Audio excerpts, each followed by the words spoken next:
The girl stands alone, her hands gripping the wooden railing as she faces a grim reality. Her eyes reflect a deep sense of loss and uncertainty about the future. A man stands before her, offering her anything her heart desires, with one major exception. This sudden change follows the passing of her father, whose portrait sits among the funeral flowers. The casket stands as a silent reminder of the life she once knew. Overwhelmed by grief, she sits on the ground, mourning the loss of her father. The man watches her, showing little emotion as he prepares to take control of the situation. He informs her that she is now in possession of everything, but at a heavy cost. He remains completely detached, viewing the situation as a mere transaction. She tries to find some strength, looking up with a weary expression. She tells him he is free to do whatever he wants, surrendering to her fate. He reaches out toward her, signaling that their new dynamic is beginning. She visibly trembles, clearly uncomfortable with his looming presence. He suddenly grabs her by the wrist to get her attention. Pulling her closer, he demands her full focus as he asserts his authority. She stares at him in shock as he tells her she needs to eat more to stay healthy. He reveals that he promised her father he would take care of her until she reaches adulthood. Internally, he plots to remain her guardian for as long as possible. It turns out the father left his entire estate to Samson instead of his own daughter. 5 years later, the girl confronts Samson, warning him not to lay a finger on someone important to her. She looks at him with a mixture of defiance and weariness. Samson ignores her plea, coldly ordering someone over the phone to make the individual disappear. Horrified by his cruelty, she demands to know how he could be so heartless. She marches forward, her heels clicking loudly against the floor. Reaching out, she tries to stop the call and save her friend. She gets right in his face, her desperation turning into a direct confrontation. Looming over him, she threatens that if he goes through with it, he will lose her forever. The girl looks on with a sweat-beaded brow,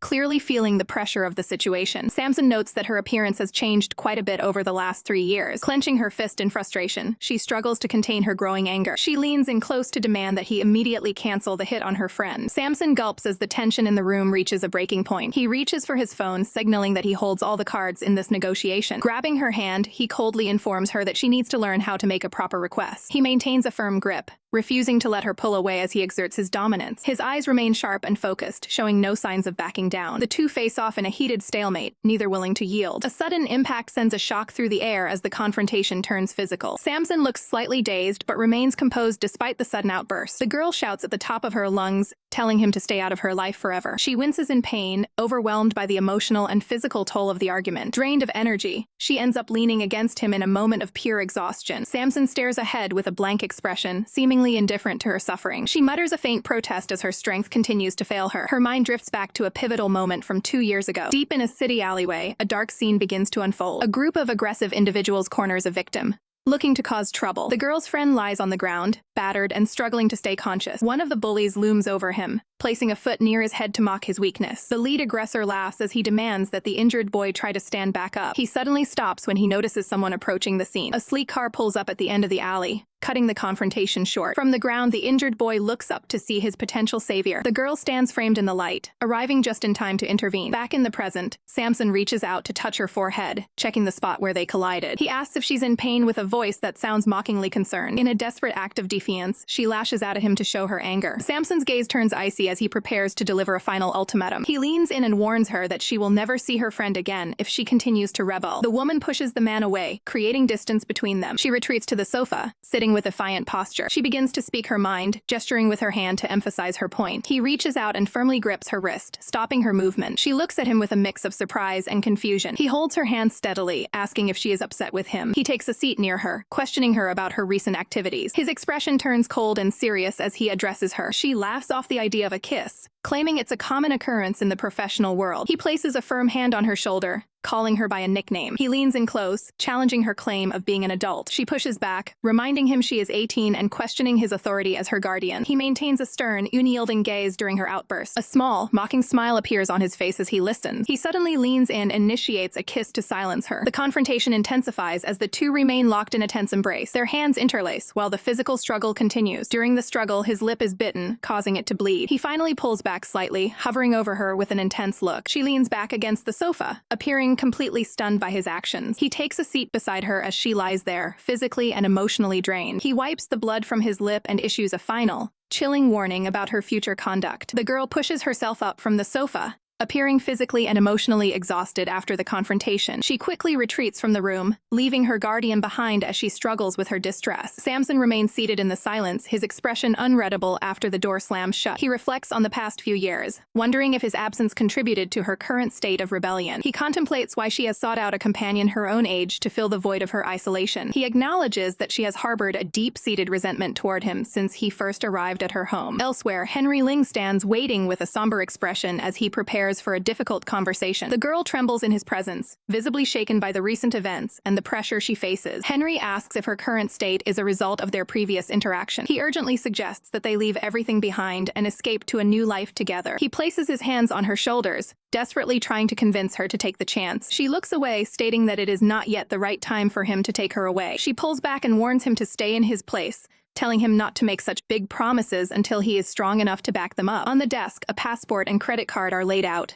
signifying a planned departure that has been interrupted. A suitcase sits ready nearby, highlighting the reality of her attempt to flee. Henry looks at her with concern, realizing the immense pressure being placed upon her. He narrows his eyes, focusing on the weight of the situation they are trapped in. She maintains a pained but resolute gaze as they discuss their limited options. Unbeknownst to them, Samson is watching their entire interaction through a hidden surveillance feed. He reaches out and clicks off the monitor, ending his observation of their private moment. He leans back on his sofa, holding the remote while he processes what he just witnessed. His eyes narrow with calculation as he considers his next move to maintain control. He wipes a trace of blood from his lip, a physical reminder of her earlier defiance. A knock sounds at the door before an assistant enters Samson's office. The assistant reports that the business negotiations in Tokyo have been successfully finalized ahead of schedule. He then asks Samson if the young lady is still causing him trouble. Samson rubs his temple, showing signs of the stress involved in managing his ward. The assistant is surprised to learn that Samson isn't planning to go home to see her immediately. Samson smirks coldly, his injury still visible as he dismisses the idea. He remarks on how difficult it is to manage a girl as she grows into adulthood. The assistant suggests that since her birthday is approaching, he should consider showing her some form of affection. The scene shifts to a large, secluded estate surrounded by manicured gardens. In a quiet corner of the grounds, a grave marked for Ryan Su stands as a silent memorial. Samson stands before the tombstone, mockingly reflecting on the deceased's eternal peace. He looks down with a grim expression, noting that in this state, no one can ever run away from him. Back at the estate, the calm surface of a swimming pool reflects the clear sky. Submerged in the water, the girl stares blankly, feeling trapped by the life and fortune Samson intends to control. Samson's shoe appears on the pool deck, right next to her hand. He towers over her, bluntly stating it's time for her to eat. She grips the ledge tightly before finally pulling herself out of the water. She quickly covers up with a towel as he stands by. Samson watches her with a cold, unreadable expression as she prepares to leave. He takes a hairdryer and begins drying her long locks. She asks him if he's satisfied now that her ally is out of the picture. Samson runs his hand through her hair, asking if she's excited for her upcoming 18th birthday. He leans in close to her ear to speak, causing her to freeze up. She tells him to back off and stop touching her. Samson offers her a chance to train at the company once she's of age, sparking a flicker of hope. However, he immediately clarifies that she is never allowed to leave his side. He admits that he has a particular preference for her keeping her hair long. A flashback shows her as a young child in an elegant dress, looking like a doll. He reminds her of the time she tried to cut her hair in rebellion after her father's death. Samson looks away, lost in his own memories. She sits down, processing the reality that she's trapped under his constant watch. Her hand clenches into a tight fist as her anger simmers. A small cat approaches, and she gently picks it up for comfort. While holding the pet, she mocks his inability to find a loyal assistant. Samson presents her with a harsh ultimatum: work at the office or stay locked away. She stands her ground, reminding him that the family business isn't his to give. He ignores the hostility and asks if she will join him for a meal. She coldly rejects him, stating she has no appetite and wants him gone. Once alone, she gazes at a framed photo of her mother with a look of deep longing. Samson lingers outside the room, remaining silent in the wake of her dismissal. A small framed keepsake sits atop a bedside table, a quiet reminder of what has been lost. The girl rests in her room, finding a brief moment of comfort as her cat settles onto her lap. Samson intrudes on her solitude,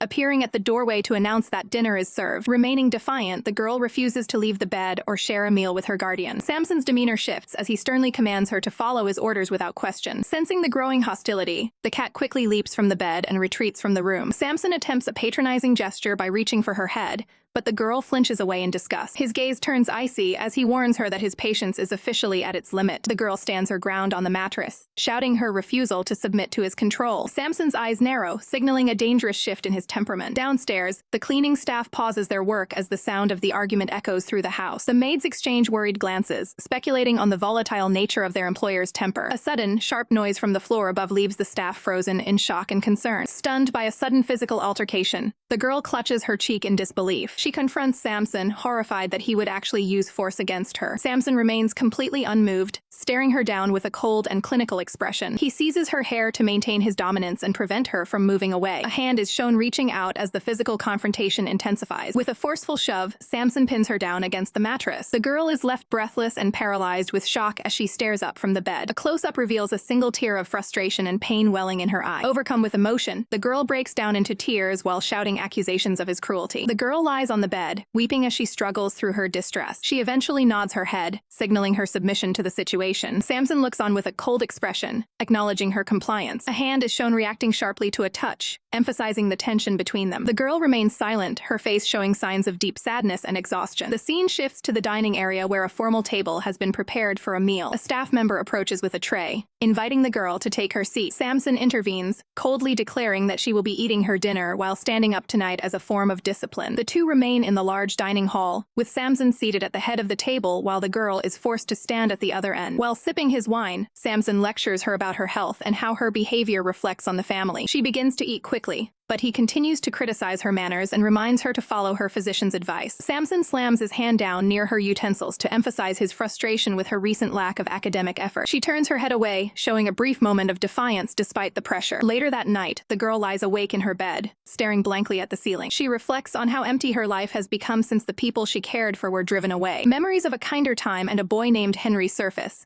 As she compares her current situation to a bird in a cage, she stands alone in her room, feeling isolated and restricted by the strict boundaries set for her. Checking her phone, she contemplates the double standard Samson lives by. She envisions Samson out with other women, viewing him as a heartless individual who only cares for status. The thought of his social life and perceived betrayals weighs heavily on her mind. Her eyes narrow as she dwells on the resentment she feels toward her guardian. She focuses on the ornate decorations of the room, which now feel like part of a cold luxury prison. The next morning, Samson enters the room and tells her it is time to wake up and start the day. He approaches the bed, looking for a response but finds the room unusually quiet. A hand is seen clutching the sheets tightly, suggesting someone is still hiding under the covers. However, upon pulling back the blankets, Samson finds only a stuffed bunny left in her place. Samson's gaze remains cold and calculating as he processes the situation. His eyes narrow, signaling a shift in his focus toward the next move. He stands silently by the balcony doors, overlooking the ground. Reaching for the handle, he prepares to step out and investigate. A panicked servant bursts in, revealing that the girl has made a desperate jump from her balcony. The tall mansion walls offer little comfort as the search for the runaway begins. Samson stares out at the empty space, his expression darkening with annoyance. Deep in the surrounding woods, a narrow dirt path leads away from the estate. The girl gasps for air, her heart racing as she pushes herself to keep moving. She sprints through the trees, hoping the chaos back at the mansion has drawn the guards away. Spotting a small opening under a wall, she thinks she's found her way out. She quickly tries to squeeze through the gap, desperate to reach the other side. Her escape comes to a sudden halt when a polished shoe appears directly in her path. Samson stands waiting in the clearing, having anticipated her exact escape route. Trapped on the ground, the girl looks up in terror while a servant tries to come up with a weak excuse for her behavior. Samson remains silent, his cold stare fixed on the girl as he exhales a cloud of smoke. The servant breaks into a cold sweat, realizing his attempt to help isn't working. The girl struggles, realizing she is physically wedged in the narrow opening. Samson looks down at her, his eyes filled with a mix of judgment and observation. She tries to play it off as a misunderstanding, claiming she was just looking for a lost pet. The servant hesitates, caught between his duty and his desire to help the girl. Attempting to diffuse the tension,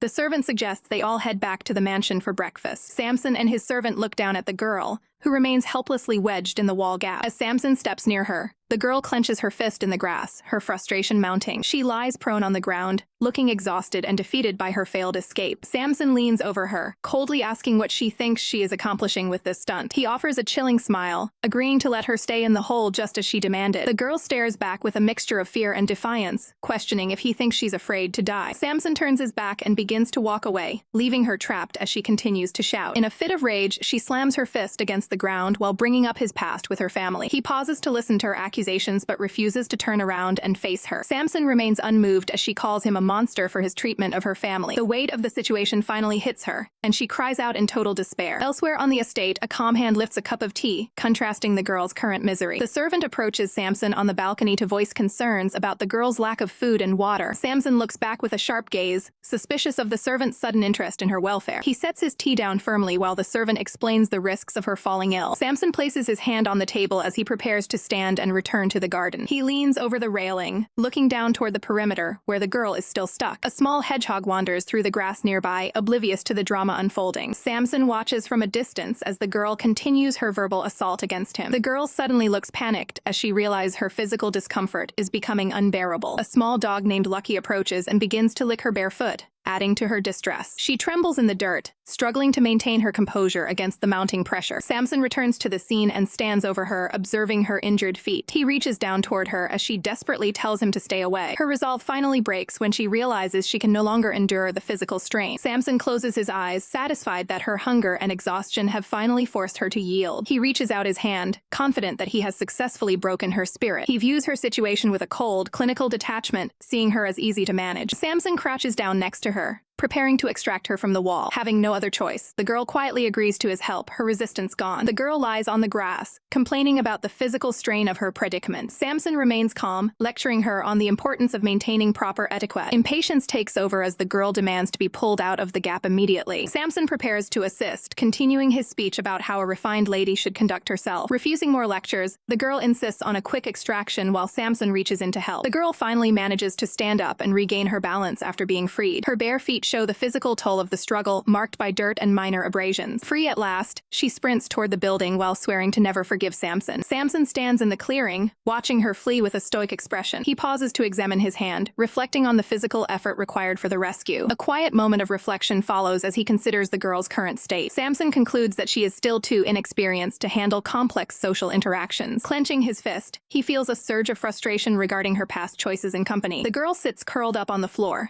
her feet still bearing the marks of the escape attempt. She remains defeated in her room while Samson resolves to monitor her more closely. Frustrated and overwhelmed, the girl slams her fist against the wall in a moment of pure resentment. She stares off into space, questioning her father's judgment in bringing such a cold-hearted man into their home. After finishing her bath, she steps out while drying her hair, still deep in thought. Confronted with a choice of attire, she immediately rejects the outfit, showing her defiance toward any of his arrangements. She glares with intensity, asking if everyone else has been blinded by his act as well. The servant tries to change her mind by showing off a custom-tailored dress decorated with elegant pearls. The girl remains stubborn, shouting her refusal to wear anything he provided for her. Seeing the physical toll of her ordeal, the servant offers to apply medicinal ointment to the abrasions on her back. A sharp knock at the door interrupts them as staff members check if the meal service can begin. Not ready to face the world yet, she barks out a demand for 3 more minutes of privacy. Samson sits alone at the head of a massive dining table as a servant approaches him. The staff member leans in to whisper a report while Samson listens with a stoic expression. He smirks, seemingly amused by the news of the girl's growing defiance. A sharp click echoes through the hall as a blue heel strikes the floor. The girl descends the stairs, wearing the blue gown but still clearly sporting bandages on her arm. She maintains a cold, distant expression as she prepares to face her guardian. Samson informs her that she will be joining him at the office daily starting the next morning. She immediately rejects the idea, vowing to stay and protect her home at any cost. Samson mocks her stance, calling it a rare chance for her to escape her current limits. She questions the sincerity of his offer to finally let her leave the house. Samson counters by saying this might be her only opportunity for freedom. She accuses him of merely wanting to keep her close to continue his control over her. Her primary fear is that leaving will allow him to seize the mansion and leave her family with nothing. Samson lets out a dry, mocking laugh at her accusations. He finds it interesting that his efforts to dull her reasoning haven't fully worked yet. She watches him with a mixture of confusion and deep-seated suspicion. Samson reminds her that her presence doesn't stop him from selling the property if he chooses. Realizing she has no real leverage in this situation, she looks down in silence. He urges her to reconsider his offer, but she remains firm in her refusal. The dinner continues in a tense silence as a steak is sliced on the plate. Samson asks why she would choose to ignore the world outside. He points out the irony of her complaining about isolation while turning down a way out. He decides to grant her 1 week to think over the final decision. Samson stands to leave, noting he has urgent business to attend to this afternoon. He walks over to her side, lecturing her about taking responsibility for her own path. Samson leans over her shoulder to deliver a final, stern reminder before departing the room. Samson wears a confident smirk that makes the girl feel uneasy. His sharp, calculating gaze remains fixed on her every move. He extends a hand toward her,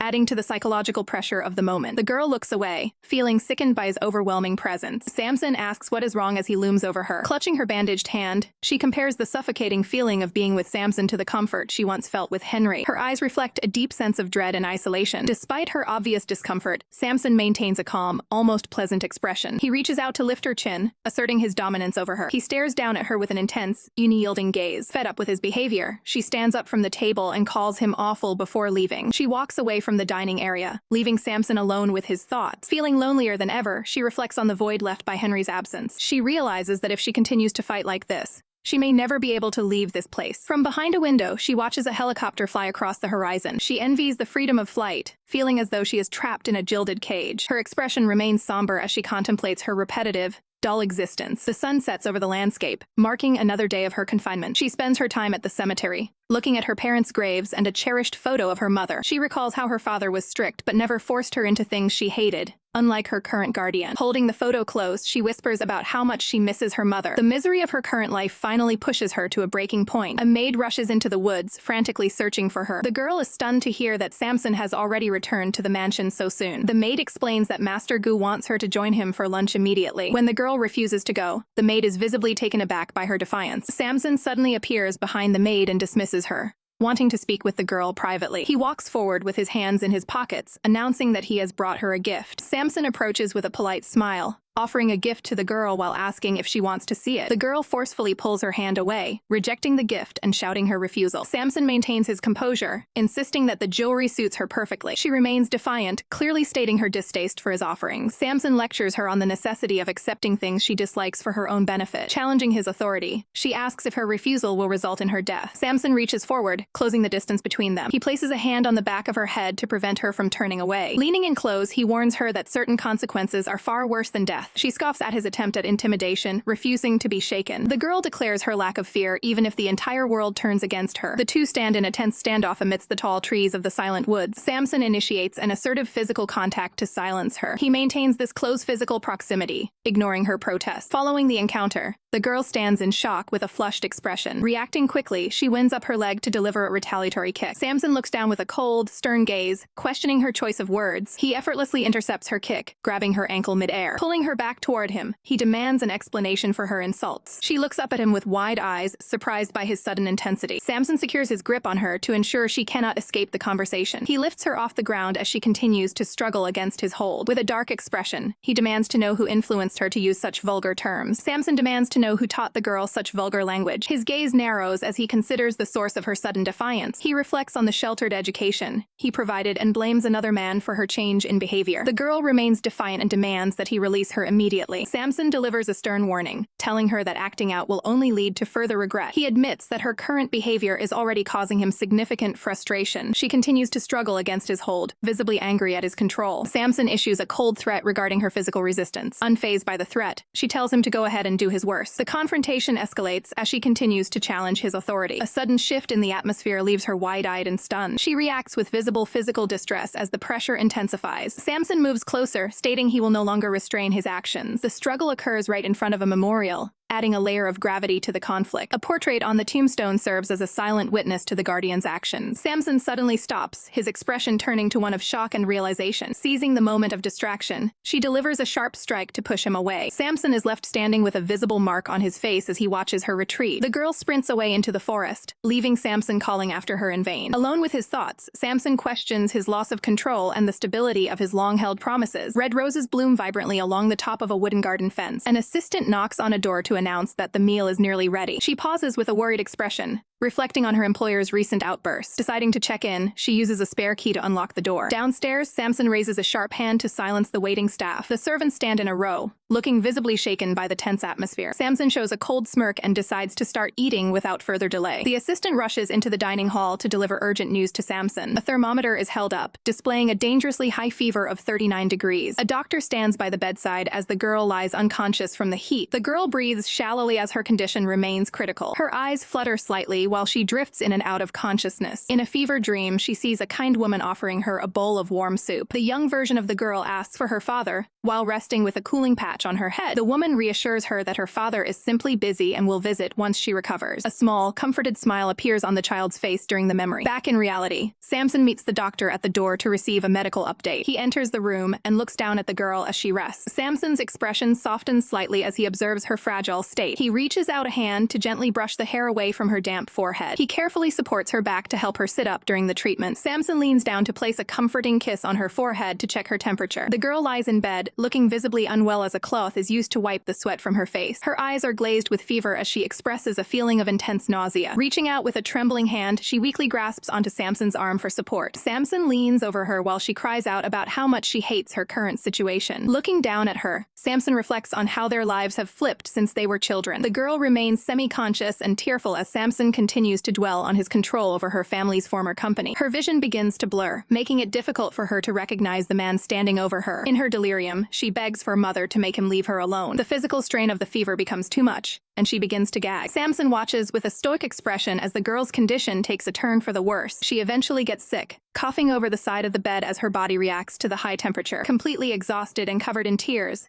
she looks utterly defeated by her illness. Samson carefully picks her up, deciding to personally handle her care despite his messy clothes. A staff member approaches and offers to help clean her up, noting that the girl is a young adult who deserves privacy. Samson shuts down the suggestion immediately with a cold, silent glare. Recognizing that he won't be moved, the staff member retreats and leaves the room. She reflects that because the girl has been so difficult lately, maybe it really is best for him to take over. Samson carries her into the bathroom and begins to prepare the water to clean her up. He removes his outer layers to avoid getting them wet while he tends to her needs. The girl remains in a daze, her face wet with tears as she is cared for in her weakened state. Samson flashes back to a traumatic childhood memory of being thrown into the freezing ocean while he was sick. He looks at her and vows that she will never have to experience the same kind of absolute despair that he did. Still overwhelmed by the fever, she remains quiet as more tears escape her closed eyes. A warm bath is prepared to help the girl recover from her intense fever. Samson looks on with a focused expression, personally overseeing her care while she remains in a daze. The girl's face is flushed and sweaty as the illness continues to take a heavy toll on her. Memories of the past resurface, going back to a New Year's Eve party when the girl was only 5 years old. Amidst the crowd of guests, her father proudly presented a young boy he had taken under his wing. To the shock of everyone present, her father announced that this boy would be raised as his own son from that day forward. The young girl watched from the sidelines as her father brought this new addition to the family over to meet her. Reality set in the following morning when she realized the boy who had claimed her father's attention was truly there to stay. Young Samson stood in the doorway, his presence becoming a permanent and unsettling fixture in her childhood home. Back in the present, the girl awakens in a cold sweat, still haunted by those early memories. Samson remains by her side, asking if another nightmare has disturbed her rest. He places a hand on her forehead to check if her temperature has finally started to drop. A single tear escapes as the weight of her past and present situation becomes overwhelming. She breaks down into sobs, overwhelmed by the grief of losing her mother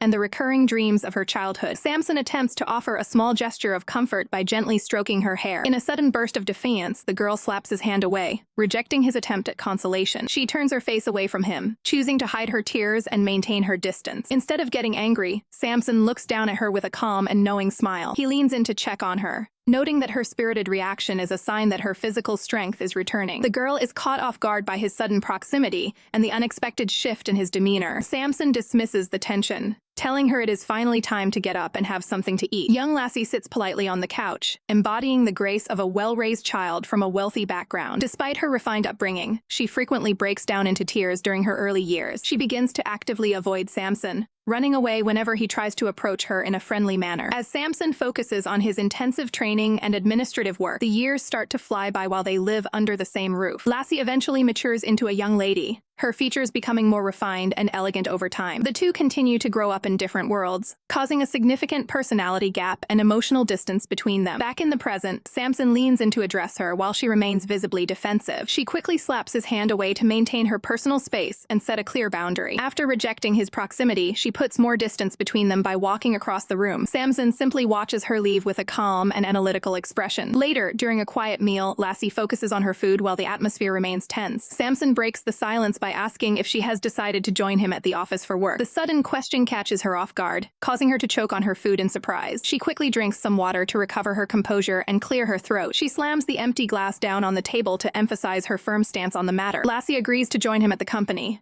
but only if he agrees to her specific conditions. Samson suggests they move to the study to discuss the formal details of their arrangement. They enter the quiet, book-filled study to finalize the terms of her future employment. Lassie demands 3 specific promises before she will commit to working at the office. Her first 2 demands are to choose her own position and keep her family identity a secret from all other employees. Samson immediately accepts these terms without any hesitation, agreeing to keep her background hidden. For her third condition, she demands total personal freedom and that he never force her to do anything anything against her will. Samson remains unfazed and agrees that her personal life will remain entirely her own. With all the terms settled, they finalize their professional agreement and reach a deal. Samson notes that while she has personal freedom, she must still adhere to standard corporate regulations like everyone else. She promises to be a diligent worker as long as he respects the boundaries they just established. Samson gives his final word of agreement, satisfied with the new arrangement. He officially welcomes her to the corporate team with a formal gesture of partnership. Lassie gives a sharp retort, reminding him that his control over the organization is not absolute. She walks out of the study, confidently asserting that the company truly belongs to her legacy. Bags and luggage are packed and ready for the big move. The staff carefully folds garments into the suitcase to ensure everything is perfect. A maid reflects on how lonely the estate will feel without the young lady's presence. Final preparations continue as the household staff finishes the packing process. The staff discusses how Master Gu will ensure she is well fed and properly cared for during her transition. One maid looks visibly upset about the massive changes coming to the household. A subtle nudge reminds everyone to keep their composure during the emotional send-off. Overwhelmed with the weight of the moment, she quickly covers her mouth to stay quiet. The head maid offers a few final words of professional encouragement to the young mistress. Lassie stands by the window, silently bracing herself for the new world waiting outside. Her expression is a mix of cold determination and hidden apprehension. The butler watches the proceedings with a stern, watchful eye from the doorway. The room is a hive of activity as the last of her belongings are gathered for transport. The butler sighs at the complexity of the situation he has to manage. The car waits outside the gates as the staff gathers for a formal goodbye. Final instructions are given to ensure she maintains her temper in the professional world. Lassie dismisses their fussing from the back seat, finding the sentimental display unnecessary. The vehicle pulls away, leaving the familiar grounds of the estate behind. As she looks back through the glass, a trace of sadness flickers across her face. Samson offers a reassuring word, reminding her she can always visit if she feels homesick. She quickly brushes him off, maintaining her cold distance despite his attempt at comfort. She reaches for the window control to create some personal space from him. Leaning against the door, she gazes out at the passing scenery in silence. Samson warns her that the outside air is full of germs and might be harmful to her health. She turns to glare at him, questioning his sudden and specific medical concern. He flashes a knowing smile, fully aware of how to push her buttons. The realization of his psychological game leaves her momentarily stunned and frustrated. The window glides shut, sealing them back inside the quiet luxury of the car. Samson smirks, knowing that she fears illness more than anything else in the world. A memory surfaces of a doctor delivering grim news to her many years ago. The medical professional explains the severe risks associated with the infectious disease. The young girl's eyes fill with tears as she hears the devastating update about her father. Desperate to see him one last time, she begs for help from those standing in her way. Her heart breaks as she realizes she is being barred from a final goodbye. Samson smiles calmly while offering to take Lassie out for a meal to celebrate. Lassie turns her head away, clearly annoyed by his overbearing presence. Samson reaches out to touch her face, trying to keep her attention focused on him. Infuriated by his smug attitude, Lassie clenches her fist and calls him the absolute worst. Samson catches her hand effortlessly, reminding her of a lesson regarding proper behavior. Lassie stares him down, retorting with a different version of the phrase her teacher actually taught her. Samson closes his eyes and dismissively questions the quality of her teacher's character. Lassie leans in close,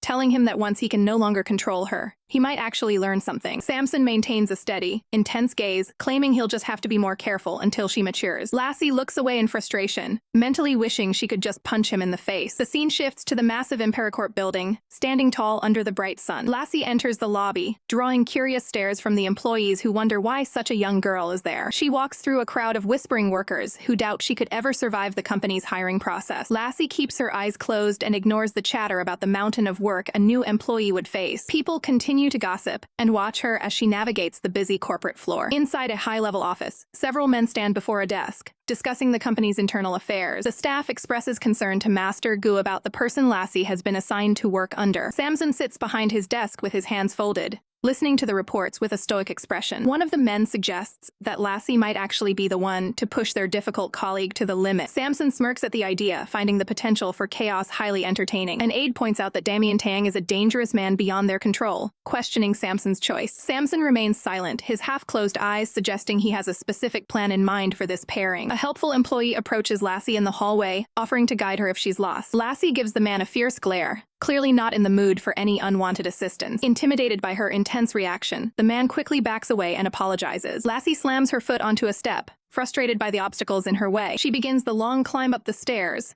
cursing the fact that the PR office is all the way on the 50th floor. Looking at the crowded elevator, Lassie realizes it would have been impossible to get there quickly any other way. She finally spots the sign for the Public Relations Department director's office. Exhausted from the climb, Lassie leans against the wall and gasps for air to regain her strength. After catching her breath, she opens the door and steps into the office with a hopeful expression. A man sits alone at a large desk by the window, silhouetted against the bright city view. Without even looking up, the director coldly orders the newcomer to get out. Lassie stops in her tracks, completely caught off guard by the immediate and harsh rejection. Damien Tang looks up with a stern, icy gaze, repeating his demand for her to leave his presence. Lassie enters the room and asks if the man standing before her is Damien Tang. Damien doesn't bother with a formal greeting and immediately orders her to get out. Completely confused, Lassie asks where exactly he wants her to go. A nearby assistant whispers that she was supposed to knock before entering the director's office. Lassie doesn't see the big deal and questions why such a minor detail matters. Damien snaps at her, stating that his private office is not a public restroom where anyone can just walk in. Lassie retorts by asking if he would normally knock on a restroom door if he already knew someone was inside. The assistant stands by, horrified by the girl's lack of corporate etiquette. Damien is furious that a newcomer with no manners was sent to work under him. He decides to take action and reaches out to remove her from his sight. He grabs Lassie by the arm to force her toward the exit. The director pushes her out of the office with zero patience for her attitude. He glares at her intensely, asking if she even understands the words coming out of his mouth. Damien uses his foot to shove her out of the doorway and clear the room. Lassie shouts back, threatening to report him for his aggressive behavior and abuse of power. Damien remains completely unfazed and tells her to go ahead and try. He slams the door shut, leaving her standing alone in the hallway. Stunned by the confrontation, Lassie struggles to process what just happened. Other employees quickly surround her, asking for her name and her reason for being there. Lassie looks down, her frustration mounting as she tries to keep her composure. She puts on a strained smile and asks the staff where she can find Samson Gu. The employees are left speechless that this girl is looking for the top executive so casually. Lassie stomps toward the stairs, venting her anger with every step. She rants about the massive distance between Damien on floor 52 and Samson on floor 98. Fueled by pure spite, she vows to make Samson pay for putting her through this. She continues her grueling trek up the emergency staircase. High above, Samson's assistants remind him of the time and his upcoming meetings. The staff members head out, leaving the CEO alone in his massive suite. The office falls into a heavy silence as Samson waits for his expected visitor. A smug expression crosses Samson's face, knowing exactly who is about to arrive. Lassie finally makes it to the top, and Samson casually welcomes her to his office. Lassie vents her frustration, claiming the entire company is full of monsters. She approaches Samson, complaining about being physically removed from an office by a senior employee. Samson listens calmly as she questions why she has to endure such hostility in the workplace. Lassie continues her rant about Damien Tang, declaring that she refuses to work under someone so difficult. Samson inspects the marks on her arm, acknowledging that the treatment she received was barbaric. He offers her a position by his side, promising a much more professional environment. Lassie pulls back, suspecting that he only wants to manipulate her for his own gain. Samson reminds her that working for Damien was her original choice and her own responsibility. Lassie falls silent, realizing the difficulty of the situation she has placed herself in. She demands that Samson intervene to ensure her professional safety without revealing her true status. Samson notes that a direct order might lead others to suspect her secret identity. The realization that her reputation is at risk leaves Lassie completely stunned. She panics, worrying about the rumors that will spread if people saw her visiting his office. Samson maintains his composure, suggesting there is a way to handle the potential gossip. Lassie looks to him for an answer, eager to find a solution to the brewing scandal. Samson proposes a complex cover story involving a fake past relationship to explain her presence. Lassie instantly rejects the unprofessional suggestion, pointing her finger at him in anger. He offers alternative lies, such as claiming she is a family member of the high-ranking staff. Rejecting every idea, Lassie walks away to compose herself. She gazes out the office window, weighing her limited options in this corporate power struggle. Samson watches her from across the room,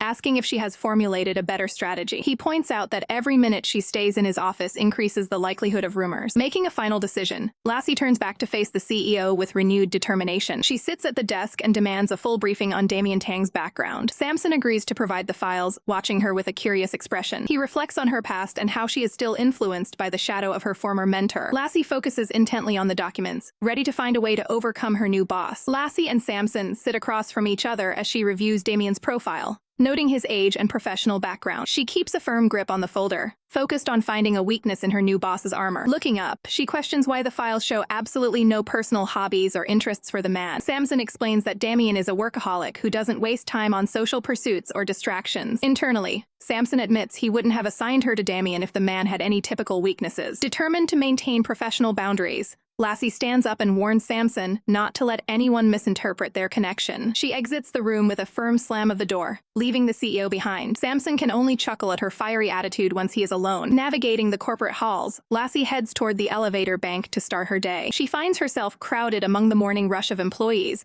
feeling the pressure of the corporate environment. A distinguished older gentleman strikes up a conversation, asking which department she belongs to. The man maintains a polite and composed appearance while observing the newcomer. Lassie tells him she is part of the public relations team. When asked for her name, she provides her alias Lucy. The man offers a warm smile, commenting that it is a very pretty name. Lassie smiles back brightly and casually refers to him as Gramps, which leaves the man completely stunned. Seeing his shocked expression, she innocently asks if something is the matter. He quickly composes himself, identifying himself as Malcolm Zhao from HR and offering his help for the future. Malcolm reaches out to hand her his professional business card. Lassie graciously accepts the card, making a new ally in the company. She gives him a cheerful nod, promising to keep his offer in mind. Her friendly interaction catches the attention of nearby male staff members, who seem instantly impressed by her. Later, Damien looks up from his desk when he hears a knock at his office door. Lassie enters the room with a polite and professional smile, ready for duty. Damien quietly notes that she has managed to learn basic office etiquette in a very short amount of time. Lassie formally offers her hand,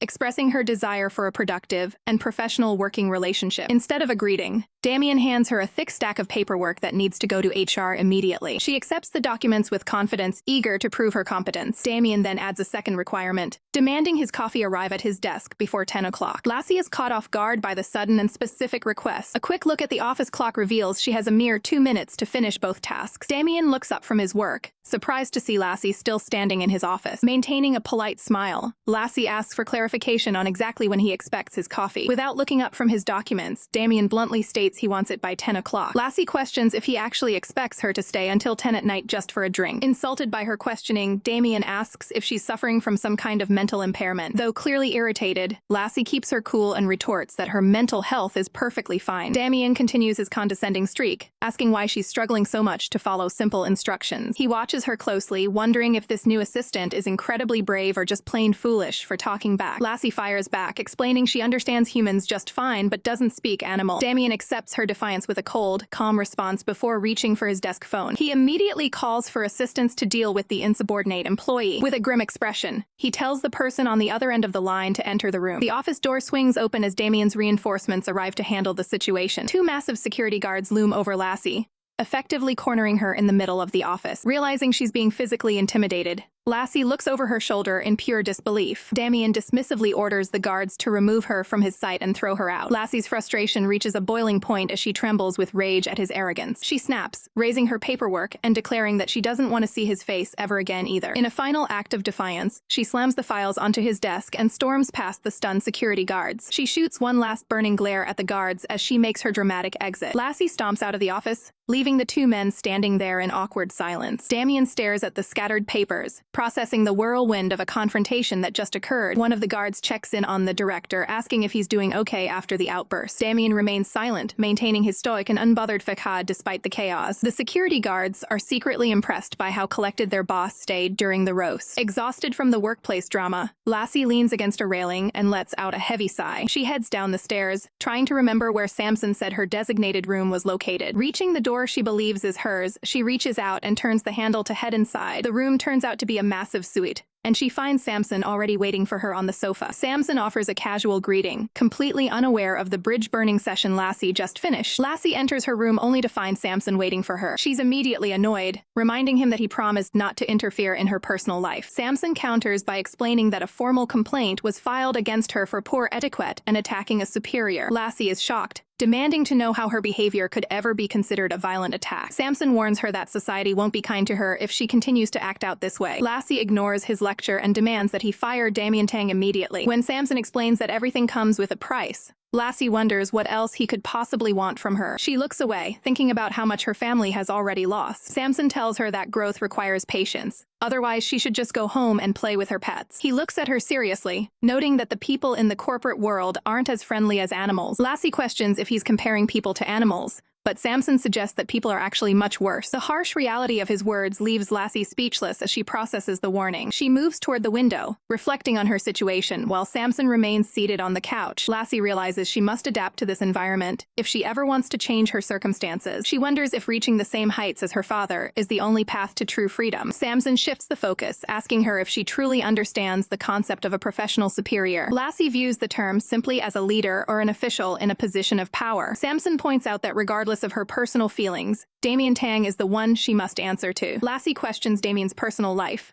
curious why he seems to have no interest in those around him. Samson asks her what could possibly make her think such a thing. She explains that despite being at a marriageable age, Damien shows absolutely no interest in social relationships. Samson simply describes Damien as a troubled man. Lassie speculates if his cold demeanor is the result of being mistreated in a past relationship. Samson asks her if she was ever taught not to pry into the private lives of others. Lassie argues that since the whole company knows about it, his preferences are hardly private anymore. She questions why Samson would put someone so difficult in such an important position. Samson watches her, realizing that breaking her away from her old influences won't be easy. He tells her that her actual role is to stay in the PR department and act as his spy. Before she can protest, Samson gives her a firm look and tells her to let him finish. Lassie stares back in shock, stunned by the unexpected mission he's just given her. Samson acknowledges that while Damien Tang is difficult, he is a capable leader that Lassie should learn from. He suggests that staying in the PR department is the best way for her to gain experience and broaden her horizons. Lassie looks away, complaining that Damien is far from friendly. Samson gives her a cold reality check, offering to send her home if she can't handle the workplace pressure. Lassie is stunned by his blunt ultimatum. He stands over her, stating that her own father would have fired her for her performance today. Frustrated, Lassie grips her clothing as she processes the harsh criticism. Samson adds that if things become truly unbearable, he could personally look after her. Later, Lassie stands alone in the office, looking troubled by the recent confrontation. A group of male coworkers suddenly surrounds her, offering unwanted help and acting overly familiar. Lassie winces, clearly uncomfortable with the group's pestering behavior. A stern manager named Kathy interrupts, berating the men for wasting hours on gossip instead of doing real work. Kathy adjusts her glasses, threatening to transfer anyone who doesn't return to their desk immediately. The men laugh off her threats, teasing Lassie that she's the one who might be sent away. The atmosphere shifts instantly when Damien Tang's voice cuts through the noise, asking if everyone is having fun. The rowdy employees freeze in terror at the sight of the PR director. Damien stands tall in the doorway, radiating an intimidating authority. The men nervously claim they were just checking to see if the department needed assistance. Damien takes them up on the offer, ordering them to transport a new shipment from the warehouse to the CEO's office. The coworkers are visibly horrified by the prospect of such heavy labor. One of them tries to question the necessity of the task. Damien glares at him, threatening to file a formal report against his specific employee ID. The man immediately bows an apology, completely defeated. Lassie watches the exchange, curious about the mention of an identification number. A close-up reveals the employee's tag, showing how Damien tracks his staff. The group scatters at high speed to follow the orders,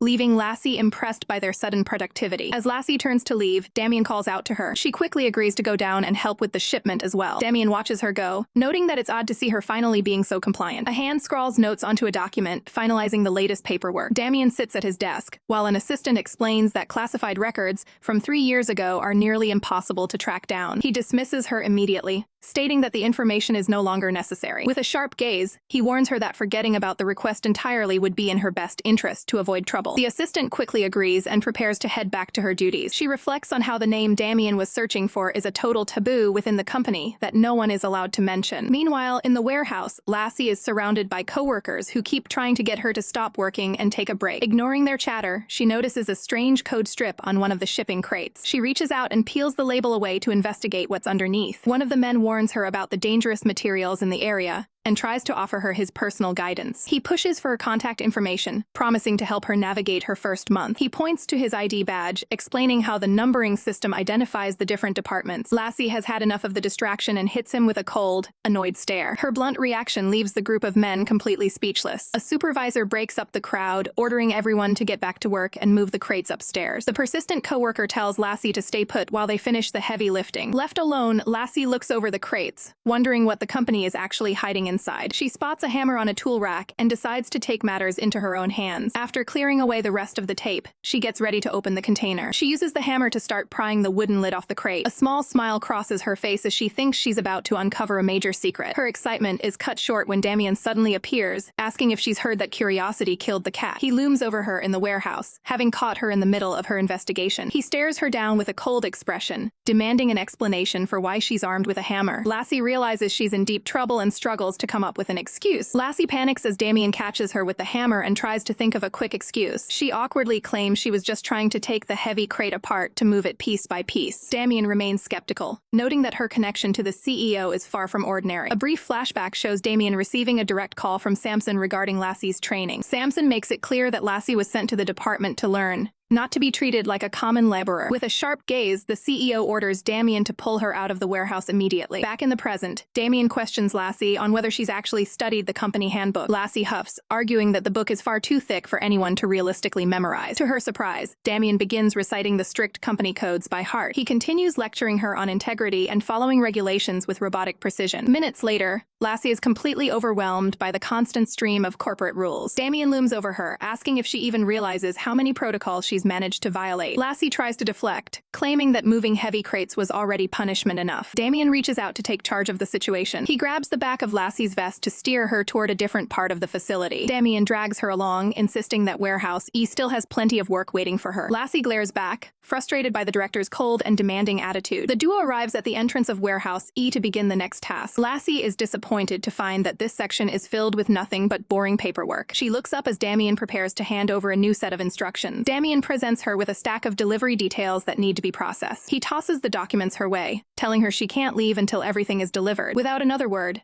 the director turns and exits the room, leaving Lassie to the grind. Lassie takes a sharp breath, trying to keep her cool despite the mounting workload. She attempts to stay positive, telling herself that at least the extra work counts as exercise. Her optimism fades instantly when she realizes the sheer volume of papers she has to sort through. Elsewhere in the building, a high-level corporate meeting is currently underway. Samson stands at the front of the room, looking intense as he oversees the presentation. Outside the room, several employees gather to admire the CEO from a distance. Lassie eventually finds her way to the office area, carrying her load and asking for directions. Lassie struggles under the weight of a massive stack of documents as she searches for the director's office. A nearby employee points her in the right direction, though the workload clearly has Lassie on edge. She vents her frustration over Damien forcing her to haul these files across multiple floors. Meanwhile, an assistant opens a door for the high-ranking Mr. Gu to step through. Distracted by the heavy load, Lassie accidentally collides with the executive in the hallway. The impact sends the entire stack of paperwork flying into the air. Nearby staff members stop and stare as the documents flutter to the ground. Lassie ends up on the floor, groaning in pain after the sudden collision. She quickly snaps out of it, realizing her primary concern is the mess of papers. She desperately scrambles to gather the scattered files while under the watchful eyes of the office staff. The executive's assistant snaps at her,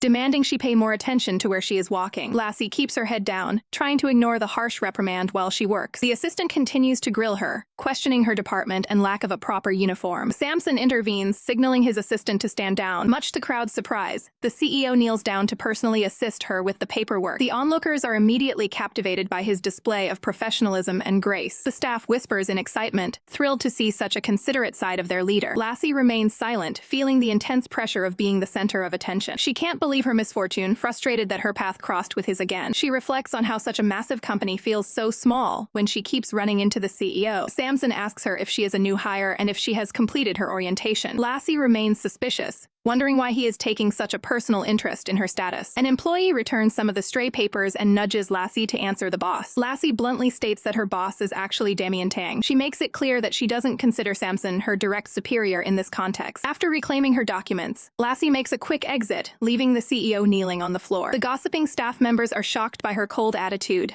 labeling her as arrogant for being associated with Tang. Left alone, Samson stares after her, clearly annoyed that Damien is once again a thorn in his side. The PR department is a place of high visual standards, where even the ordinary staff members look like they stepped off a runway. The maintenance crew isn't exempt from this trend, maintaining a polished appearance while they work. This obsession with aesthetics translates into a constant stream of floral deliveries for the higher-ups. Lassie stares at Director Damien's door, which is completely framed by extravagant bouquets, and wishes she could replace the celebratory flowers with a funeral photo. Inside the office, Damien is on a tense phone call offering a formal apology. He takes the blame for a recent mishap, though his expression remains cold and calculated. Frustrated by the situation, he grips his pen tightly while suggesting a transfer for the employee he considers a burden. After ending the call, he ponders if he's been played by the new assistant all along. He reflects on how Samson immediately intervened to protect her, claiming she has untapped talents that shouldn't be wasted. Skeptical of anything beyond her temper and looks, Damien crosses out his notes with a dismissive scrawl. Deep in the warehouse, Lassie is slumped against a wall, completely out of breath from the manual labor. She realizes she's only finished a fraction of her assigned tasks and will have to return to the grueling work tomorrow. Despite her exhaustion, she reaches out and grabs a shelf to pull herself up. Her legs tremble,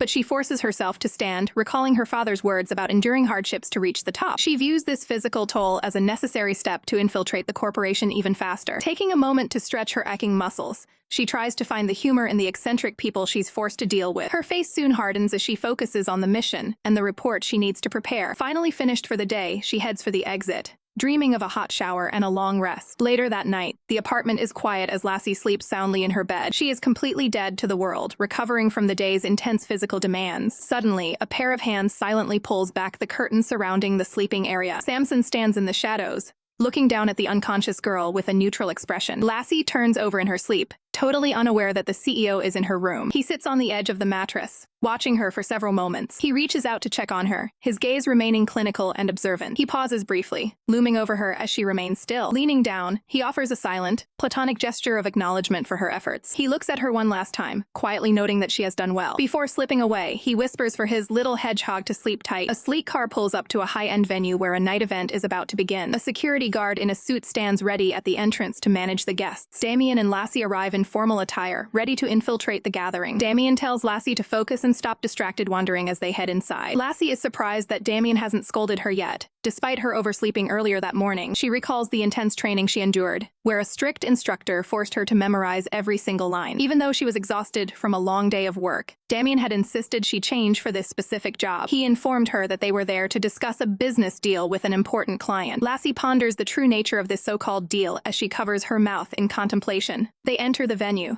but Lassie is immediately put off by the loud music and strange atmosphere. She navigates the floor in her heels, feeling disgusted by the rowdy environment. An arrogant man approaches Lassie and tries to pressure her into having a drink with him. Lassie takes a glass from a passing waiter as the man continues his unwanted advances. Without a second thought, she splashes the entire drink directly into the man's face. Damien watches the resulting commotion from a distance, regretting his decision to bring her along. The man wipes the liquid from his face and continues to act aggressively toward her. Nearby onlookers are shocked by the sudden confrontation and start whispering about the scene. Lassie remains silent, standing her ground against the man's intimidation. Damien eventually steps in, questioning if she plans on leaving with the stranger or finishing the job. He dismisses the man's presence with a cold and stern expression. The man tries to act tough, demanding to know who Damien thinks he is. Damien reveals a prestigious gold pin on his lapel, signaling his high-ranking status. The man instantly freezes as he recognizes the symbol of authority. Realizing he is dealing with someone from Imperacorp, the man quickly decides to retreat. Damien grabs Lassie's arm and pulls her away from the crowd to continue their mission. A pink-haired girl nearby looks on in absolute shock at the unfolding drama. She watches Damien walk past, completely mesmerized by his commanding presence. The girl covers her mouth, unable to believe what she just witnessed. She lets out a shout of excitement as the duo moves further into the building. Looking at Damien, she thinks he looks incredibly impressive in his formal wear. A man standing next to the pink-haired girl sighs at her over-the-top reaction. He places a hand on her shoulder and apologizes to the room for her outburst. The man decides it's time to go and leads the excited girl toward the exit. Lassie watches the interaction, noticing how the man is helping his companion. She tells Damien he should learn some manners and try being a gentleman for once. Damien ignores the comment and keeps walking, leaving Lassie to struggle behind him in her heels. The sun glints off the towering skyscrapers that house the city's corporate elite. Inside a high-end office, an assistant reports that the latest deal is becoming increasingly dangerous. Samson closes his files, demanding to know if his car and driver are ready to move out immediately. He worries that Damien is taking their guest into the roughest part of town where anything could go wrong. Tension builds as he clenches his hands, knowing the stakes of this meeting are higher than ever. Elsewhere, a mysterious figure stares at an old family photograph. The man sits in a dimly lit room, waiting for confirmation that his targets have arrived. A subordinate confirms that the visitors have officially entered their territory. The boss issues a strict order to ensure the girl remains completely unharmed during the upcoming operation. With a quick bow, the guard heads out to execute the orders. The man takes one last look at the picture before shifting his focus back to business.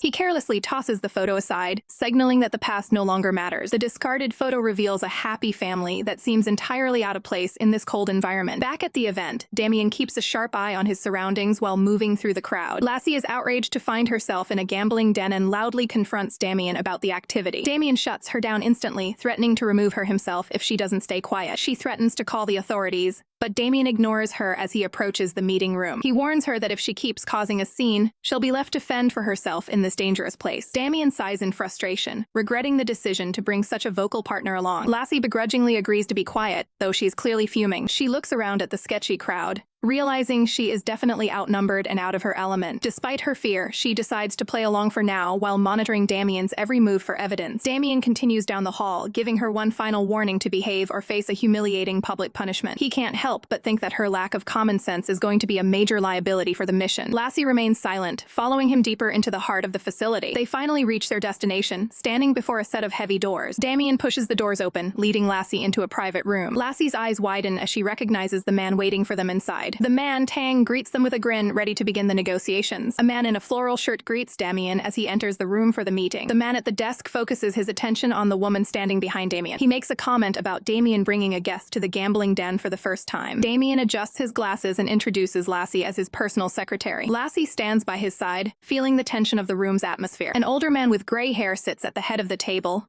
observing the group with a stern look while holding a small keepsake. Lassie is struck by how much the man's eyes resemble Samson's, making her feel uneasy. Other associates in the room whisper about Lassie's true role within the company. Damien ignores the chatter and pulls out a chair to join the discussion. The man in the floral shirt tries to get Lassie's attention with a friendly wave. Lassie remains completely aloof, refusing to engage with anyone in the room. Damien gets straight to business, asking Gino what message he has for their superior. Gino casually asks why there is such an urgent rush for their response. Damien points out that the location of their meeting proves how serious the situation is. The older man suggests that since Damien is already there, he should participate in a game first. The man at the desk brings up Damien's humble origins and his impressive rise through the corporate ranks. Damien looks frustrated by the mention of his past, while Lassie listens intently. Lassie becomes excited, believing she has finally found evidence that could lead to Damien's termination. Damien claims he moved on from that lifestyle but agrees to the challenge. He notes that he has no personal assets on him to use as a wager. Gino signals to his staff to bring forward a case to set the stakes for the game. The briefcase is open to reveal a massive amount of cash for the winner. Gino explains that if Damien loses, he must use his influence to help them with the CEO. Lassie wonders about the nature of the secret business these people share with Samson. The older man points directly at Lassie, making her the center of the next proposal. He offers a significant sum of money and suggests that Lassie should be his stake in the game. The man increases the offer to 300 million and includes valuable business plans in the deal. Lassie expects Damien to decline, but he immediately agrees to the terms of the wager. Lassie is left in total shock as she realizes her superior has just used her as a bargaining chip. Samson sits stuck in a massive traffic jam,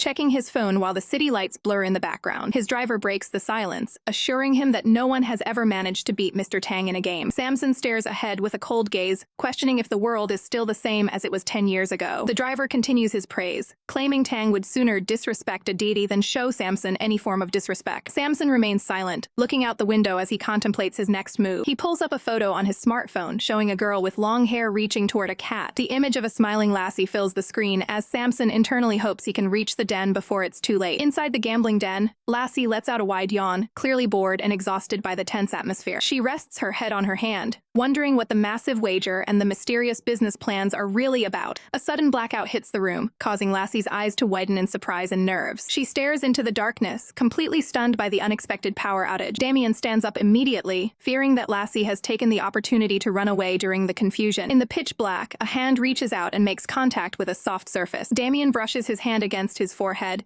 sharply telling Tang to keep his distance. He pulls back with a look of pure annoyance, frustrated by the lack of visibility and the physical contact. Tang remains calm in the shadows and suggests they simply return to the high-stakes game at hand. Damien tries to steady himself and find his place at the table in the dim environment. His eyes dart around as he grows increasingly anxious about the shift in the room's energy. The overhead chandelier finally flickers back to life, flooding the room with bright light once more. The players sit in a heavy silence, waiting for the tension to break so the game can resume. One of the associates sits stoically, observing the room with a stern and focused expression. Damien's composure breaks as he looks toward the seat next to him and realizes something is wrong. He stands over the gambling table and demands to know where Lassie has disappeared to, as her chair is now completely empty. Lassie lies unconscious while wearing a blindfold. She begins to regain consciousness as her eyes flutter open beneath the covering. Realizing she is immobilized, she suspects she was given some form of medication to keep her asleep. Back at the den, the men are stunned to see an unexpected visitor. Samson enters the room with a calm and commanding presence. He observes the situation with a cold, calculating gaze. Tang is visibly surprised by the CEO's sudden appearance in his establishment. Samson offers a polite but sharp response regarding whether or not he is welcome. Tang watches him closely, sensing a shift shift in the room's power dynamic. The empty chair confirms that Lassie has indeed been moved during the blackout. Samson approaches the high-stakes table to greet the gambler, Herman. Herman questions why a prominent figure like Samson would involve himself in a place like this. The seasoned gambler stares down the CEO, trying to gauge his true intentions. Samson claims he is there to ensure fair play and protect the interests of his elders. He places a massive stack of currency on the table to signal his entry into the game. Samson addresses Tang directly, ready to take over the match. He dismisses the director, telling him to take a break while he handles the rest of the play. With Tang stepping away, Samson prepares to start the next hand. Tang exits the room, his expression hardening as he leaves the table behind. He realizes the urgency of the situation and knows he must locate Lassie immediately. Samson settles into the chair and inquires about the current stakes of the game. Herman remains composed, stating that only the money currently on the table is at risk. Samson accepts the terms with a confident smile. Elsewhere, Lassie finally opens her eyes and tries to process her surroundings. She finds herself in a brightly lit, modern bedroom far from the gambling den. Sitting up in bed, she questions her current location and how she arrived there. Lassie tries to open the bedroom door but finds it firmly locked from the outside. Frustrated by the barrier,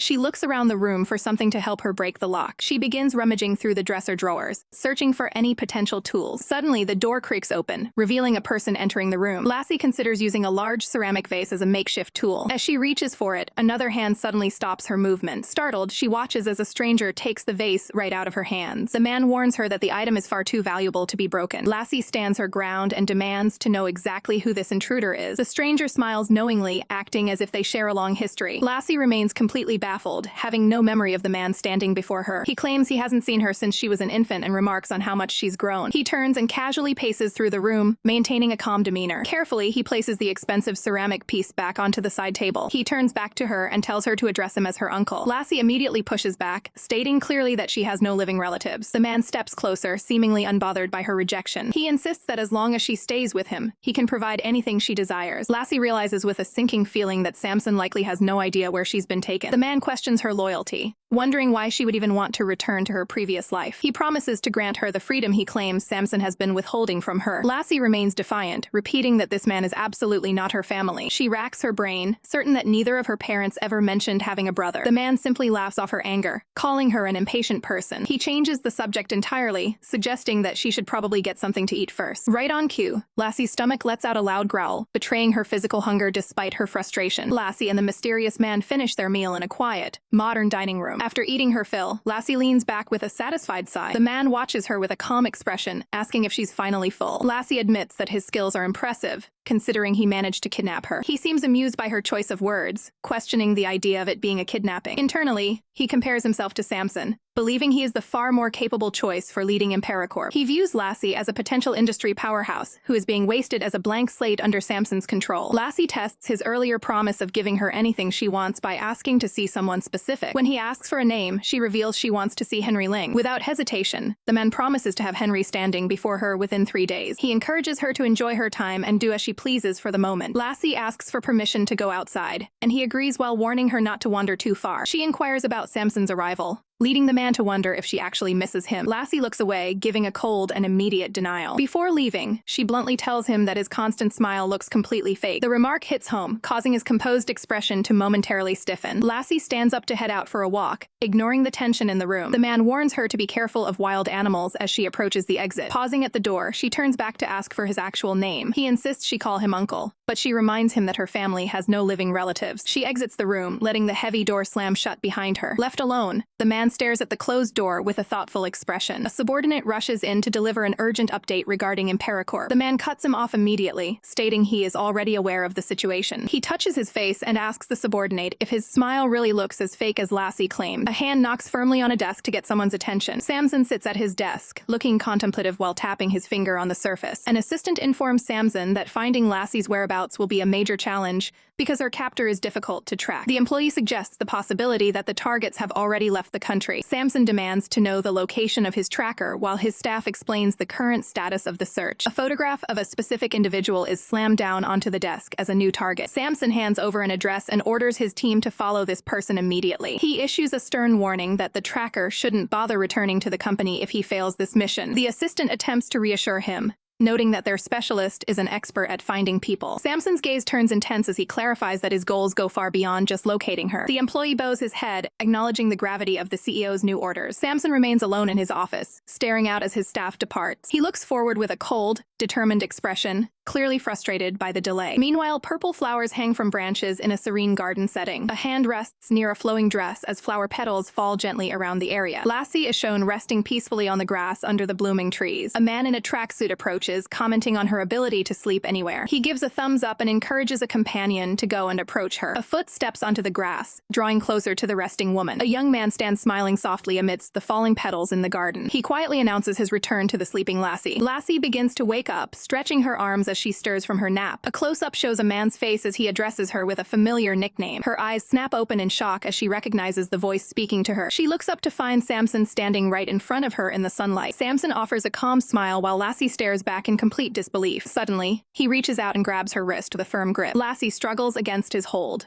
declaring that she has no intention of going back and wants to stay with her uncle. Samson pulls her close, refusing to let go while leaves swirl around them. He questions her loyalty, mocking the fact that she has claimed a new relative so quickly. His expression darkens as he considers the opportunistic motives of her so-called uncle regarding the company. The man in the tracksuit interrupts the tension, asking if it's appropriate to have a lover's quarrel in someone else's yard. Samson looks on coldly as Lassie calls out to her uncle, who has arrived on the scene. Samson maintains a firm grip on Lassie as Jeremy approaches them in the garden. Samson acknowledges Jeremy's presence, noting that the man hasn't changed at all in 3 years. Jeremy observes that Samson, on the other hand, seems to have changed significantly during their time apart. Lassie desperately asks Jeremy to protect her, stating she has no intention of returning with Samson. Samson dismisses the familial title, bluntly informing Lassie that Jeremy is not actually her uncle. Jeremy brushes off the comment, finding it acceptable for someone her age to address him that way. Samson mockingly asks if he should also adopt the same respectful title for his rival. Jeremy brings up Lassie's father, suggesting their history is rooted in a long-standing competition. Lassie is struck with confusion, wondering how Jeremy could possibly have known her father. Samson remains composed while standing close to Lassie, processing the weight of the conversation. Samson touches Lassie's head, claiming she is too impressionable to hear the details of their past. Lassie immediately swats Samson's hand away, clearly annoyed by his condescending gesture. Jeremy disagrees with Samson's assessment, stating that Lassie appears to be doing just fine. Samson argues that her choice to hide away on the island is proof enough that something is wrong. Samson demands to know what Jeremy did to convince Lassie to abandon her home. Jeremy hints that his methods are quite similar to the ones Samson uses himself. Jeremy suggests they have much more to discuss and shouldn't rush their meeting. Samson stares intently at the pair, deciding he isn't ready to leave the estate just yet. Samson shocks Jeremy by announcing that both he and Lassie will be staying on the island for a while. Jeremy is visibly confused, questioning why the CEO would abandon his duties at Imperacorp. Samson maintains a calm demeanor, asking Jeremy if he plans to deny them hospitality. Jeremy officially welcomes them as guests, despite his private reservations about Samson's presence. Lassie sits on a couch inside the estate,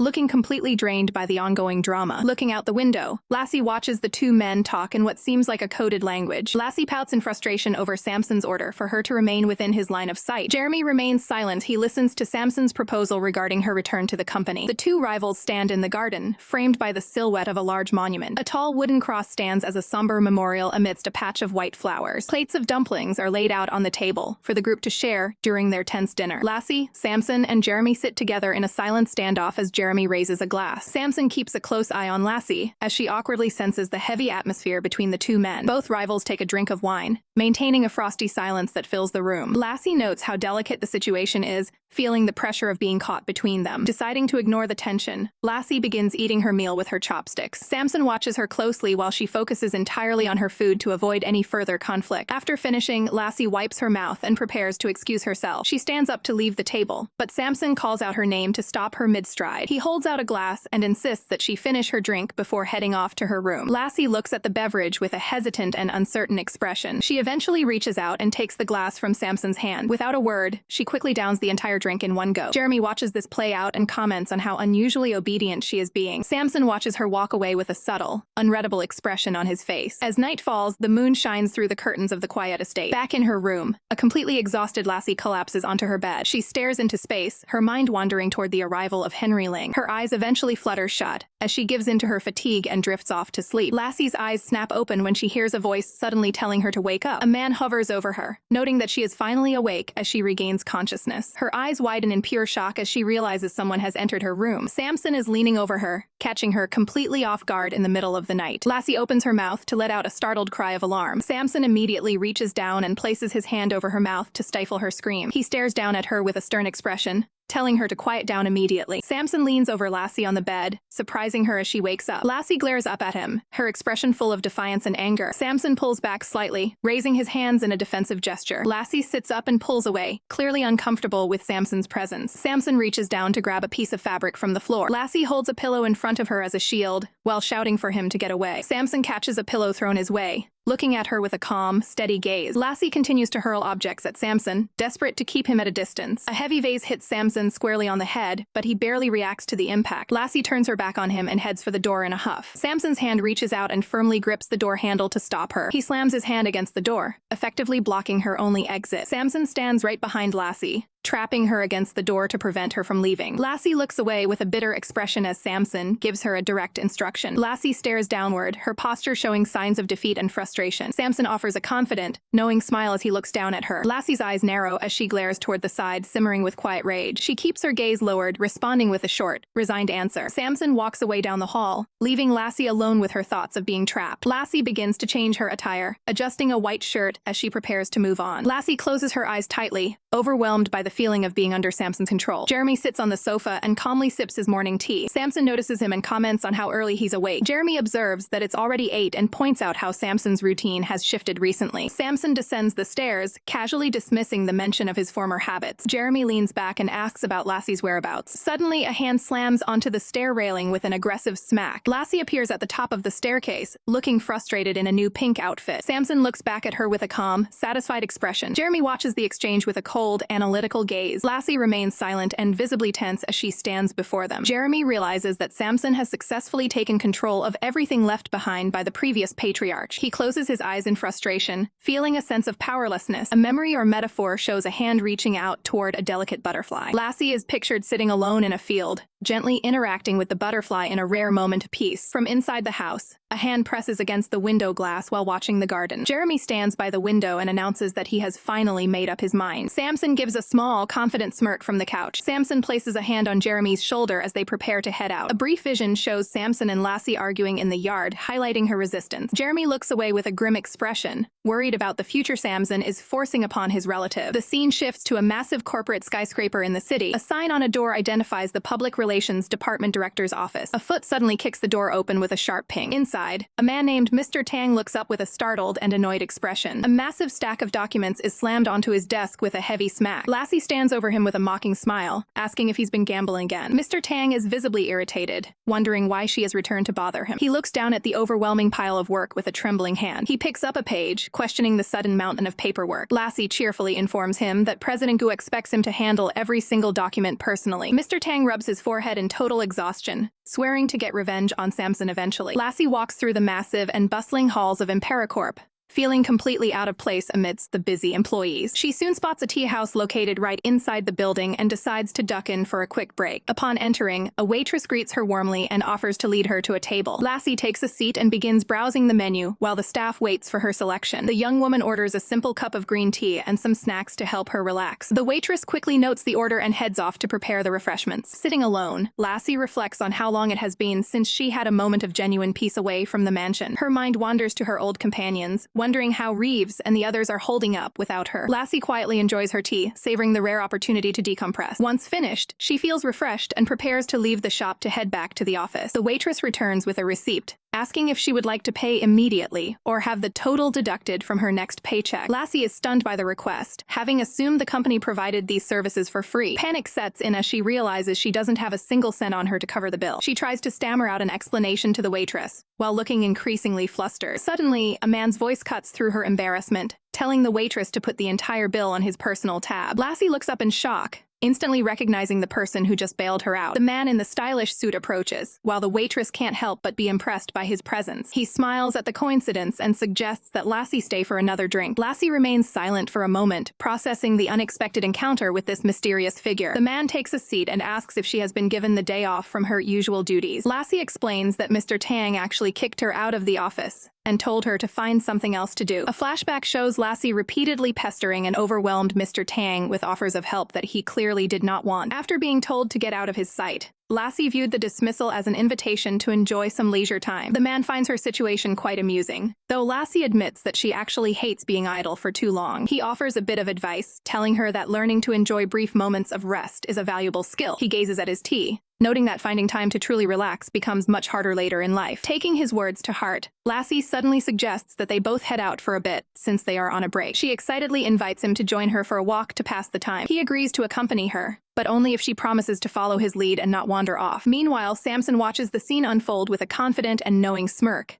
keeping a close eye on the shifting dynamics. A massive reverse bungee ride launches a passenger high into the sky above the tree line. Lassie spots the contraption from the car window and asks Jeremy what it is. Jeremy explains that the ride is designed to send people flying through the air. Intrigued by the idea of soaring, Lassie expresses a strong desire to try it out. The thought triggers a distant memory of someone saying something similar to her long ago. After the experience, Lassie looks completely drained and physically ill from the motion. She leans over a trash can in the park, regretting her choice to go on the intense ride. Jeremy approaches and offers her a bottle of water to help her recover. While taking the water, Lassie questions why he didn't join her on the ride. Jeremy calmly admits that he stayed behind because he is actually afraid of heights. Jeremy asks how it felt to fly, but Lassie can only focus on her lingering nausea. When he points out more rides nearby, Lassie frantically shakes her head in a hard pass. Jeremy reaches out and takes her by the wrist to lead her toward their next destination. He ignores her protests about wanting to go home and insists she follow him. Lassie is left wondering exactly where this mysterious benefactor is taking her. Back at the corporate office, an employee prepares a stack of documents for an upcoming briefing. Samson stands at the head of the boardroom table, managing the ongoing corporate affairs. An assistant leans in to report that Jeremy has taken Lassie away once again. Samson sighs in annoyance, already aware that his ward is out of his direct sight. Samson reaches for his desk phone to put an end to the unauthorized excursion. From his private office, he demands to know Jeremy's current location. Jeremy answers the call at the amusement park, looking relaxed as the rides spin in the background. He tells Samson that Lassie is currently occupied and can't come to the phone. Samson sternly warns him never to take her anywhere again without his express permission. Jeremy argues that keeping Lassie cooped up all the time is unhealthy for her development. He lectures Samson, claiming that she needs room to grow and see the outside world. As Lassie enjoys a nearby swing, Jeremy questions if Samson's strict repression is truly necessary. He reminds Samson of her importance as their predecessor's last living relative. Samson remains cold, insisting that his strict rules are for her own safety. Frustrated by the defiance, Samson slams the phone back onto its receiver. A yellow bird sits quietly inside its cage. Reeves carries the cage through the garden while humming a cheerful tune. He suddenly stops as he hears the distant sound of a car engine approaching. Looking toward the driveway, he wonders who could be arriving at this hour. A sleek red car pulls up and comes to a complete halt. Lassie steps out of the vehicle and is immediately spotted by Anna and Reeves. Overjoyed to be back, Lassie leaps forward and pulls Anna into a tight embrace. Anna notices that Lassie seems to have lost some weight and tries to comfort her as she cries. Reeves and Anna remark on how much Lassie's personality has softened compared to her colder demeanor in the past. The staff warmly welcomes her back and urges her to head to escape the chilly air. Lassie agrees with a bright, genuine smile. From an upstairs window, a silent observer watches the group gather below. Samson stares down at the scene with a subtle, knowing smirk. Lassie steps across the threshold, her white shoes clicking against the floor. She looks around the entryway, reflecting on how long it has been since she was last home. A voice suddenly calls out from the shadows, welcoming her back. Lassie freezes in shock as she recognizes the speaker. Samson stands tall on the staircase, watching her every move. Jeremy follows Lassie inside, and the air grows heavy with tension as the two men lock eyes. Jeremy asks Samson if he has been waiting right there for them to return all along. Samson calmly explains that he was simply worried Jeremy might lose his way. Jeremy shoots back that he could never forget this place, no matter how much time passes. Samson begins to descend the stairs, noting that nothing has changed in the house during their absence. Reeves steps in to lead Jeremy away, politely gesturing for him to follow. As the others leave, Samson reaches out to grab Lassie's shoulder. She asks what he's doing, but he ignores the question and tells her to come with him. Samson leads her into a room and firmly shuts the door behind them. He asks if she enjoyed her day out, while Lassie nervously takes a step back. He then shifts the tone, accusing her of violating company policy during her trip. Lassie looks at him with genuine confusion, asking what policy he could possibly mean. Samson smirks, questioning if she is really going to pretend she doesn't know. She maintains her innocence, insisting that she is telling the truth. Samson places his hand on the desk behind her, effectively trapping her in place. He leans in close to her face and calls her a little liar for her act. Samson firmly holds Lassie's chin to maintain eye contact while asserting his authority. He demands that she looks at him directly, intensifying the confrontation. A sudden knock at the door interrupts the tension as Jeremy asks to speak with Samson. Samson turns his attention away from Lassie to address the interruption. Jeremy announces his intention to visit the grave of the former patriarch. As Lassie tries to make a break for it, Samson quickly intercepts her. He forces her to stay behind,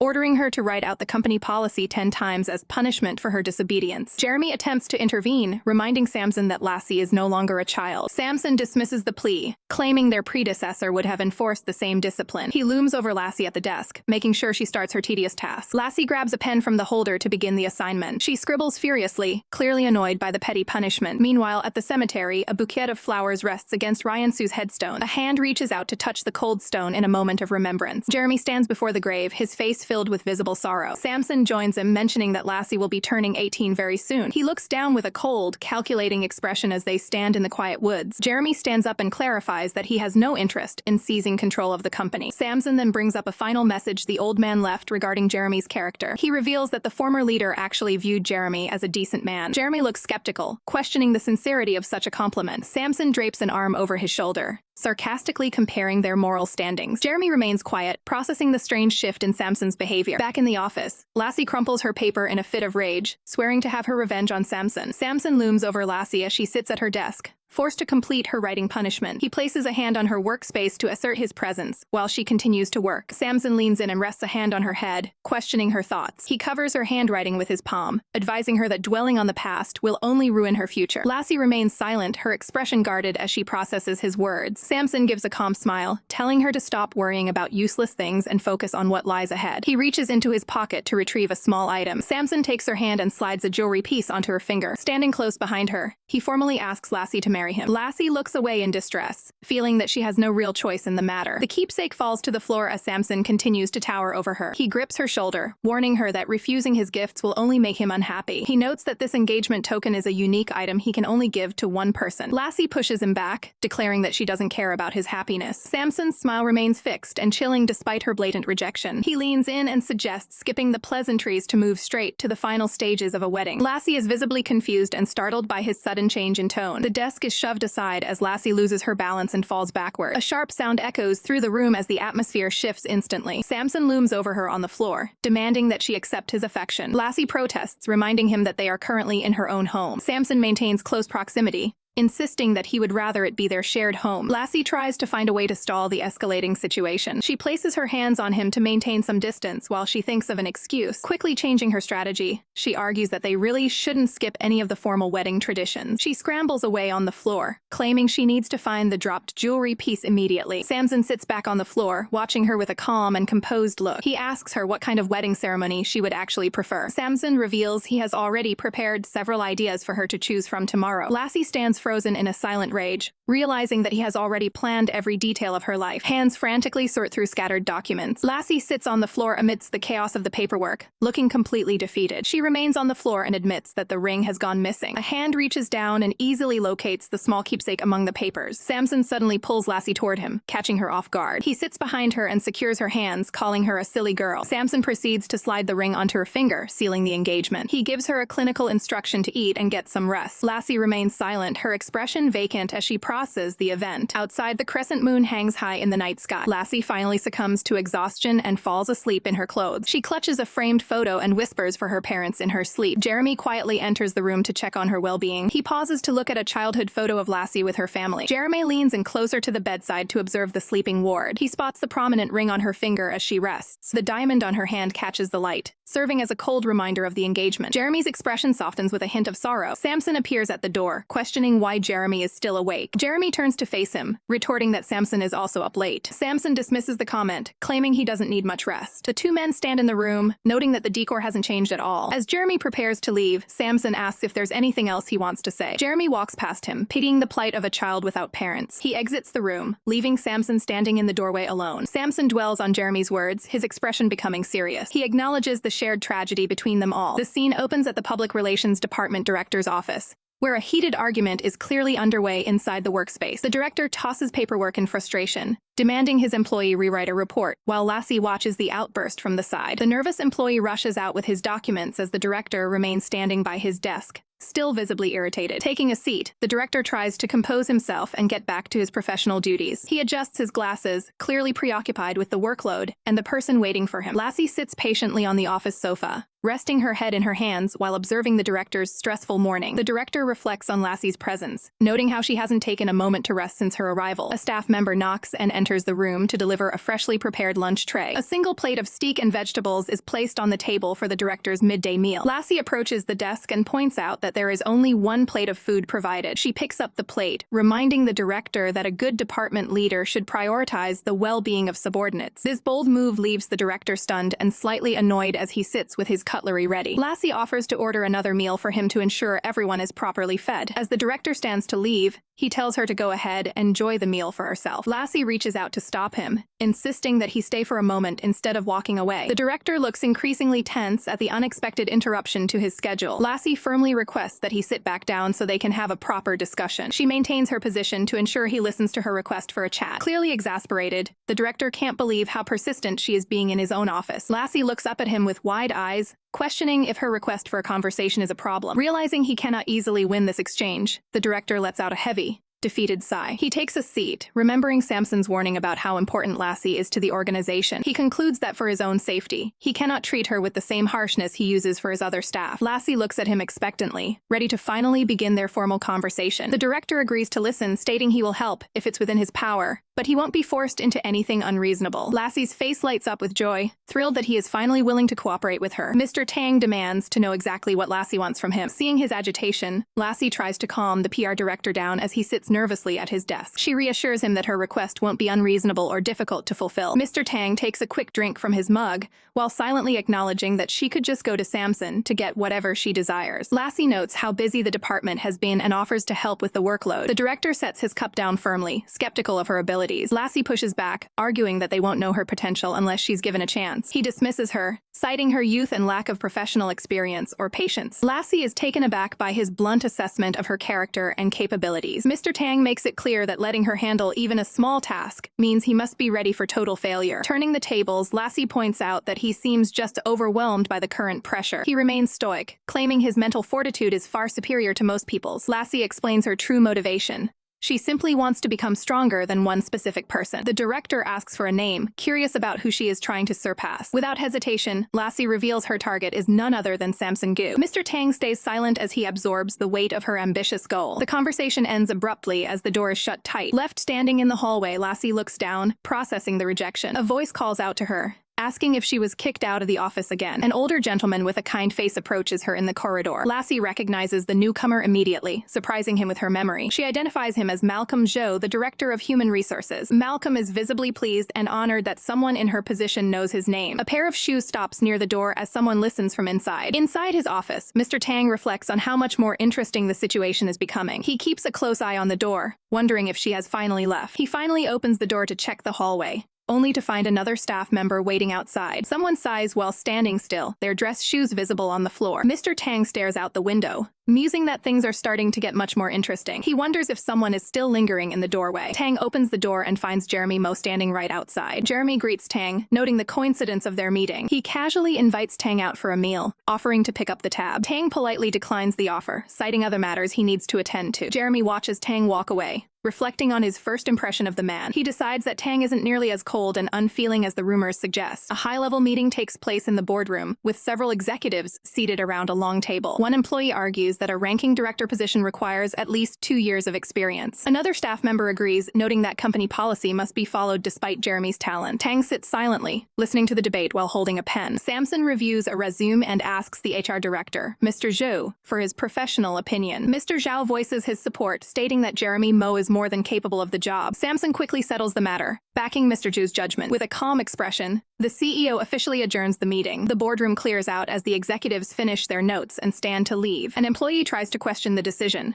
but Mr. Zhao signals him to remain silent. Zhao realizes that the others still don't understand how Samson operates. He notes that by showing the resume, Samson had already made up his mind about the appointment. The HR director concludes that the meeting was just a formality to uphold Samson's authority. Zhou sighs, predicting that the office will become much more lively with Lassie and Jeremy around. A stack of paperwork is slammed down onto a desk with a loud smack. Tang sits at his desk, looking intense and focused on the work ahead. Lassie enters the office yawning and clutching a pillow, looking completely exhausted. When Tang tells her to leave, she slams her hands on the desk to remind him she's his assistant. She shouts at him, demanding that he try being a little nicer to her for once. An annoyed Tang finally gives in and asks her to go get him some coffee. Lassie happily agrees and promises to be back in a bit. While walking, she thinks about how life isn't always smooth sailing. She carefully prepares a cup of coffee to bring back to the office. Tang rubs his eyes in frustration, clearly feeling the weight of the day's stress. Lassie returns and places the steaming cup of coffee right in front of him. After taking a sip, Tang immediately complains that the brew is far too strong. Lassie forces a smile while internally fuming at her boss's constant nitpicking. Coffee splashes into a cup as another round is prepared for the demanding director. Lassie presents the fifth cup of the day with a forced, strained smile while lightning practically crackles in the background. Tang dismissively claims the brew is far too bitter for his taste. Lassie's patience finally snaps as her frustration reaches a boiling point. She lets the cup slip, sending the dark liquid flying through the air. Tang watches in stunned silence as the mess unfolds right in front of him. He desperately tries to back his chair away, but the coffee douses the desk and his expensive suit. Tang stares at Lassie in disbelief, completely soaked by the intentional spill. Without a word, he stomps away from his desk and heads straight for the break room. Tang begins removing his ruined suit jacket and loosening his tie to clean up the mess. He reaches for the handle and turns on the water to rinse himself off. Under the stream of water, he reflects on how difficult and stubborn Lassie has become. Later, Lassie stands alone by the railing of a quiet balcony to clear her head. Heavy footsteps approach from behind as someone walks up to join her. Samson leans against the railing and casually asks what she's thinking about. Lassie avoids eye contact and turns her gaze away, clearly not in the mood for a chat. Samson places a hand on her shoulder and remarks on how nice and warm the sun feels. He gently takes her hand and notes that it would look much better with a specific accessory on it. Lassie quickly pulls back, claiming she simply isn't a fan of wearing keepsakes. Samson looks out at the horizon and asks if she's considered a date for their wedding day. She bluntly tells him that the thought hasn't even crossed her mind yet. Samson remains undeterred and decides he will be the one to finalize all the necessary details. He proposes the end of next month as the official date for their upcoming ceremony. Lassie is stunned by the sudden announcement that the wedding is scheduled for next month. She stares in disbelief as the timeline for the ceremony is aggressively moved forward. Backing away, she questions the audacity of marrying someone who hasn't even reached full adulthood yet. Samson smiles smugly, pointing out that in some places, the legal requirements are met much earlier. He doubles down on his stance, claiming that waiting this long shows he isn't being as shameless as she thinks. Samson steps in and lifts her chin, explaining he only wants her to stay with her parents for now to prevent her from crying. He speaks in a low tone as he maintains a close, clinical proximity to her. Lassie's eyes widen as she realizes how little space remains between them. Overwhelmed by the intense interaction, she flushes and shuts her eyes tight. Samson pulls her into a firm embrace, looking satisfied with his display of authority. The two stand together on the open rooftop under the bright afternoon sun. Nearby, a coworker searches the hallway, noting that Director Tang is currently in an exceptionally bad mood. The coworker spots the pair on the balcony and calls out to get Lassie's attention. Startled by the interruption, Lassie looks up as the moment is broken. She immediately puts her hands out and pushes Samson back to create some distance. The coworker delivers the news that Tang requires her presence in the office right away. Lassie follows the coworker back inside, appearing deep in thought about the encounter. Samson remains on the balcony alone, watching her leave with a contemplative expression. The coworker covers her mouth in shock, realizing the man she saw was actually President Gu. She quickly assumes that the rumors regarding Lassie's relationship with the president are true. Lassie arrives back at the office and quietly closes the door to begin her shift. Tang sits at his desk with a stern, analytical look as he prepares for their meeting. He commands Lassie to come closer so they can address her current tasks. Tang reminds her of a previous request she made, despite her claims of forgetting it. He shifts his gaze toward the documents on his desk for a professional review. Tang pushes a set of papers toward her, stating he is prepared to handle any potential failures. Lassie looks at the files, confused by the sudden change in his approach. He explains that if his assistant can't understand the work, there is no hope for her. Her eyes light up as she begins to understand the point of this exercise. Tang presses a finger onto the documents, signaling the start of a formal training session. Lassie beams with excitement, realizing that she is finally going to be taught the ropes properly. Tang sits at his desk while Lassie stands before him, receiving instructions about his high expectations for her performance. Tang looks sternly at Lassie, making it clear that he will not tolerate total failure in his department. Lassie responds with a bright, compliant smile, agreeing to his strict terms. Tang immediately puts her to work, requesting another cup of coffee to keep the momentum going. Lassie peppers him with detailed questions about his coffee preferences to ensure she gets every detail right. Tang notes her progress with a slight smirk, specifying he wants it hot, strong, and black. He quickly loses patience with the specifics, telling her that any strong coffee will do as long as it's hot. Lassie acknowledges the command and prepares to leave, but Tang stops her for one more instruction. He warns her to wear the proper company uniform starting tomorrow or not bother showing up at all. Lassie is surprised and asks if that is official policy, prompting Tang to question if she's even read the employee handbook. Tang emphasizes that he only respects subordinates with a proper work ethic as Lassie accepts his directive. The scene shifts to the exterior of the towering corporate building the next morning. Inside the lobby, employees move about their busy morning routines as the workday begins. The focus moves to a closed office door where the day's training is set to continue. A close-up shows a pair of professional heels stepping onto a chair to reach a high shelf. Lassie, now in full uniform, balances on a chair to retrieve a file for Tang. She finds the correct document and checks with Tang to see if it's the one he needs. Tang stays focused on his paperwork, telling her to place the file on the table without looking up. He hands her a small card and instructs her to make a reservation for an upcoming meeting. Lassie takes the card, confirming the task and preparing to make the call. While on the phone, she privately notes how uncomfortable and stiff the new uniform feels. She adjusts her professional attire, feeling self-conscious about the fit of the formal skirt. In the hallway, other employees peek through the door, gossiping about her presence in Tang's office. Later, Lassie and Tang arrive at an upscale restaurant, where she is visibly impressed by the high-end decor. A waiter leads the pair through the dining area toward their reserved table. Nearby, Master Gu sits with an associate who points out Tang's arrival across the room. Gu takes a sip of water, while his companion explains that Tang is meeting a representative from a dissolved agreement. Gu narrows his eyes, showing an immediate interest in who Tang is meeting. Lassie walks confidently in her professional suit, unaware of the eyes on her. Gu stands up and prepares to leave his table, directing his associate to handle other business matters. Tang gives Lassie a final stern warning to remain silent while he speaks with the representative. A knock at the door precedes the arrival of a man in a dark suit entering the private room. Tang is shocked to see President Gu entering the meeting, while Lassie watches the unexpected arrival with confusion. Tang asks President Gu why he is attending a meeting meant for a specific client. President Gu explains that he heard a major client was expected and wanted to oversee the proceedings personally. Tang takes his seat, clearly wary of the unexpected interference in his business deal. Gu shifts his focus and directly addresses the assistant sitting at the table. Lassie points to herself in confusion, unsure why the high-ranking executive is speaking to her. Gu criticizes the assistant's lack of preparedness, while Tang takes responsibility for her ongoing training. President Gu asks for the identity of the representative sent by the Source Engine Company. Lassie identifies the contact as Marketing Director Ethan Liang, but is met with further questioning. She looks on in confusion as Gu demands even more specific details about the visitor. Gu reminds her that a professional must thoroughly research a client before any negotiation begins. Lassie quickly checks her device to provide the additional background information required. She holds out her phone to show Gu the data she has gathered on the client. Tang watches the interaction with concern,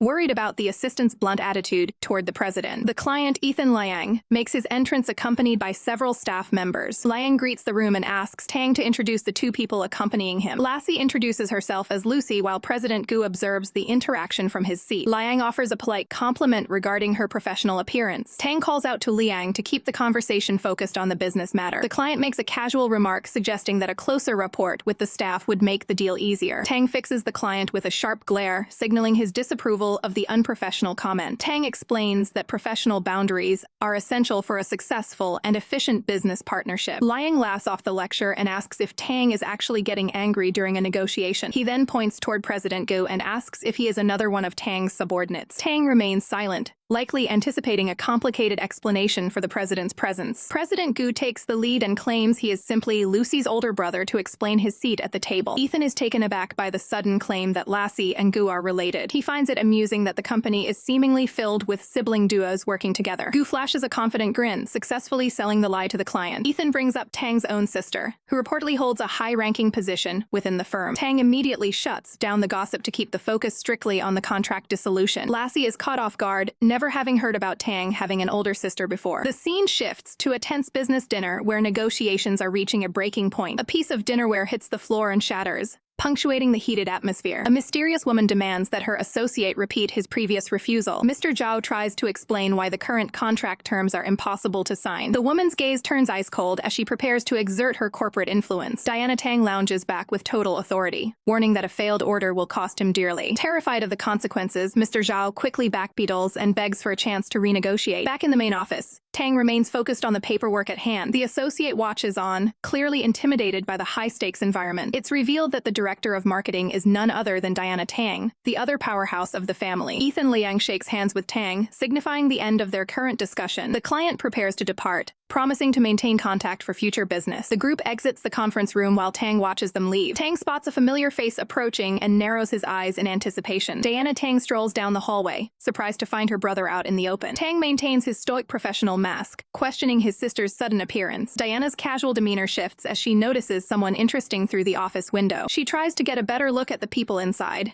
Sensing that something is being hidden, Tang shuts her down instantly, telling her to mind her own business. Diana gives a knowing smirk, clearly seeing through her brother's attempt at secrecy. She notes that the new assistant is quite impressive, while Gu continues his protective act. Gu swirls his wine glass while starting a conversation. He questions Lassie's choice of work attire while she stoically cites the company's employee handbook. Gu reaches toward her, maintaining a calm but insistent gaze. Lassie reacts with immediate defensiveness to the sudden proximity. Gu offers to take her on a trip for a few days, but she shuts him down instantly. He remains persistent, suggesting she won't get another chance to experience a foreign country like this. Lassie stands her ground and repeats her lack of interest as he watches her. Gu reaches out and firmly grabs her hand to stop her from leaving. Lassie struggles against his grip, demanding that he let go of her at once. He tightens his hold on her wrist to ensure she stays put. Gu pulls Lassie down to sit with him, asserting his control over the situation. The sudden move leaves Lassie wide-eyed and completely caught off guard. She frantically asks about the logistics of the trip, only for Gu to reveal they are leaving tonight. Lassie tries to push him away to create some distance between them. Gu doesn't budge, maintaining a firm hold on her during the brief struggle. Lassie looks flustered as she realizes how close they are. She reaches out to steady herself, touching his coat in the process. Gu simply looks at her with a knowing, composed expression. Lassie finally breaks free and shouts at him for his overbearing behavior. Gu ignores the outburst and tells her to go change, as they are leaving immediately. Lassie is stunned by the demand to leave on such short notice. He leans back casually and instructs her to get her luggage ready right now. A quick glance at a watch shows that time is running out for their departure. Tang worries that things are spiraling out of control and decides he needs to intervene. A pair of heels clicks against the floor as someone approaches the scene. Tang's eyes narrow behind his glasses as he spots something unexpected. Lassie stands tall with her arms crossed, looking remarkably confident. Tang is left completely speechless by the sight before him. He stares at her in total confusion, trying to process the sudden change in her demeanor. An open doorway stands empty as a plan begins to take shape. Gu stays on the line to coordinate a change in travel plans,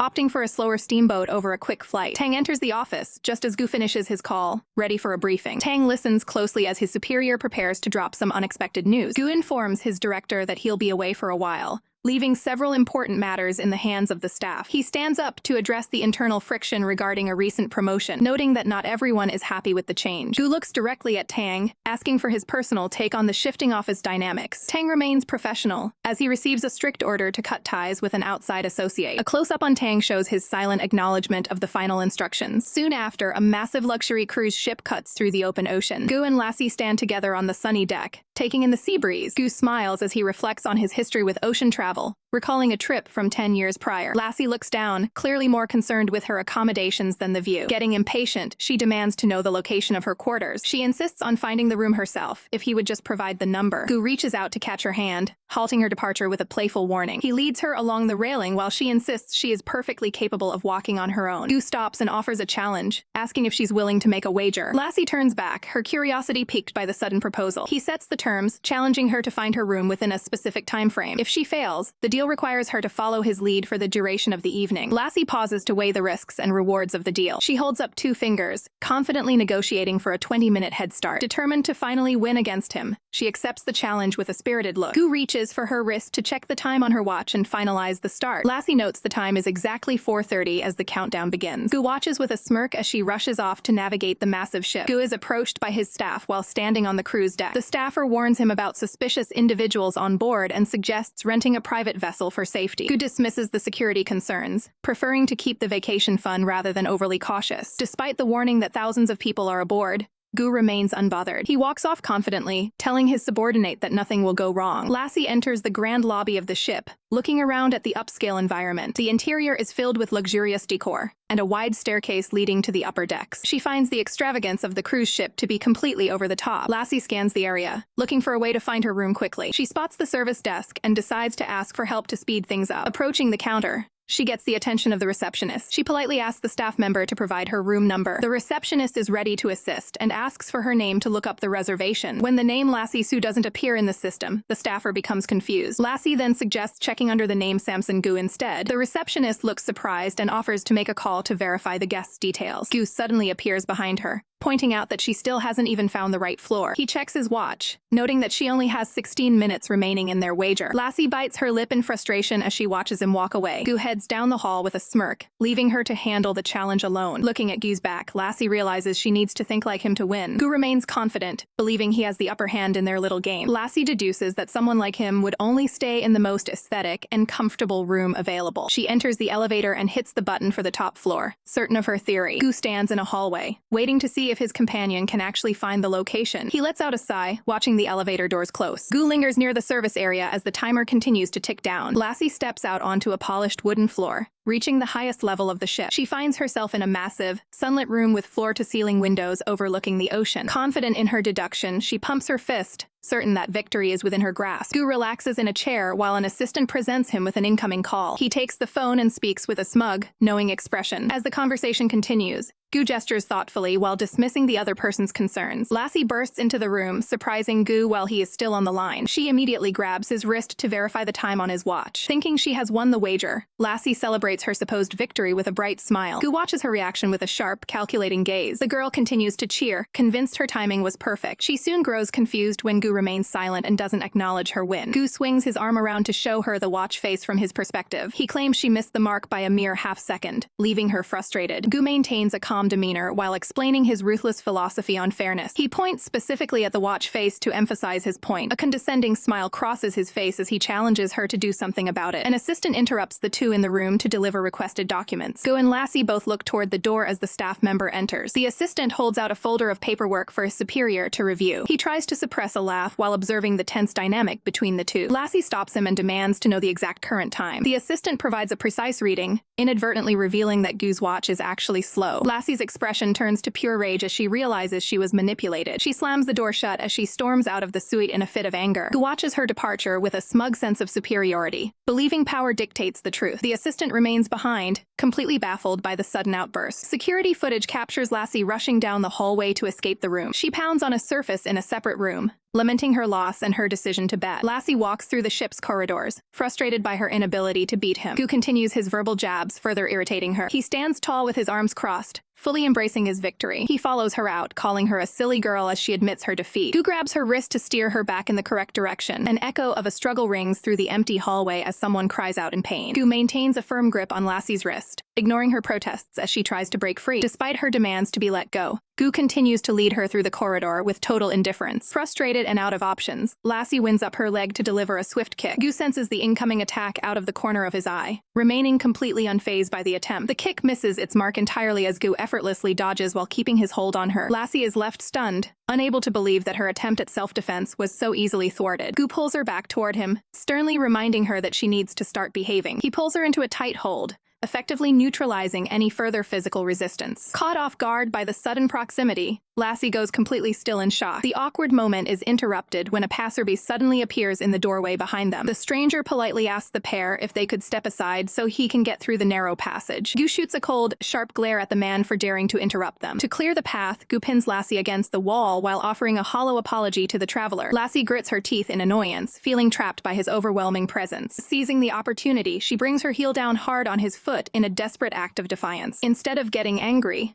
Gu simply looks down at her with a condescendingly affectionate smile. Lassie is left speechless and confused by his bizarrely calm reaction to her aggression. From a distance, two observers watch the scene unfold, worried that Gu is being far too lenient. They speculate that his tendency to spoil her will only lead to massive headaches down the road. Daniel scoffs at their commentary, questioning if they even understand the strategy they're looking at. He praises Gu's actions as a masterclass in psychological manipulation. The two men are baffled by the claim, unable to see the brilliance Daniel is describing. Daniel watches the pair from afar, explaining his philosophy on keeping others under control. He believes that by fostering dependency, Gu is ensuring her loyalty remains absolute. The subordinates take offense as Daniel openly mocks their lack of social intelligence. The two men flare up in anger, demanding to know why they're being called idiots. Daniel laughs off their frustration, pointing out how their petty habits make them entirely unappealing. He confidently asserts that no woman would ever want to deal with men as incompetent as them. As Lassie stomps away, an assistant confirms to Gu that everything has been prepared according to his plan. Gu gives Daniel a direct order to track her every move and ensure she doesn't cause any further trouble. A stern-looking staff member stands guard at an entrance on the cruise ship. He stops Lassie at the door, informing her that the casino is strictly for guests aged 18 or older. Lassie looks visibly annoyed, frustrated that this marks her third rejection of the day. She is blocked yet again from another venue, with the staff reminding her that certain areas are off-limits to minors. Clenching her fist, she fumes over the restrictive rules of the boat. A man in a suit approaches Lassie to inform her that Master Gu is expecting her for dinner. Lassie's expression shifts as she processes the summons. The scene moves to an upscale dining room, where tables are neatly set against a sunset backdrop. Gu sits alone by the window, watching the sun dip toward the horizon. As Lassie arrives, Gu notes that she made him wait quite a while. Lassie retorts that she never asked him to wait up for her. Gu ignores the attitude and calmly tells her to wipe her hands with a warm towel before eating. She shoots him a sharp look of defiance. Still, she complies and quickly cleans her hands with the cloth. Lassie begins to eat, focusing entirely on her meal to avoid conversation. Gu smiles and suggests she take a moment to look at the view to her left. Surprised, Lassie pauses mid-bite and looks toward the window. Her eyes reflect the vibrant orange and pink hues of the sun setting over the ocean. Gu comments on the beauty of the scene with a satisfied expression. He speaks about the vastness of the sky and the feeling of having nothing but the view. Lassie listens quietly, momentarily distracted by his words. Gu claims that despite his many possessions, one thing stands out as the most important. He looks directly at her, stating that having her there to see the sunset is what truly matters. Lassie stares back, seemingly stunned by the sudden change in his tone. Trying to break the tension, Lassie stands up and announces that she is finished eating. Gu stays seated, calmly telling her to sit back down because they aren't finished yet. His gaze turns sharp as he reminds her that she lost their earlier exchange and must follow his lead tonight. Lassie stands frozen as he insists she must keep her promise. Lassie notes that there's still plenty of daylight left before the sun goes down. Gu smirks, agreeing that there is absolutely no reason to rush things. He watches her from across the table with a calm, calculating expression. He mentions that the scenery is even better at night, as he anticipates the coming hours. The scene shifts to a private bar setup inside a luxury suite. Lassie sits on the edge of the bed, clutching a pillow while waiting for the day to end. Outside, a bright full moon hangs over the dark ocean water. Lassie stares out the window, noting the moon's position in the sky. The reflection of the moon is visible in her eyes as she contemplates what was said earlier. Someone approaches her from behind, their footsteps muffled by the carpet. Gu finds her by the window and asks if the night sky isn't more beautiful than the day. He gestures toward the bar area and asks what she would like to have. Lassie looks back and requests a drink to pass the time. Gu stands by the bar, initially remarking that it isn't proper for her to drink. However, he decides that an exception can be made just for this evening. He begins carefully measuring out liquids to prepare a special beverage. He finishes the drink by adding a garnish to the rim of the glass. Gu holds up the colorful cocktail, ready to serve it. He joins Lassie on the bed and extends the glass, inviting her to take a sip. Lassie looks at the drink with a mixture of curiosity and hesitation. Gu explains that the drink has a sweet start followed by a bitter aftertaste. Lassie reaches out and takes the glass from his hand. She examines the colorful liquid while considering his offer. Finally, she leans in and takes a small taste of the beverage. Suddenly, something splashes into the glass while she is holding it. Surprised by the sudden movement, she asks him what he thinks he is doing. Gu maintains a calm expression and asks if he can make a suggestion for the night. Lassie reacts with shock as Gu suddenly mentions having a specific suggestion. She stands frozen with a glass in hand, waiting to hear what he has in mind. Gu displays a confident smirk, clearly enjoying the tension in the room. He suddenly asks for permission to bridge the distance between them. Lassie's eyes widen in total surprise at his boldness. She looks down, struggling to process the request while remaining silent. Gu maintains a calm and steady gaze, watching her reaction closely. He reaches out to place a hand on the side of her face, further narrowing the space between them. They remain in close proximity as Gu continues to hold her attention. Lassie appears completely stunned,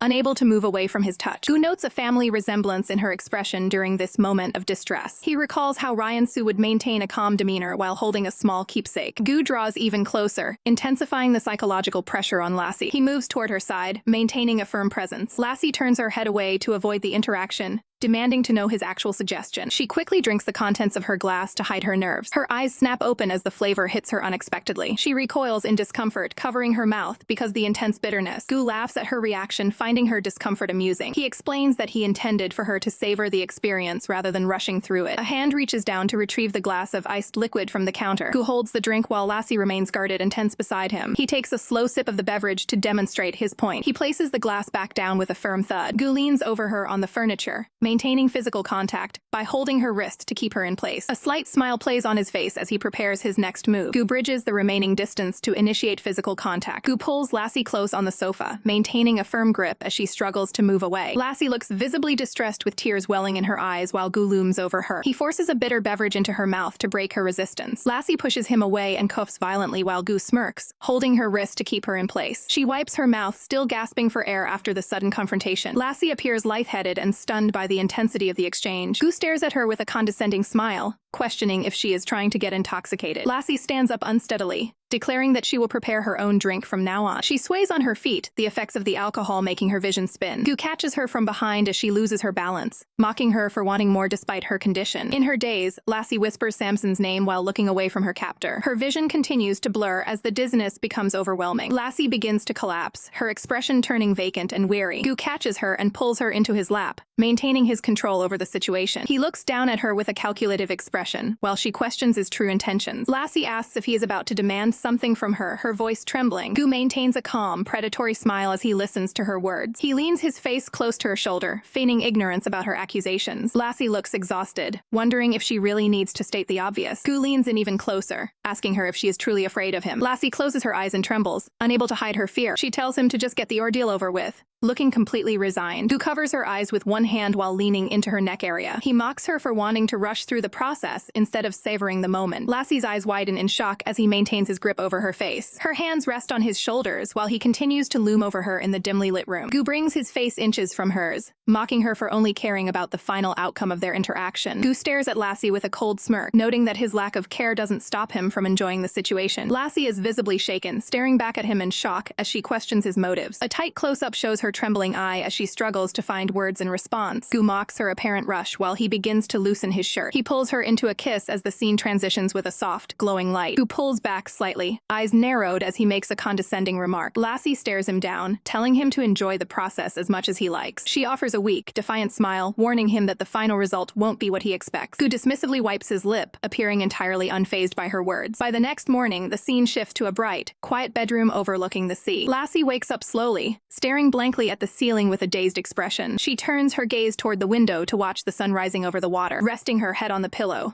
she takes a moment to admire the beautiful view. She eventually sits up and stretches, noting how bright the morning light has become. Lassie realizes it is time for breakfast and prepares to get out of bed. She is startled to find Gu sitting in a chair across the room, calmly drinking tea. Gu informs her that her current outfit isn't suitable for leaving the room. Lassie looks down at her sleeve, realizing she is wearing an oversized men's dress shirt. A close-up of her eye captures her sudden shock as she processes the situation. She quickly reaches for a set of clothes sitting on the bedside table. Lassie heads toward the bathroom to change while Gu watches her from his seat. Lassie wakes up in a daze, struggling to piece together the events of the previous night after having too much to drink. She clenches her fist in frustration, feeling overwhelmed by the situation she's found herself in. Meanwhile, Gu sits nearby in total composure, casually sipping a cup of tea as if nothing is wrong. Lassie eventually emerges from the bathroom fully dressed, but she remains visibly tense under his gaze. She stands with her arms crossed and wet hair dripping, looking completely drained by the ongoing power struggle. Gu sets his teacup down and warns her that the strong ocean winds outside will give her a headache if she isn't careful. He reaches for a towel, prepared to take matters into his own hands. He steps forward and drapes the towel over her head, lecturing her on how she'll regret neglecting her health in a few years. Lassie immediately bristles at his touch, telling him that her well-being is none of his concern. Gu isn't deterred and maintains a smug smile, claiming that everything involving her is his business. He ignores her protests and begins drying her hair for her, treating her like a child. Trying to reclaim some power, Lassie suddenly demands a high-ranking position and a share in the company. Gu is caught off guard by the sudden shift in the conversation and her bold ambition. She makes it clear she has no intention of remaining an assistant any longer. Instead, she turns the tables and declares that she wants Gu to be the one working as her assistant. Gu finds the demand so absurd that he can't help but let out a small chuckle. This quickly turns into a full-blown laugh as he finds her attempt at dominance hilarious. Lassie is fuming, demanding to know what he finds so funny about her request. She pouts in annoyance annoyance while he continues to find amusement in her defiance. She snaps at him to stop laughing, but he just leans in with a playful apology, still not taking her seriously. After catching his breath, Gu looks at her with a condescending but entertained expression. Lassie argues that since he gave others authority, she deserves a bit of power as well. Gu is momentarily stunned by the fact that she is comparing herself to his veteran staff. He turns serious and tells her she'll need at least 10 more years of experience before she can even think about that level of treatment. He stares her down, asking if that explanation is fair enough for her. Frustrated by his dismissal, Lassie turns her back and storms away without another word. Suddenly, a loud pounding at the door interrupts the silence of the room. Gu turns toward the sound, wondering who could be interrupting them at this hour. Despite the interruption and Lassie's defiance, Gu ends the encounter with a confident smile. A crowded indoor pool serves as the backdrop for the day's relaxation. A blonde man steps out of the water and strikes up a conversation with a nearby girl. He offers her a hand, trying to act the part of a gentleman. He reaches out and makes contact, grabbing her hand without permission. Startled by the sudden physical contact, the girl's eyes widen in surprise. She immediately reacts by seizing his wrist with a forceful grip. The man winces, shocked by the sudden display of strength and aggression. He complains about her being far too violent for such a young woman. The girl offers no response, staring back with a cold and detached look. She abruptly lets go of his arm and prepares to move on. She walks away with her eyes closed, completely dismissing his presence. Offended by the rejection,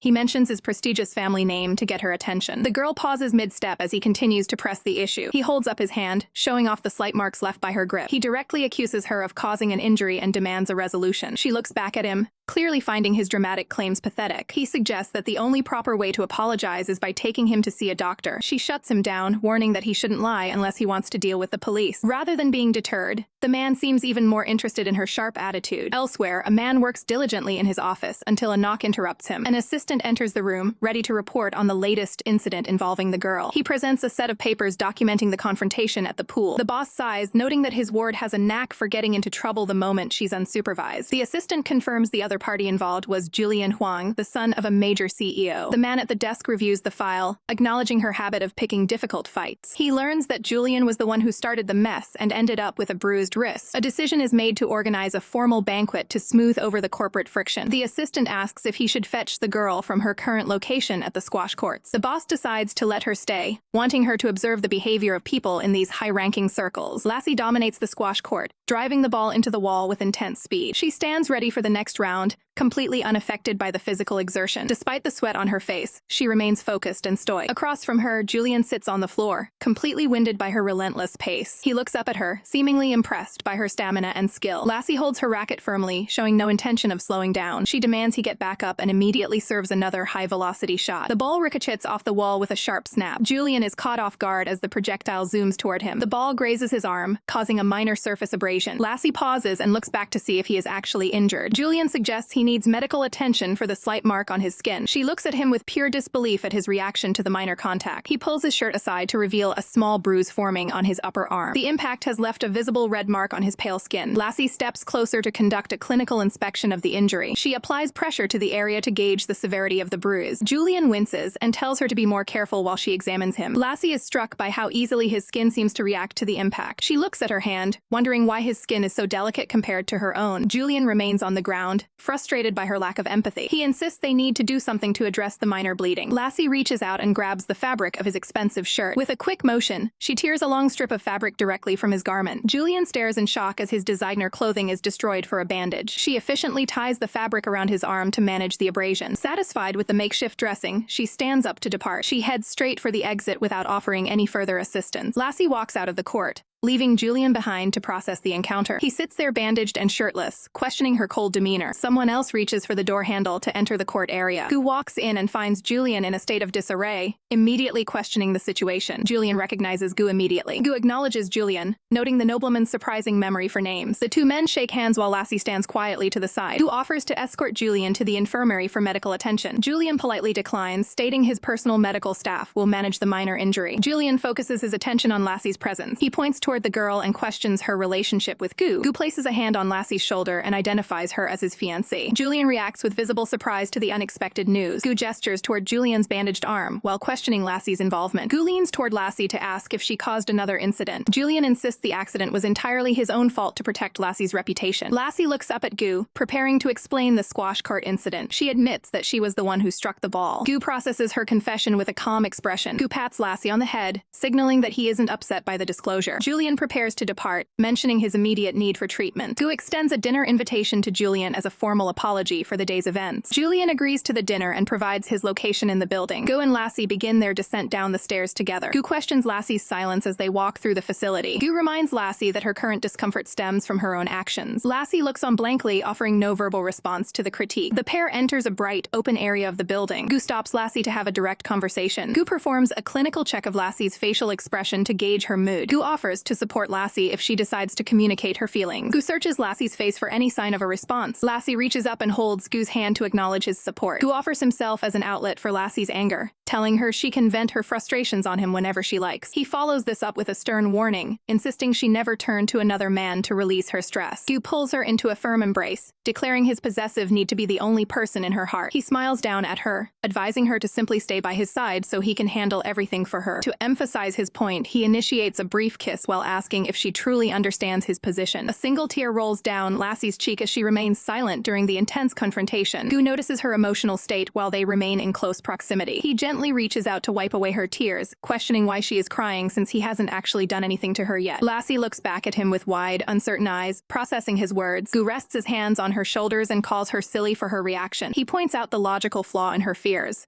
noting she wouldn't have the energy for physical activity if anything had happened the night before. Lassie stands frozen as she listens to his explanation of the previous night's events. She remains quiet, her expression shifting as she absorbs the reality of the situation. Finally, she pushes him back with both hands and states that she needs to go take a shower. Lassie walks away with a shadowed expression, leaving Gu to comment on how stubborn she can be. Once at the door, she feels a sense of relief that nothing significant occurred while she was unconscious. She realizes that until they are legally married, there is still an opportunity to change her fate. A determined smile appears on her face as she plots a way to finally get the upper hand. The scene shifts to a bright office where a loud argument is unfolding. Virgil is in a rage, pointing a finger and scolding the staff for allowing the young master to get injured. The subordinates bow their heads in shame as Virgil continues to yell about the severity of the situation. Julian sits nearby with a bored and wary expression, seemingly unaffected by the shouting. Virgil refuses to accept their apologies, maintaining that saying sorry isn't enough for such a lapse in security. A doctor with purple hair intervenes, telling Virgil to stop being so hard on the staff. The doctor leads Virgil away, noting that the atmosphere is already tense enough for the patient. He turns to Julian, advising him to take better care of himself to avoid causing a major issue with his father. Julian remains silent, resting his chin on his hand as he contemplates his next move. He wonders internally whether he should actually attend the dinner invitation or avoid it entirely. The medical assistants look on with confusion when Julian suddenly reacts to his thoughts. Julian starts to get up, conflicted because going means seeing Lassie, but it also means facing Gu. A medical kit sits open on the table, ready for his continued treatment. An older physician enters the room, suggesting that Julian stay home if the decision is causing him this much stress. Julian looks up in surprise, recognizing the man as Uncle Marcus. Julian reacts with confusion and shock to the news he's just received. Marcus checks his clipboard while reminding Julian that his current physical state requires complete rest. The doctor meticulously adjusts the IV equipment to ensure the treatment is flowing correctly. Marcus emphasizes that Samson Gu is someone who should be avoided at all costs. Julian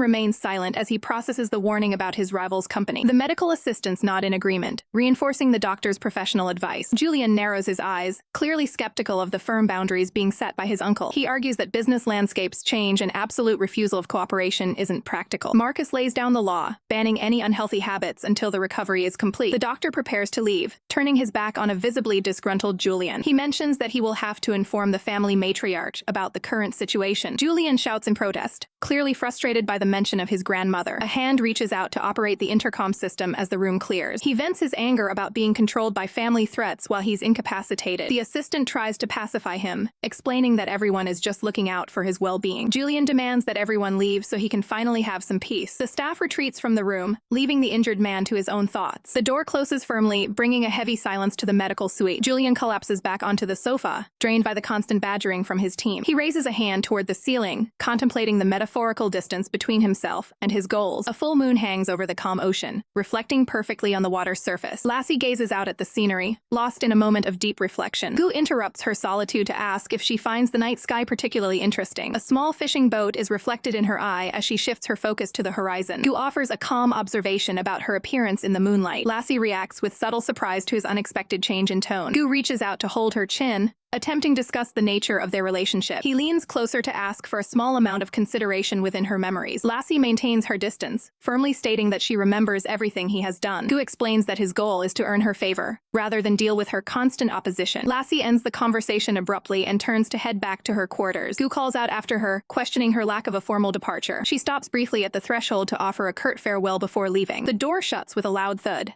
signaling the end of their interaction for the night. The scene opens on a grand, luxurious hall featuring a sweeping staircase and shimmering decor. Lassie stands alone by a large window, looking out at the water with a somber expression. A stranger approaches her to offer a drink, but she remains cold and dismissive of the unwanted attention. Gu suddenly interjects, claiming that the young lady has actually been waiting for him. He steps up behind Lassie and offers a smooth apology for his tardiness. Lassie turns around and sharply reminds him that she has no patience for people who are late. Gu ignores her bite and gestures for her to follow him to a place he promises will be fun. Lassie looks skeptical, questioning if there is anything truly entertaining to be found on this boat. They arrive at the entrance of a bar that strictly requires guests to be at least 18 years old. Gu pulls out a sleek membership card to secure their entry into the venue. As he handles the logistics with the attendant, Lassie begins to wonder if she has underestimated him. She decides that perhaps she should try to understand his true character a bit better. The pair walks down a long, dimly lit hallway accented with vibrant neon lights. Gu warns her to watch her step in the dark and reaches out to assist her. Lassie immediately recoils, insisting she can see just fine and doesn't need his help. Gu can only sigh in frustration at her continued and vexing resistance. They enter a sophisticated lounge area filled with private booths and tables. After they take their seats, Lassie surprises him by asking if his previous wound has healed yet. Gu is visibly touched that she actually bothered to remember his injury. A waiter arrives at the table to take their orders, while the atmosphere remains tense. Lassie keeps things simple and requests a cup of green tea from the server. The staff sets down a bottle and a bowl of fresh fruit for them to enjoy. Lassie glances at Gu and asks what kind of performance they are waiting to see. Gu offers a cryptic smile, promising her that the upcoming show will be very interesting. Lassie looks around at the other patrons, suddenly overcome by a bad feeling about the situation. Gu remains calm and focused, noting that the event is finally about to begin. They sit together in a heavy silence as the lights dim for the main attraction. The heavy red curtains on the stage finally begin to pull away. Lassie gasps and covers her mouth in total shock at the sight revealed on the stage. Two men sit across from each other at a formal table, deep in discussion over drinks. An assistant leans in to whisper a message to Master Gu,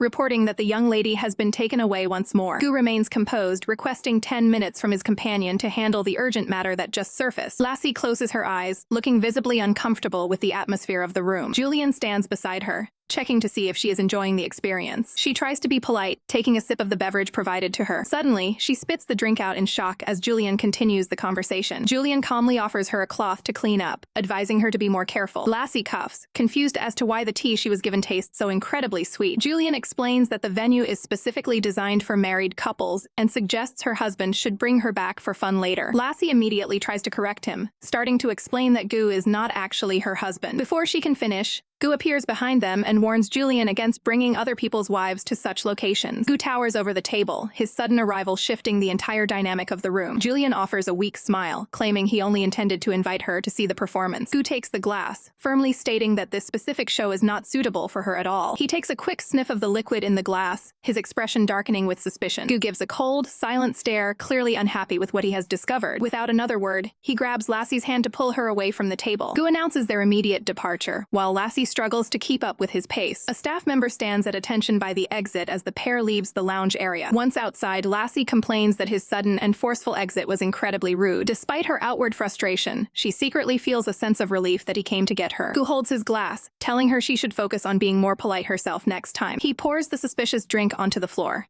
lecturing her for being reckless enough to come here with a man she barely knows. Lassie looks down in silence, absorbing the harsh reality of his lecture. Julian watches them from the doorway, mockingly suggesting that being too strict will only make her want to leave. Gu dismisses the comment entirely, stating that their private matters are none of Julian's business. Julian remains behind, wearing a mysterious smile as he watches them walk away. Outside, a heavy downpour patters against the window glass as night falls. A fresh assortment of grapes and sliced fruit sits untouched on the coffee table. Lassie remains slumped on the sofa, staring blankly ahead. She reflects on the fact that a full day and night have already passed since the incident. Gu firmly guides her into the living area to address her recent behavior. He commands her to stay put and think about her reckless actions. In a strict tone, Gu declares that she won't be getting any food until she acknowledges her mistakes. He exits the room and slams the door shut, leaving her in silence. Sometime later, the door opens again as Gu returns to check on her. He reaches for the remote control on the table. Gu settles onto the sofa and turns on the television while Lassie continues to rest nearby. A news broadcast begins to play, filling the quiet room with the reporter's voice. Lassie stirs under her blanket, clearly bothered by the sudden noise. The lively chatter from the TV makes it impossible for her to keep sleeping. She sits up and demands that he mute the volume immediately. Gu dismisses her complaint, noting that the TV is much quieter than the venue she visited. Frustrated, she reaches out to snatch the remote from his hand. The screen suddenly goes dark as the device is clicked. Total darkness envelops the room as the power unexpectedly cuts out. Lassie looks around in confusion, wondering why the lights failed. In the shadows, Gu reaches out and firmly grips her shoulder. He questions her constant curiosity and lack of caution. He leans in close, telling her that he can show her whatever she wants to see. Gu holds her steady as she tries to pull away from his intense gaze. He leans in further, asking why she refuses to listen to him when she's so easily influenced by others. Gu looks at her with a mix of frustration and concern, stating that her mistakes make him incredibly uncomfortable. Lassie struggles against his hold, shouting that she hates him. Gu looks away, his expression hardening as he processes her words. Lassie stares back with wide eyes, caught off guard by the escalating tension. A hand reaches out through the dimly lit room, moving steadily toward its target. Gu stands close to Lassie, his expression unyielding as he traps her within his personal space. He firmly grasps her hand, preventing any chance of her pulling away during their heated confrontation. Gu leans in dangerously close, staring directly into Lassie's eyes as she demands to be released. The proximity between them reaches a breaking point as Gu maintains his position, heightening the tension of the scene. Gu remains inches away from Lassie, his movements controlled and deliberate as he stares her down. He looks at her with a calm but intense gaze,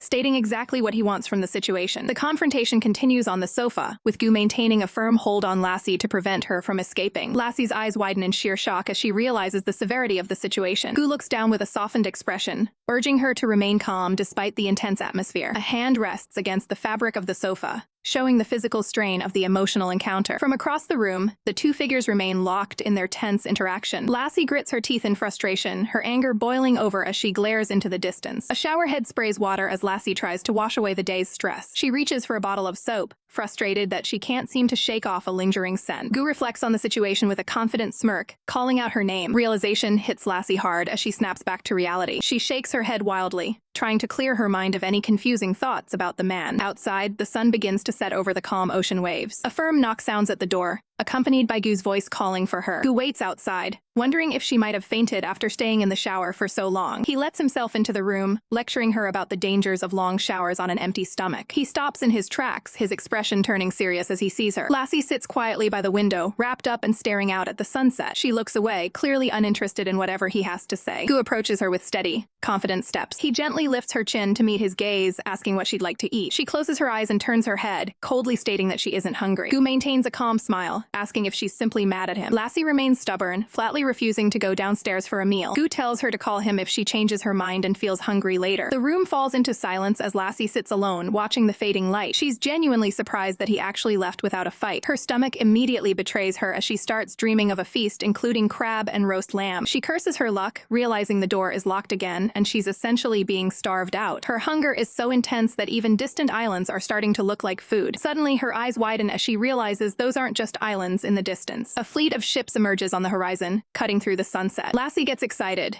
hoping that these might actually be pirates coming to cause chaos. She jumps up, seeing this as the perfect opportunity for something to happen. She plots her escape, thinking that a pirate attack is her best chance to jump ship and get away from Gu. A voice from the doorway interrupts her thoughts, asking if she's finally hungry. A staff member arrives, offering to take her to get some food. The scene shifts to the crowded dining hall, where passengers are gathered under a heavy atmosphere. Gu remains perfectly composed, taking a slow sip of wine while he observes the room. He places a firm, grounding hand over Lassie's to keep her from making any sudden moves. Gu quietly commands her to ignore the surroundings and focus on finishing her meal. Lassie looks on with a mix of frustration and disbelief at the sudden change in her treatment. She realizes that the rumors were true and the cruise ship has officially been taken hostage by pirates. Nearby, a blonde man sits alone at a table, letting out a heavy sigh of exhaustion. He appears weary as he leans his head on his hand, clearly stressed by the current situation. Walking through the hallways earlier, he looked like he hadn't slept a wink due to his worries. His eyes widen in surprise when he spots Gu walking ahead of him in the corridor. He finds himself following Gu toward the dining hall without even thinking about it. Now seated among the crowd, he tries to blend in while sipping a drink and observing the armed guards. Suddenly, a fork drops onto the table with a loud clatter, breaking the tense silence. Lassie hunches over in obvious distress as Gu leans in to ask what is wrong. She winces and clutches her midsection, complaining of a sudden and sharp pain. An onlooker speculates that the combination of cold fruit and seafood might be the cause of her illness. One of the armed captors approaches the table,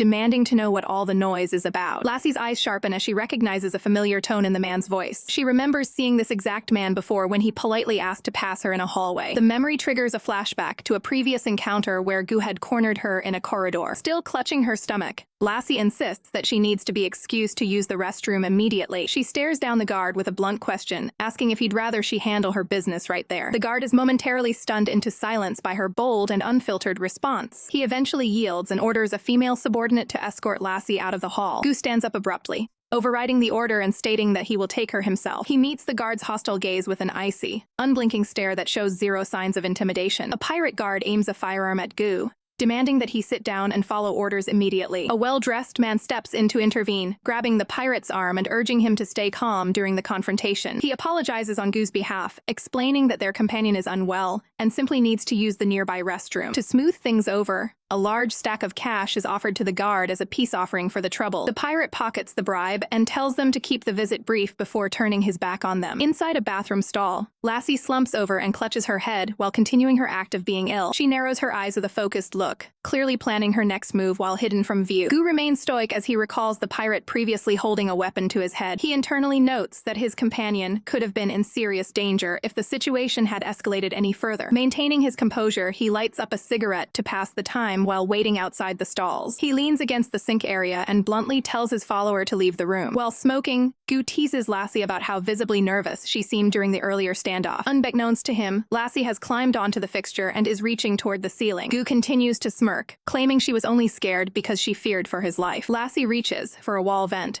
dismissing his arrogant comments as pure narcissism. She stares at the vent cover, realizing it might be her only way out of the current predicament. The blonde man enters the restroom area carrying medicine and asks if the lady is doing all right. Gu points out that they are in the women's room, though the blonde man quickly notes that Gu is also trespassing. Hearing the newcomer's voice from inside the stall, Lassie groans at the arrival of another nuisance. Gu gives the man a sharp side-eye while continuing to smoke his cigarette. The blonde man offers a friendly smile, claiming he only entered because he drank too much water. He suggests that Gu is being too harsh and should show more concern for the girl's health. Lassie remains silent behind the door, listening intently to the conversation happening just outside. Suddenly, a voice booms through the ship's speaker system, capturing everyone's attention. Gu listens as the pirate leader, Mose Hull, introduces himself as the owner of the surrounding waters. The blonde man remarks that the pirate leader sounds surprisingly refined and civilized for a criminal. Gu says nothing, keeping a suspicious gaze as he processes the captain's announcement. Deciding it's time to go, Gu knocks on the stall door and asks Lassie if she is finished yet. When no response comes from inside, his expression immediately shifts to one of cold realization. He delivers a powerful kick to the door, slamming it open to check on his captive. To his shock, the stall is completely empty, and the vent cover on the wall has been removed. Gu and the blonde man enter the restroom only to find that Lassie is nowhere to be seen. Gu looks visibly irritated, demanding that Lassie come down from her hiding spot immediately. He steps up onto the ledge to get a better look at the ventilation shaft. He gives her a final warning, counting to 3 before he takes action. Meanwhile, Lassie is already making her move, crawling through the narrow vents to escape her captors. She holds onto a multi-tool that she used to bypass the security of the vent covers. She reflects on her past experiences, realizing that she was inadvertently prepared for this moment. With a determined look, she knows there is no turning back now. Back in the restroom, Gu pulls out a weapon, prompting the blonde man to frantically try and stop him from attracting the pirates. The blonde man tries to stay calm, insisting that Lassie will be fine on her own. Gu remains tense, keeping his grip firm on the firearm despite the warning. Suddenly, a masked pirate enters the room and aims a gun directly at them. The blonde man quickly puts on a friendly act, lying about a broken door latch to explain the noise. He apologizes for the disturbance while Gu silently fumes over Lassie's poorly timed escape. 2 pirates stand guard, suspicious of the situation and wondering where the girl went. The blonde man smiles nervously, wondering if he can use a bribe to get them out of this mess. Gu narrows his eyes, focusing on the immediate threat in front of him. After taking down the guards, Gu stands ready with his weapon while the blonde man looks on in utter disbelief. The blonde man is shocked that Gu actually resorted to violence so quickly. He clutches his head in frustration, complaining that they could have just used money to settle the issue. Gu leans in close to the blonde man, Julian, demanding to use the reinforcements he brought on board. Julian looks skeptical, questioning if he can even provide help in the middle of a hijacking. Gu puts a hand on his shoulder, reminding him that they are both stuck on this ship together. Julian notes that Gu seems more pressured than usual by the current circumstances. Gu responds with a cryptic, confident smile. Julian closes his eyes, considering the gravity of the situation. He looks down at the incapacitated pirates, realizing that Gu used non-lethal rounds. He jokes that he would have made Gu pay for a new outfit if any mess had gotten on his clothes. Gu smirks, assuring him that he would have happily fully covered the costs. Gu and Mo's Hull sit across from each other in a quiet room to discuss their business interests. Mo's Hull compliments Gu on his impressive control over international operations across several continents. Gu acknowledges the praise with a calm and composed expression. Mo's Hull mentions that his own maritime exploits are quite different from Gu's corporate accomplishments. Mo's Hull reflects on a past encounter with a man from the same corporation a decade ago. He stands up to explain how his history with the Su family helped shape the man he is today. A walkie-talkie on the table suddenly begins to beep, interrupting the conversation. Mo's Hull answers the radio and is frustrated to learn that his men still haven't located the target. Gu remains silent while contemplating the situation regarding the Su family. Two masked guards discuss their failure to find the girl and worry about the consequences. They look around the area, feeling the pressure to complete their objective. Lassie hides nearby, believing she has successfully evaded her pursuers for the time being. Lassie's eyes widen in shock as an unexpected voice addresses her directly. A man in a suit appears behind her, telling her that her time for playing around is over. Lassie is startled, realizing she was caught before she could even start running. She immediately turns and tries to bolt away from the man to regain her freedom. The man in the suit calls out to her, asking for a chance to explain himself. Lassie shouts back her refusal to cooperate as she continues her frantic escape. Other guards spot her movement from a distance and move to intercept her. Lassie grabs onto a wooden railing to steady herself during the chase. She decides to slide down the banister of a staircase to quickly put distance between herself and the guards. From an upper-level elevator, Gu and Mo's Hull observe the girl's nimble movements from above. Mo's Hull is impressed by her agility, though Gu notes her father would likely disapprove. Mo's Hull dismisses the concern, believing her father would want her to be happy. Gu looks on with a knowing smile as the situation unfolds below. Lassie spots what looks like an exit and prepares to make a final dash for it. Her path is suddenly blocked by a man standing firmly in the doorway. Samson looks down at her and asks where she thinks she is going. Lassie panics at being cornered and desperately searches for an alternative route. She quickly pivots and sprints toward the back of the hall to find another door. Mo's Hull claps his hands in mock appreciation of the entertainment. Gu closes his eyes and comments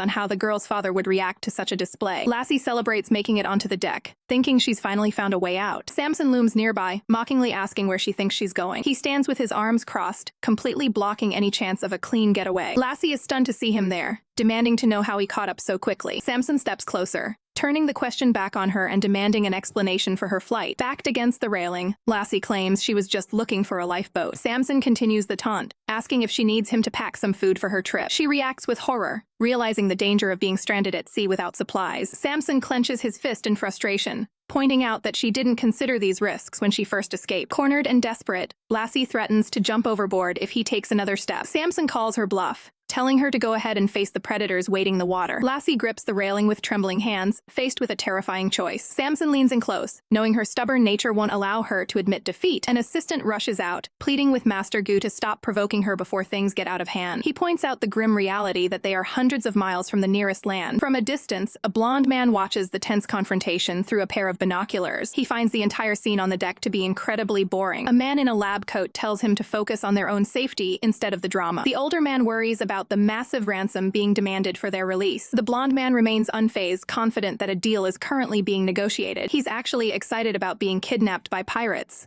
thinking it will be a great story to tell later. The man in the lab coat sighs, noting that the blonde man's past behavior has already made the Gu family very angry. The blonde man argues back, claiming he has every right to pursue someone who isn't officially married. The two continue to bicker loudly about the ethics of his romantic pursuits. The elder man warns him to stay out of trouble, especially given the pirate leader's corporate ties. Peering through the binoculars again, the blonde man notices a new person joining the group on deck. A brown-haired man walks up to Samson and Lassie, looking as calm as ever. Lassie's eyes widen in total shock as she recognizes the unexpected visitor. Henry Ling stands before them with a slight smile, throwing the entire situation into a new level of chaos. Lassie stands caught between Gu and Henry on the deck as the tension thickens. She looks completely shocked and demands to know why Henry has suddenly appeared. Henry avoids her gaze, appearing deeply conflicted and hesitant to speak. Gu taunts her, asking if she's overjoyed to see her supposed lover again. Ignoring the mockery, Lassie rushes past Gu to confront Henry directly. Gu watches her move with a sharp, analytical expression. Lassie reaches out and grabs Henry's arm, her desperation evident in her grip. She pleads with him,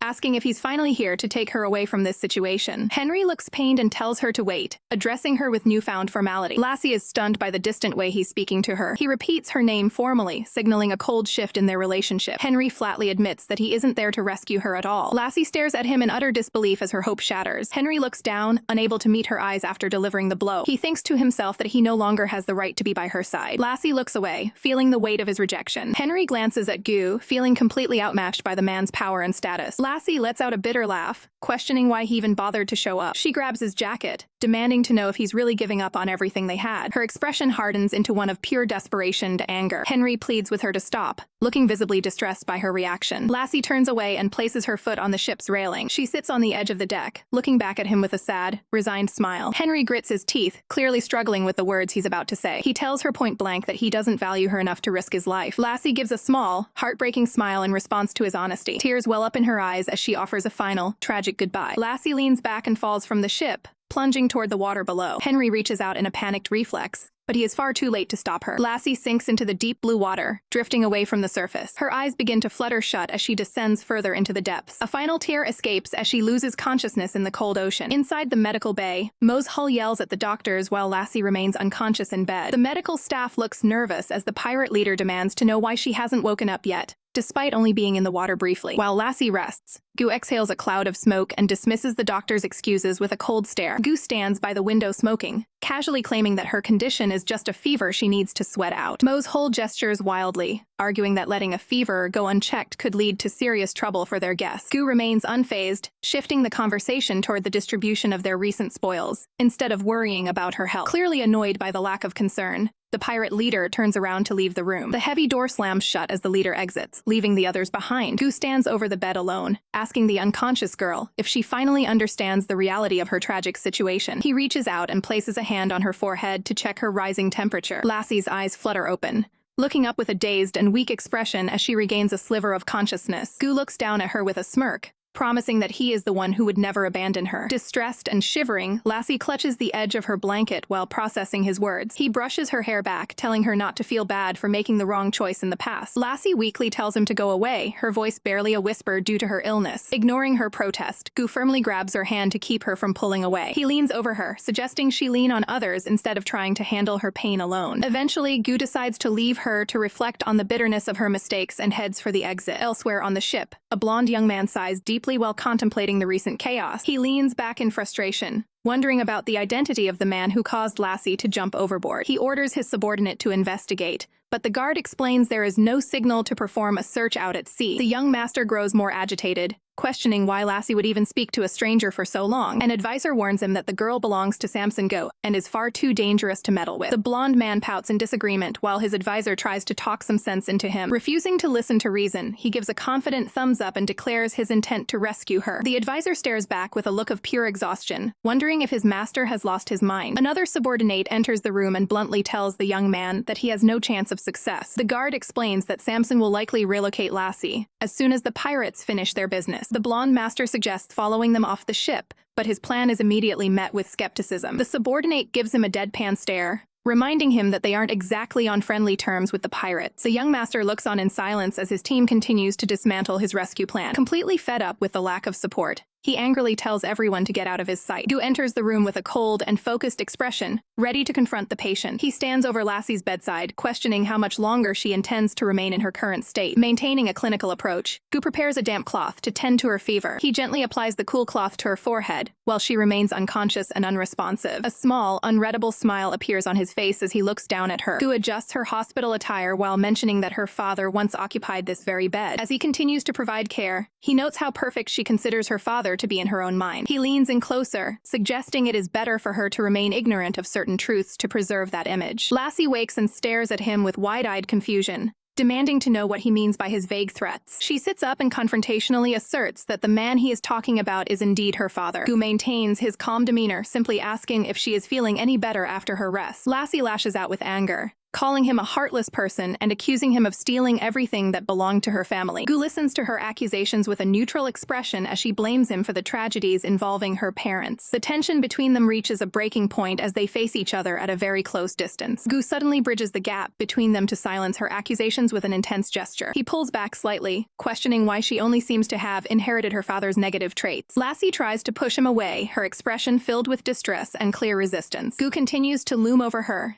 stating that her resemblance to her parents makes his feelings for her even more complicated. He lifts her chin, forcing her to look at him as he makes his possessive intentions clear. Outside the room, a staff member knocks on the door to interrupt the heavy atmosphere. The subordinate informs Gu that it is time for the patient to receive her prescribed medication. The man hesitates outside, fearing the consequences of entering while his master is occupied. A nurse appears in the hallway, offering her assistance to fulfill the medical task. The subordinate points the nurse toward the room with a mischievous and knowing look. He encourages the nurse to enter, physically guiding her toward the door. The nurse enters the room with a polite greeting, completely unaware of the situation inside. She is quickly caught off guard and shocked by the scene unfolding before her. Gu turns toward the door with an angry glare, shouting for the intruders to get out immediately. Gu is interrupted by the medical staff during a tense moment, and the nurse immediately demands that he leave the room. The nurse is visibly shaken and covers her mouth in shock at what she just witnessed. The blonde master arrives with the nurse, explaining that they are only there to ensure Lassie takes her medication. He secretly feels relieved that his plan to use the nurse as a distraction worked perfectly to interrupt the confrontation. Gu stands up from the bed and coldly tells them to just leave the medicine behind. A tray containing a blister pack of pills and a glass of water is set aside for the patient's recovery. Despite the nurse's attempts to offer medical advice about the patient's condition, Gu dismisses them with a final command to get out. The blonde master maintains a polite smile while agreeing to follow Gu's orders. The two staff members exit the room quickly, with the nurse still feeling intimidated by Gu's presence. The door closes behind them, leaving the room silent once again. Gu reaches for the glass of water and the medication to personally handle the task. He calls out to Lassie and tells her it is time to take her medicine,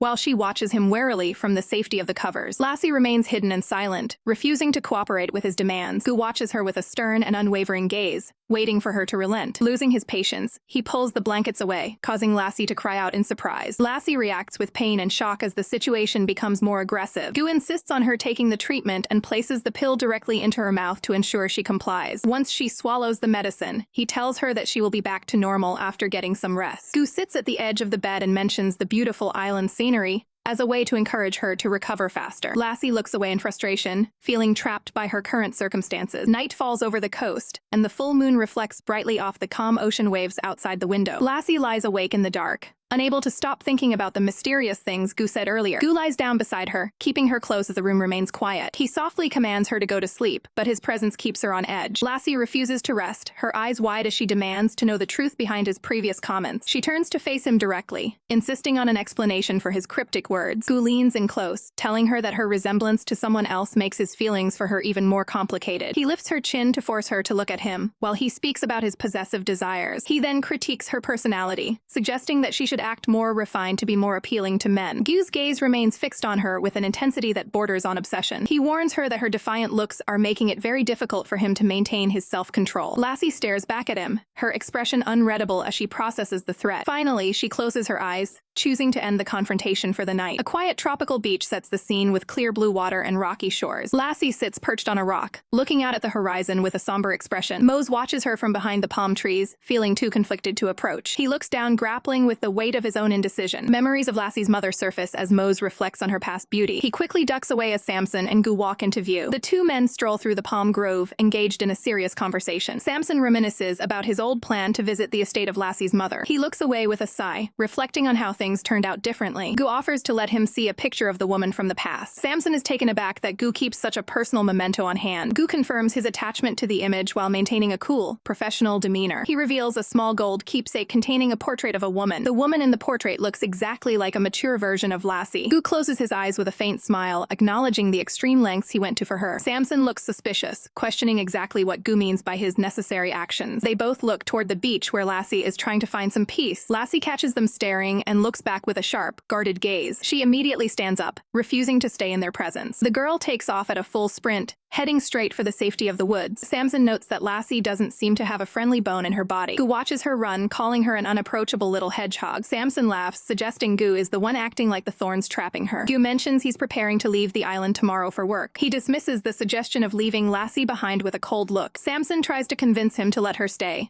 claiming he likes her prickly personality. Gu walks off, making it clear he won't trust her with anyone else. Samson scratches his head in frustration at the man's rigid nature. He realizes that this successor is a much tougher negotiator than his predecessor ever was. The scene opens on a quiet forest filled with lush greenery and tall trees. Lassie pushes through the foliage, emerging into a more manicured area. Her eyes widen in shock as she discovers an unexpected landmark. A massive stone manor stands before her, fronted by an expansive hedge maze. Lassie stands alone in the center of the geometric garden, looking around for an exit. She hears a distinct distinct rustling sound coming from behind the nearby hedges. Lassie stays focused on the noise, demanding that the hidden individual reveal themselves. Henry Ling steps out from behind a hedge, confirming her suspicions. He maintains a stoic expression while facing her in the garden path. Lassie turns her back to him, looking toward the maze exit. She tells him to stop hiding and address the situation directly. The two stand in different sections of the maze, keeping a clear distance between them. Lassie leans against the greenery, waiting for a proper explanation. She stands her ground, determined to finish this conversation. Lassie sets a condition, stating that he can no longer avoid her if she finds him. They stand on opposite sides of a hedge wall, communicating through the barrier. Henry appears conflicted, covering his face as he processes her words. He remains in place, listening as she continues to make her point. Lassie speaks with conviction, highlighting his past and present behavior. Henry's expression shifts to one of pure surprise at her bluntness. They finally meet face to face in the open path as leaves blow past. Henry looks at her seriously, appearing to struggle with his response. Lassie remains resolute, standing her ground against his doubts. She extends her hand in a gesture of partnership and choice. Henry looks down at the offered hand, hesitating to accept the invitation. Lassie's gaze remains fixed on him, searching for any sign of fear. The tension breaks as Lassie animatedly yells at him to be more direct. She lets out a small, sad smile while reflecting on her own headstrong nature. Lassie expresses her disappointment that things didn't go as she envisioned. She turns and begins to walk away from him down the path. Henry lunges forward, determined not to let her leave. Lassie reacts with shock as she feels him closing the distance. Henry stops her progress by physically restraining her from behind in a desperate hold. The scene opens with a view of a grand,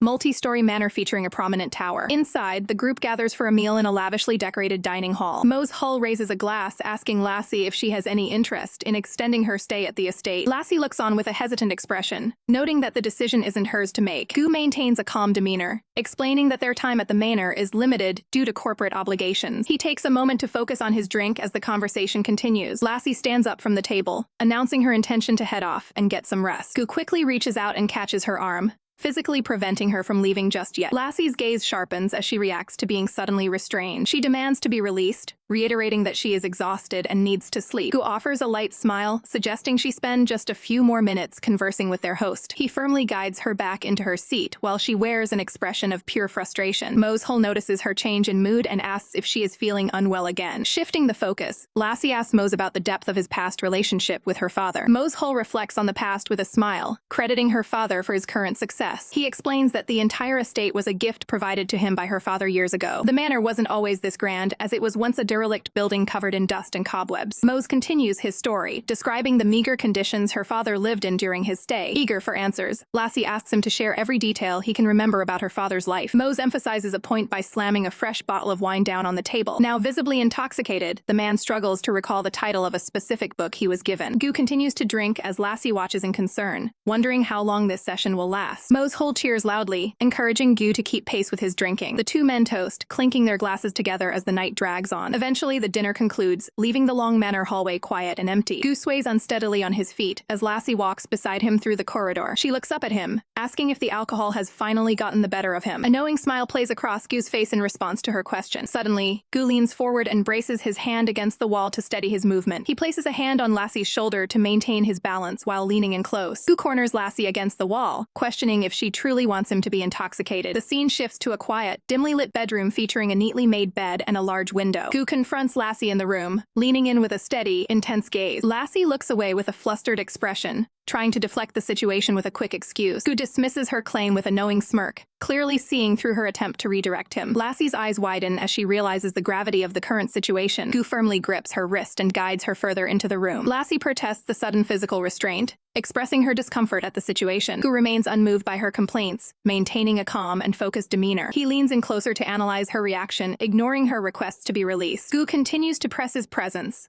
observing her closely from a very short distance. Lassie is caught completely off guard by his sudden proximity and erratic behavior. She attempts to create physical distance by pushing against him to stop his advance. Gu simply smiles at her struggle, maintaining his composure despite her resistance. Lassie becomes increasingly agitated, trying to negotiate her way out of the confrontation with various excuses. Gu ignores her words entirely, closing the gap as he leans toward her. Lassie realizes she is running out of options to stop him from continuing. The two remain locked in a tense standoff as the distance between them disappears. Suddenly, the room falls into silence as Gu stops moving and rests his weight against her. Lassie cautiously opens her eyes, confused by the sudden shift in the atmosphere. She finds that Gu has completely succumbed to exhaustion, falling fast asleep right where he was. Lassie realizes that Gu has finally fallen asleep, giving her a momentary sense of relief. Seizing the opportunity, she carefully gets off the bed to make her escape. She treads quietly across the floor, moving as silently as possible to avoid waking him. She pauses for a second to look back at the man, her expression filled with hesitation. Memories of her mother's tragic flash through her mind, adding weight to her internal conflict. She then thinks of her father's legacy, knowing she has a difficult choice to make regarding the situation. She turns her gaze toward the nightstand, focusing intently on a specific object nearby. A tense gulp shows her nervousness as she prepares for a drastic course of action. Her hand reaches for a utility tool on the desk, indicating a desperate plan. Gu remains completely passed out, totally unaware of the struggle happening right beside him. The empty hallway outside stretches out, offering a clear path for a potential getaway. Lassie makes it to another room and knocks softly, signaling her presence to someone inside. The blonde master appears at the door, looking relieved to see her. He quickly pulls her inside by the wrist to ensure they aren't seen by anyone else. He pulls her into a close embrace to check on her condition and keep her quiet. Lassie's eyes reflect her shock at the sudden intensity of the encounter. He leans in to whisper that he feared she wouldn't be able to make it out tonight. He urges her to move quickly, explaining that everything for their departure is already set. Despite the plan, Lassie looks away and insists that she simply cannot leave yet. He is visibly confused by her refusal, questioning her reasons for choosing to stay. He tries to read her eyes, searching for the truth behind her sudden hesitation. Lassie guards her hand closely as he asks about the injury she is clearly hiding. She stands her ground and repeats that an immediate escape is currently impossible. He points out the window toward the harbor,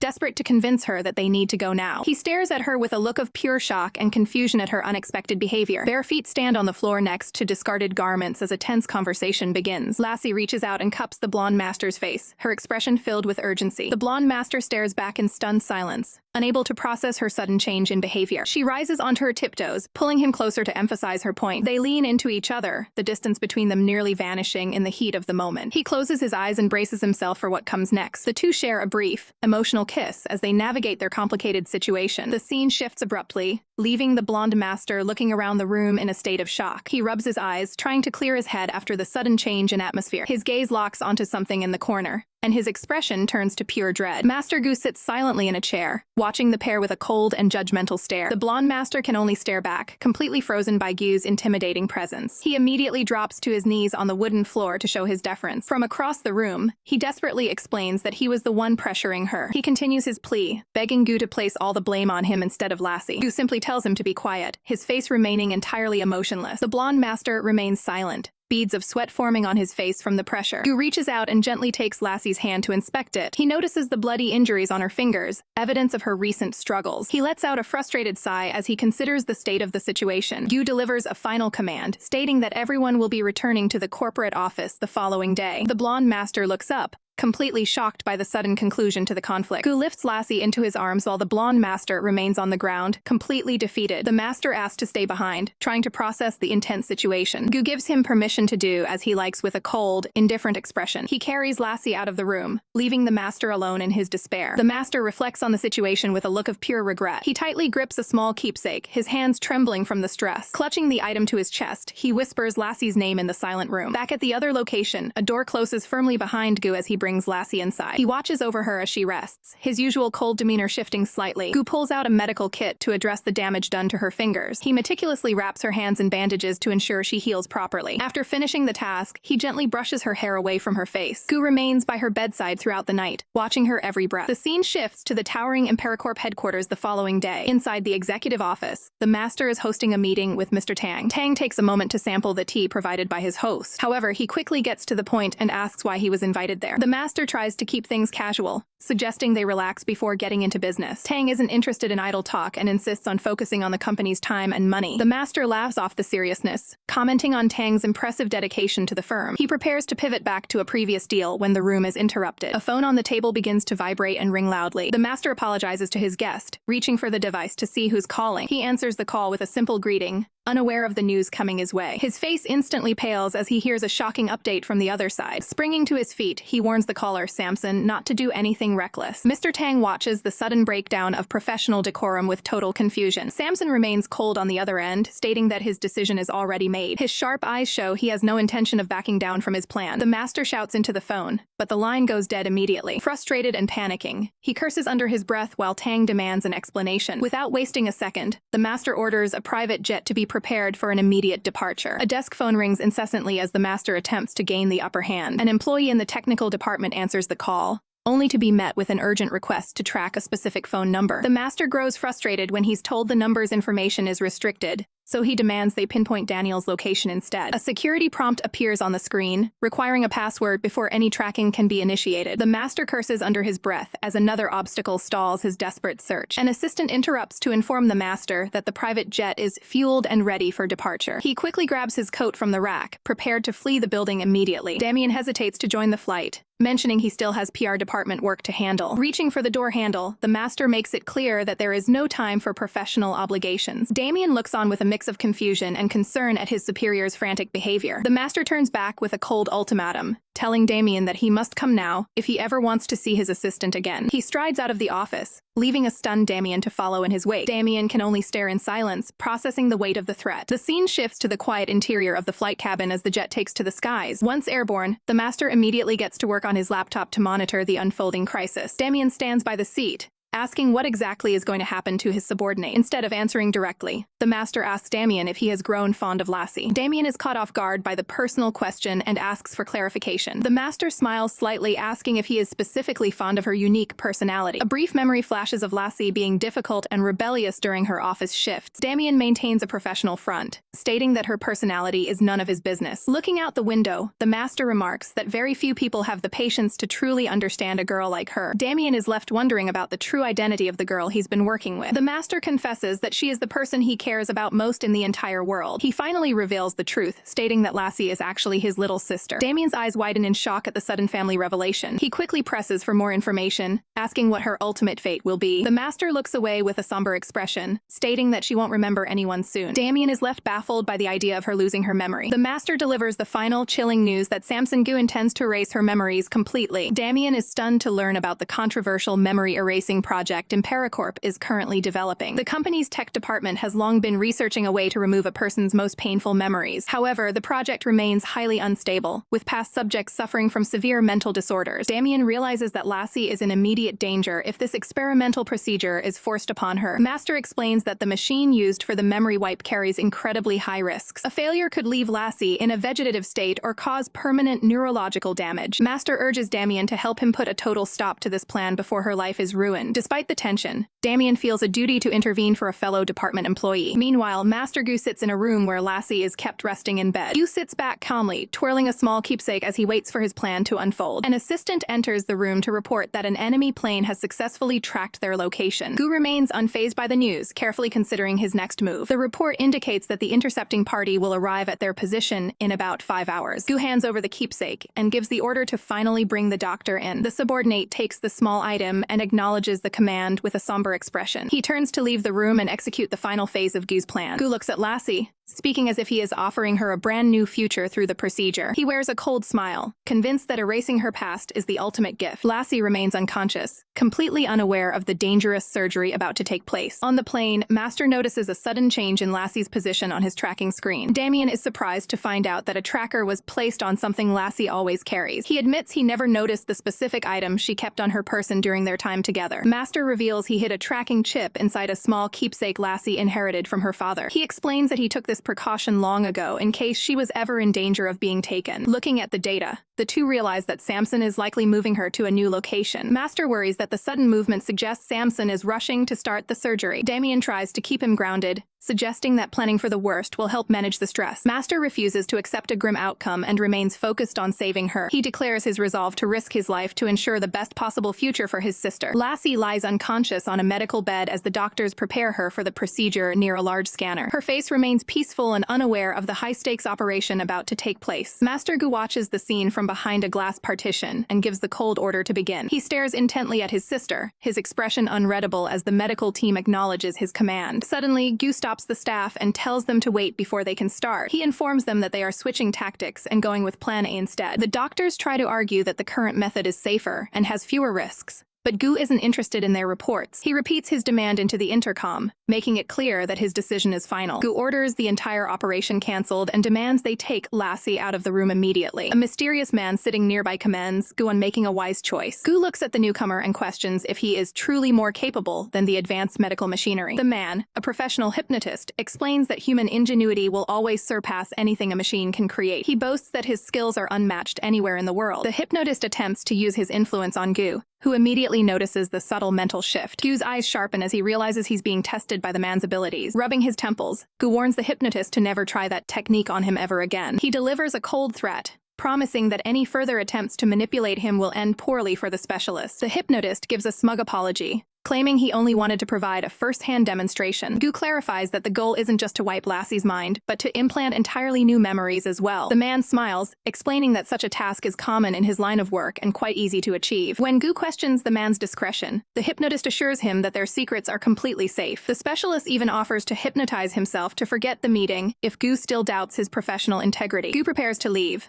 noting that it would be a waste to lose such a talented individual. He tosses a small red keepsake toward the man while remarking on how surprising it is that the specialist has survived this long. The hypnotist catches the device, which contains all the necessary data for the mission. Holding the keepsake, the man tells Gu to relax and leave the rest of the work to him. Lassie opens her eyes and looks around, hearing someone call her name from the darkness. She finds herself in a strange hallway filled with floating pictures, wondering where the voice is coming from. Glancing over her shoulder, she tries to pinpoint the source of the mysterious sound. Driven by curiosity, she starts running through the corridor as the images on the walls begin to fade away. Suddenly, her path ends as she stops at a lush patch of grass and vibrant flowers. She stares in disbelief at the sudden and beautiful change in her surroundings. Before her lies a massive garden filled with endless rows of blooming roses. She reaches out to gently touch one of the flowers, mesmerized by the garden's beauty. A bright smile spreads across her face as she walks through the picturesque environment. Her expression quickly shifts to shock when she notices a figure standing further in the garden. Under an ivy-covered archway, Samson stands waiting with a single red rose in his hand. He looks at her with a soft expression and calls out her full name. Lassie remains frozen, staring at the man in this dreamlike setting. She suddenly snaps awake and sits up in bed, feeling completely disoriented by the transition. Her eyes dart around the room as she tries to process her current location. Getting out of bed, she walks to the window and looks out at an unfamiliar city landscape. She realizes she is in a foreign country, just as she notices a man standing silently by the door. When she asks who is there, Samson approaches her in the middle of the room. He watches her closely, checking to see if she remembers their previous interactions. Recognition finally hits her as she smiles and happily calls out his name. Samson is taken aback by her unusually friendly and warm greeting. She notices that his usual coldness has vanished, replaced by a much gentler demeanor. He reaches out and softly cradles her face, checking on her well-being. Samson leans in closer, speaking to her in a quiet and soothing tone. He pulls her into a protective embrace, seemingly satisfied with her new state of mind. The office stands quiet and empty, waiting for the day's business to begin. Master Gu sits behind his desk, projecting an air of calm authority. An assistant interrupts his solitude to announce that Mr. Mo has finally arrived. Gu notes that Jeremy looks like he's been working himself to the bone lately. Without wasting time on pleasantries, Jeremy demands to know exactly where Lassie is. Gu keeps it brief, claiming she is simply resting at home for the time being. Jeremy hands over a folder filled with his latest suggestions and plans. With his task complete, he turns his back on Gu to make a quick exit. Jeremy walks out with a heavy sense of urgency weighing on him. Back in the office, Gu rubs his forehead, clearly feeling the pressure of the situation. Down in the parking garage, rows of luxury cars sit in the dim light. The elevator dings as it reaches the basement level. A businessman leads Master Huang through the garage, discussing their next move. Jeremy bursts out of the elevator, moving far too fast for the crowded space. Master Huang barely has time to register the man charging toward him. The two collide with enough force to send them both stumbling. Huang ends up on the floor,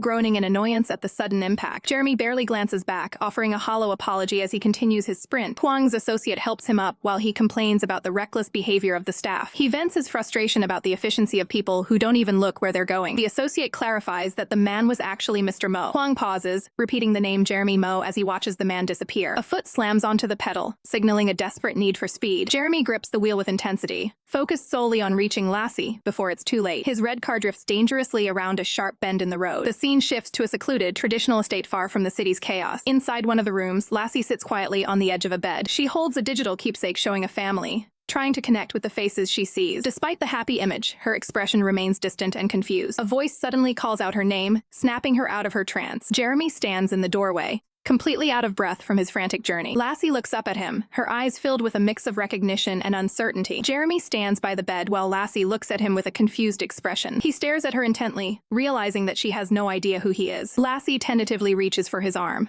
asking if he is the brother she has heard about. She looks down sadly, explaining that a severe fever caused her memories to become hazy. Lassie offers a small smile, hoping that her lost memories will return to her soon. Jeremy looks skeptical and asks if this story about a fever came from Samson. She looks away with a troubled expression, apologizing for not being able to recognize him. Jeremy gestures toward her, questioning if Samson explained the true nature of their relationship. Lassie holds onto a small keepsake, while explaining that she was told he was an estranged older brother. Jeremy reaches out to place a hand on her shoulder, drawing closer to her. He looks her in the eye and asks if Samson mentioned the deep love he has for her. Lassie looks surprised, noting that she was told his love was purely familial. Jeremy is about to reveal his true feelings when he is suddenly interrupted. A staff member arrives at the door to inform them that the meal is ready downstairs. Lassie decides to head down for the meal, moving away from Jeremy. Jeremy stops her with a stern warning, claiming that Samson is actually deceiving her. A close-up shows Lassie's eye widening as the weight of his words hits her. She turns back toward him, clearly shaken by the accusation of being lied to. Jeremy points to his head,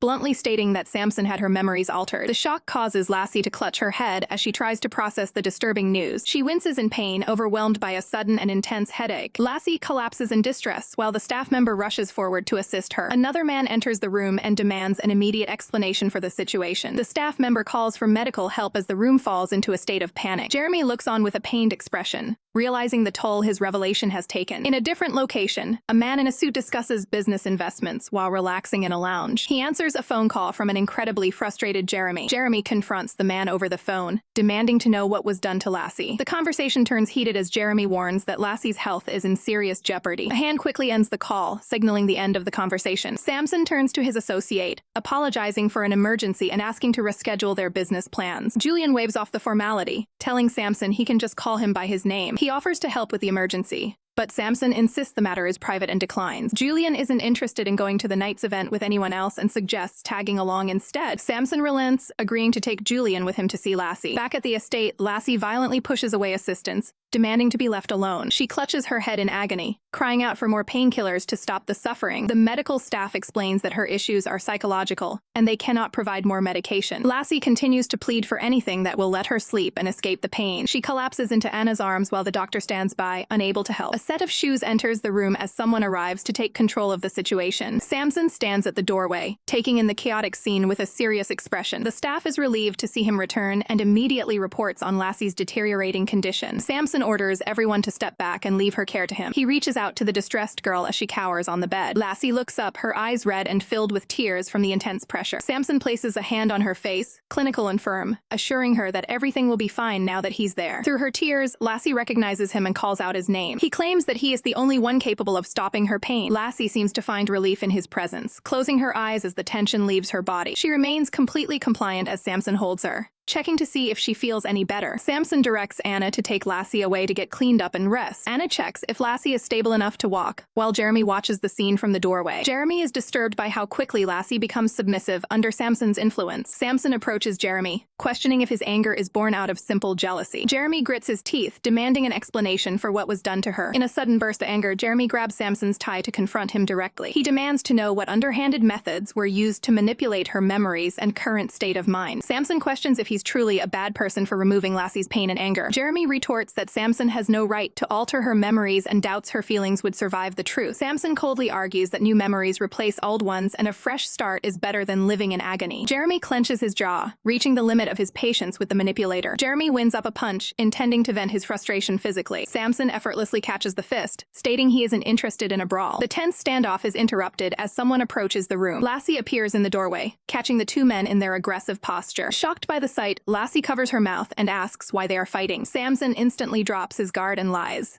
claiming they were just having a deep conversation. The focus shifts to the lounge area where someone else is waiting. Julian sits on the sofa, looking bored and contemplative while waiting for the others. Hearing footsteps, Julian notes that he has been waiting downstairs for quite some time. Samson leads a submissive Lassie into the room while Jeremy follows closely behind. Julian stares in disbelief at the drastic change in Lassie's demeanor. Lassie stands with a polite, vacant smile that completely contradicts her former personality. Samson introduces Jeremy to Julian, establishing their professional titles. The two men exchange a formal handshake as Julian acknowledges Samson's rare habit of bringing guests home. Jeremy offers a polite apology for their brief encounter in the elevator earlier that day. Lassie remains silent and detached, showing no recognition of the conversation. Lassie reaches out and gently tugs on Samson's sleeve to get his attention. She whispers to him that she intends to spend her time in the study. Samson offers a reassuring gesture, telling her to rest and report any discomfort. Lassie walks away from the group, leaving the three men alone in the living room. Julian is taken aback when she leaves without a word, calling out to her. Lassie turns around with a look of genuine confusion, unsure if Julian is even speaking to her. Julian laughs it off at first, assuming she is just playing a joke on him. Samson remains stoic while Julian continues to press for a reaction. Julian reminds her of their past interactions and an injury he sustained while they were together. Lassie is completely lost, having no memory of the events Julian is describing. Julian's face pales as the realization hits that her memories of him have been completely erased. Samson maintains a firm grip on Lassie as he fabricates a story about a bacterial infection causing her sudden amnesia. Julian is completely blindsided by the news, refusing to believe such a convenient diagnosis is possible. Losing his composure, Julian grabs Lassie's arm and accuses her of putting on an elaborate performance to toy with him. Jeremy steps in to confirm the lie, claiming the girl has no recollection of him either despite his presence. Realizing he might be wrong, Julian slowly releases his hold on her arm. Lassie stands motionless with a blank stare as she is guided away from the confrontation. Samson pulls her closer to his side, doubling down on the claim that modern medicine cannot explain her condition. Julian finally yields, admitting that his own past experiences prove that medical anomalies do exist. Samson dismisses Lassie to the study, and she responds with robotic obedience. Her eyes remain clouded and vacant as she begins to process the conversation she just witnessed. Lassie recalls seeing the blonde man during the incident at sea, which seems to validate Samson's narrative. She watches Samson's retreating figure, convinced for a moment that he has been truthful with her. Samson wears a subtle, calculating smile while repeating the fabricated medical excuse to himself. A sudden, sharp headache strikes Lassie as she tries to reconcile the fragmented pieces of her memory. Samson notices her hesitation in the doorway and questions why she hasn't left for the study yet. He mocks her with a playful gesture, suggesting she simply can't stand to be away from him for a second. Without a word, Lassie turns away and hurries down the hall to escape his presence. Her hand trembles as she clenches it into a tight fist, her mind racing with unanswered questions. She feels a deep sense of unease, as if this specific pattern of deception has happened to someone else before. A hand rests solemnly on the edge of a stone monument. Jeremy stands before a grave, pondering the weight of past regrets and the choices that were made. He remembers the day he was ordered to take a payout and leave the company he helped build. Jeremy reflects on the bitter reality of leaving the business in the hands of a heartless successor. He thinks back to a simpler time when he and his mentor were close, viewing the man as a father figure. The memory of a kind-hearted and elegant woman named Rose enters his mind. He recalls how Rose and his mentor were a perfect match, sharing quiet moments together. Despite their bond, Jeremy felt a growing sense of isolation as their relationship deepened. Rose's affluent background caused significant friction with her family, who disapproved of her unconventional partner. Wealthy associates were frequently sent to offer bribes to end the relationship, but the man never wavered. Eventually, Rose's family took drastic measures to force her into a secret arranged marriage against her will. Jeremy looks off into the distance, lost in a deep and melancholy thought. Standing by a grave marked for Ryan Sue, Jeremy is surprised to see Lassie wandering around late at night. Lassie explains that a persistent headache drove her out of bed for some fresh air. As she leans against a stone pillar, she mentions how nice the breeze feels while Jeremy watches her with concern. Lassie takes the opportunity to ask Jeremy about her parents, knowing he spent the most time with them. Jeremy appears momentarily stunned by the request, reflecting on the heavy history he carries. He agrees to share the story, starting from the very beginning of how her parents first met. Jeremy recalls that while he was away at school, Lassie's father found the woman of his dreams. A small smile plays on his lips as he remembers how the couple fell completely head over heels for each other. In a flashback, a stunning woman named Rose appears, looking like a celestial figure. Even the usually composed Ryan looked uncharacteristically nervous and smitten whenever he was around her. Rose was incredibly kind, giving a young Jeremy an affectionate nickname and treating him like a younger brother. The story continues to the happy moment the couple got married and welcomed their newborn baby into the world. Jeremy's expression turns grim as he reaches the more painful parts of the family's timeline. Noticing his sudden change in mood, Lassie asks him if something is wrong. She listens intently as he describes her growing up over the years following those early happy times. The conversation is suddenly interrupted when Samson arrives on the scene. Samson immediately tells Lassie to head back inside so she doesn't catch a cold in the evening air. Lassie smiles, noting that Samson is also still awake and busy this late. Samson places a hand on her face, reminding her that she needs her rest for tomorrow's wedding dress fitting. Jeremy watches the exchange with a cold stare before calling out to Samson. He asks if Samson has given any serious thought to the suggestion he made previously. Samson claims it was the first thing on his mind,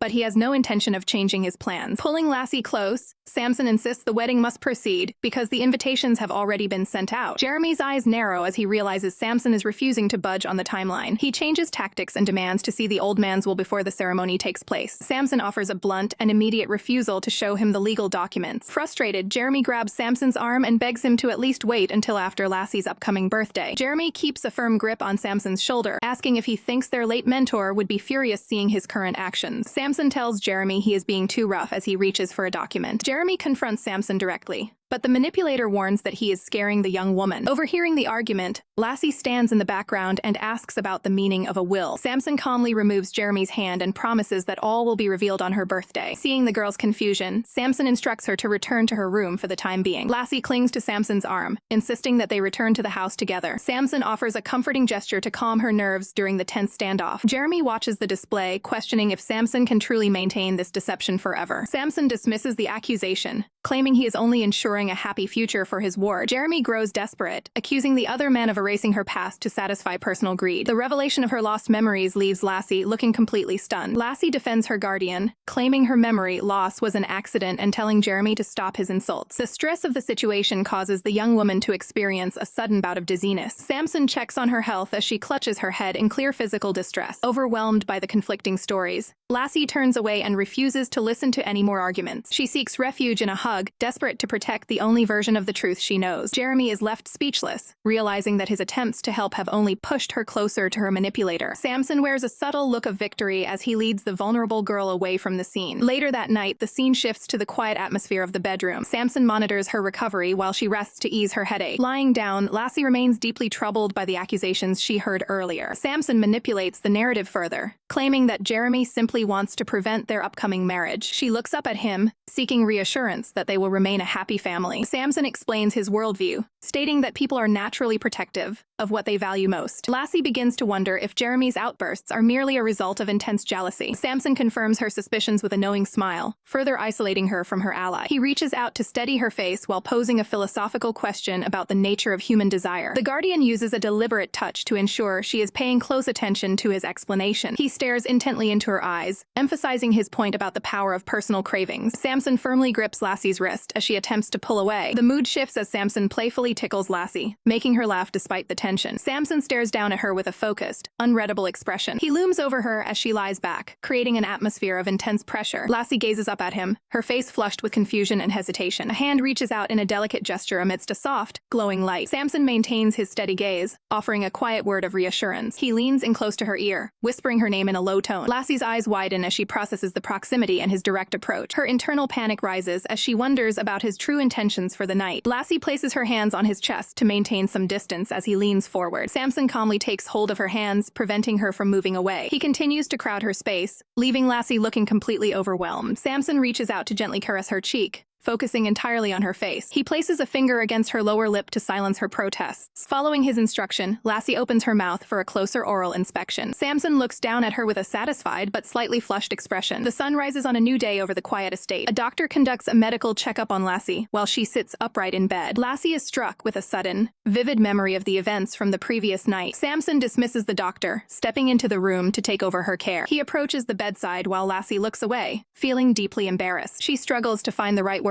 to address the awkward situation. Lassie closes her eyes tight, wishing she could hide from the impending conversation. Samson lifts her chin, forcing her to make eye contact with him. With a cheerful smile, he suggests they spend the day horseback riding. Lassie is stunned that he can act so normal after everything that happened. She feels isolated in her frustration, realizing he seems completely unfazed. Samson encourages her to get ready, while Lassie internally fumes at his oblivious attitude. A man in glasses reviews a document at his desk. The notice reveals that the PR and advertising departments are handling the arrangements for President Samson Gu's wedding. A hand points directly to the wedding announcement. Diana questions the man about his interest in the bride-to-be while looking over the paperwork. Diana offers to help her brother compete with Samson for the girl he likes. The man remains suspicious, accusing Diana of having her own hidden agenda involving Jeremy. A row of formal gowns hangs in a professional display. Several pairs of high-end footwear are showcased on individual individual pedestals. Samson presents a room full of dresses to Lassie, noting that most women enjoy such items. Lassie is genuinely impressed by the collection of beautiful garments. Samson watches her closely, questioning if looking at the clothes makes her happy. Samson lets out a small, satisfied smile. Samson holds Lassie in a brief embrace while she reflects on her past happiness. Samson looks pleased by her reaction. Lassie notices a strange tone in his voice that she can't quite place. Feeling a sudden sense of suffocation in the room, Lassie suggests they head out. Samson quickly grabs her wrist to prevent her from walking away. He insists she follows him further into the building. Samson activates a hidden switch on the wall. A secret door slides open, revealing another hidden area. Samson reassures a hesitant Lassie as they enter the mysterious room. Lassie's eyes widen in amazement at the sight before her. A single pair of glittering silver heels sits prominently on a central stand. One of the sparkling shoes is lifted from its display. Samson directs Lassie to take a seat on a nearby bench. Samson kneels down to carefully fit the silver shoe onto Lassie's foot. He looks up at her with a calm, focused expression during the task. Lassie is visibly flustered by the sudden attention and the elaborate gesture. Samson completes the shoe fitting as Lassie sits in stunned silence. Samson takes Lassie's hand as he continues his display of affection. He holds her close, helping her balance in the new footwear while they stand together. He maintains a calm, composed expression as he looks at her. Lassie reaches out to touch his face, telling him he looks handsome. Samson admits that this is the first time she has ever given him a compliment. This revelation leaves Lassie looking confused, wondering if she really treated him that way before. He leans in close to her, closing the distance between them. Samson whispers that perhaps she never complimented him because he wasn't good enough for her back then. Lassie reacts with a slight blush as the moment settles. Samson gazes at her and says her name softly. Their private moment is interrupted by an announcement that Jeremy is about to depart. Lassie asks where he is going,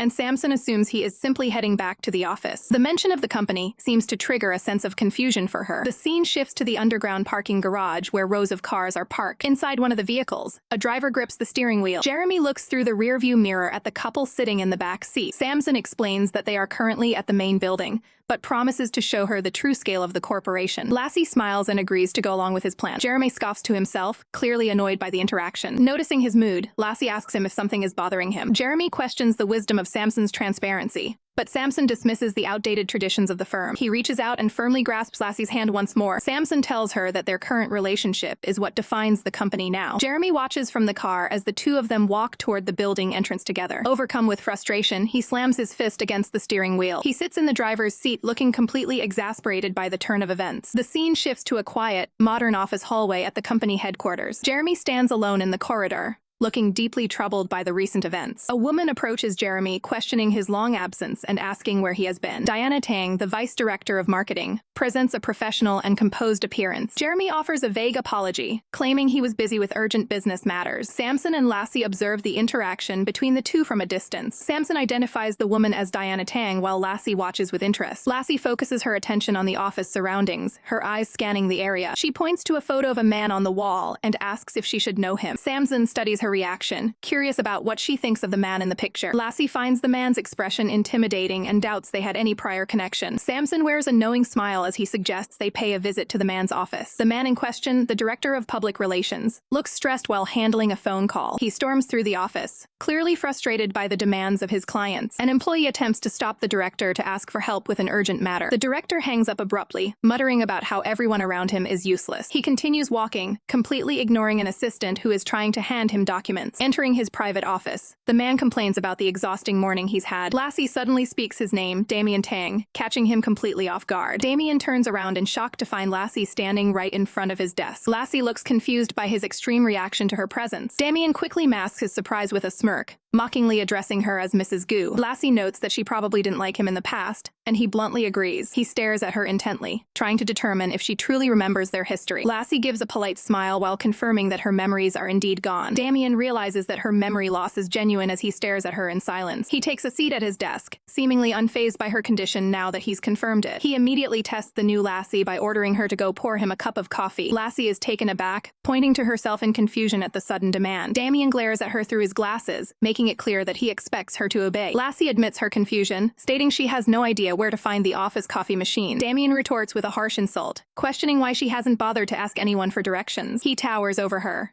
mocking the idea that she could have ever been his professional superior. Despite her status as the president's fiancée, Damien reminds her that he holds the power within these office walls. He stares her down with a cold expression, making it clear that she possesses no authority over him. Lassie keeps her composure and politely agrees to fulfill the request before heading out. The focus shifts to the communal coffee maker where the beverage is being prepared. A group of male colleagues quickly gathers around Lassie, eager to help her with the task. While Lassie smiles at the friendly coworkers, they are suddenly startled by the presence of a superior. From a hidden monitor, a mysterious observer watches the interaction at the coffee station. The observer wears a satisfied smirk, pleased that his indirect manipulation is working as intended. Samson watches the screen intently, confident that he is successfully molding Lassie into his desired image. On the display, Lassie offers a bright smile as she thanks the colleagues for their assistance. The scene transitions back to the entrance of the Public Relations Department director's office. Damien sits at his desk with a sour expression, clearly unhappy with the coffee he was served. Lassie notices his hesitation and asks if the temperature of the drink is the problem. She reaches for the cup,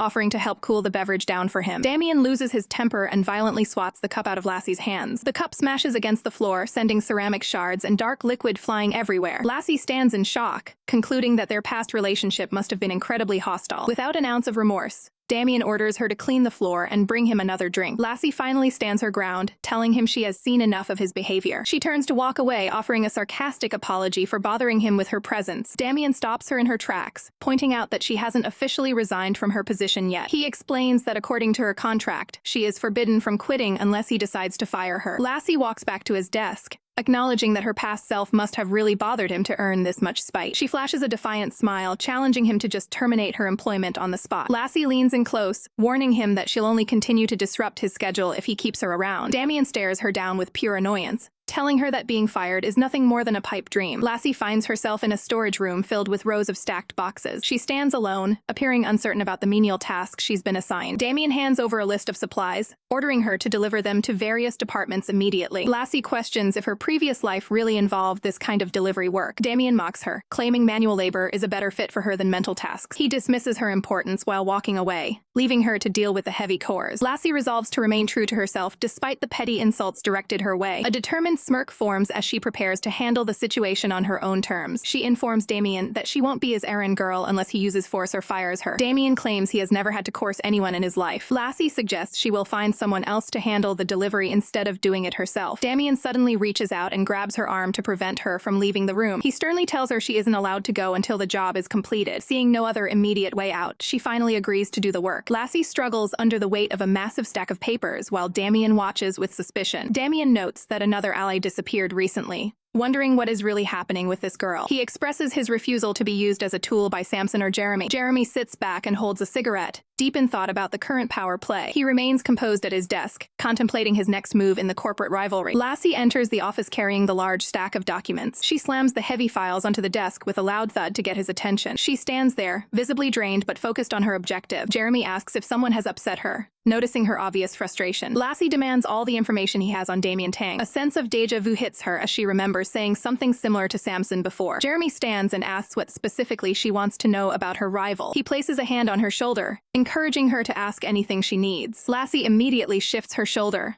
pulling away from his touch with a cold expression. Jeremy is left stunned by her sudden rejection of his physical gesture. Jeremy questions Lassie on the duration of their working relationship while they sit together in the office. He notes that her recent memory loss has changed how she interacts with him, making her less avoidant than before. Jeremy reveals they have only been working together for about a month, which catches her off guard. Lassie shows visible frustration as she tries to reconcile this short timeline with her missing memories. Jeremy tries to offer a reassuring gesture as he discusses their professional history. Lassie stands up abruptly, her mind racing with questions about the problems she might have forgotten. She takes a firm step forward, needing physical space to process the revelation. Walking across the room, she struggles to remember any details of her previous life. She wonders if she was a difficult person to deal with before the accident. Jeremy insists that the friction she feels with others isn't her fault. He explains that Damien is notoriously difficult with everyone, maintaining a consistently impolite demeanor. Lassie continues to distance herself, which Jeremy observes with a calculating gaze. She remains focused on her objective, prioritizing information over personal comfort. Jeremy crosses his arms, realizing she is still determined to get the full report on her boss. Jeremy dismisses the need to understand Damien, labeling him as an unimportant figure in their lives. Lassie counters this, expressing a desperate need to know about everyone she used to know. She faces him directly, demanding answers about her past to regain her footing. Her expression is intense as she emphasizes the importance of her lost history. Jeremy pauses, looking at her with a silent, unreadable expression. He eventually concedes that he might not be a match for Damien's influence over her. Jeremy leans in to explain that Damien's menial assignments are a tactic to keep her out of his way. He offers a small smile, confident in his assessment of the situation. Lassie reacts with a look of surprise at the sudden proximity and the blunt truth of her job situation. Her silence reflects the weight of the information she has just received. Lassie accepts that she must continue to endure her current role to achieve her long-term goals. Jeremy reaches out to adjust her hair, maintaining a focus on their personal connection. He reminds her of the upcoming wedding preparations that will soon take up all her time. Lassie listens as he describes the busy schedule ahead of them. Jeremy's tone becomes more serious as he discusses his plans for their shared future. He concludes by mentioning their scheduled premarital instruction class, further cementing her commitment. Lassie is caught off guard when Jeremy mentions a premarital instruction class. Jeremy explains the training is a 3-hour daily commitment meant to ensure their future happiness. When Lassie asks about her remaining free time, Jeremy maintains a close presence. He reveals that the rest of her schedule will be occupied by her new role as his secretary. Lassie questions the arrangement, noting that he already has a secretary named Anthony Liu. Jeremy clarifies that her position is specifically as his private secretary. An incoming call vibrates on the table, interrupting the moment. Jeremy stays close and asks Lassie to retrieve the phone for him. Lassie feels her heart racing as she stands before him, visibly flustered. She stares at the device, struggling to understand the strange reaction she's having. She reaches out and hands the ringing phone over to Jeremy. Jeremy answers the call, identifying the person on the other end as a Mr. Huang. He quickly dismisses the caller, stating he has no time for a meeting today. After hanging up, Jeremy turns his attention back to Lassie to see what's wrong. Lassie stands firm, insisting that she still wants to return to her original job. Jeremy looks disappointed,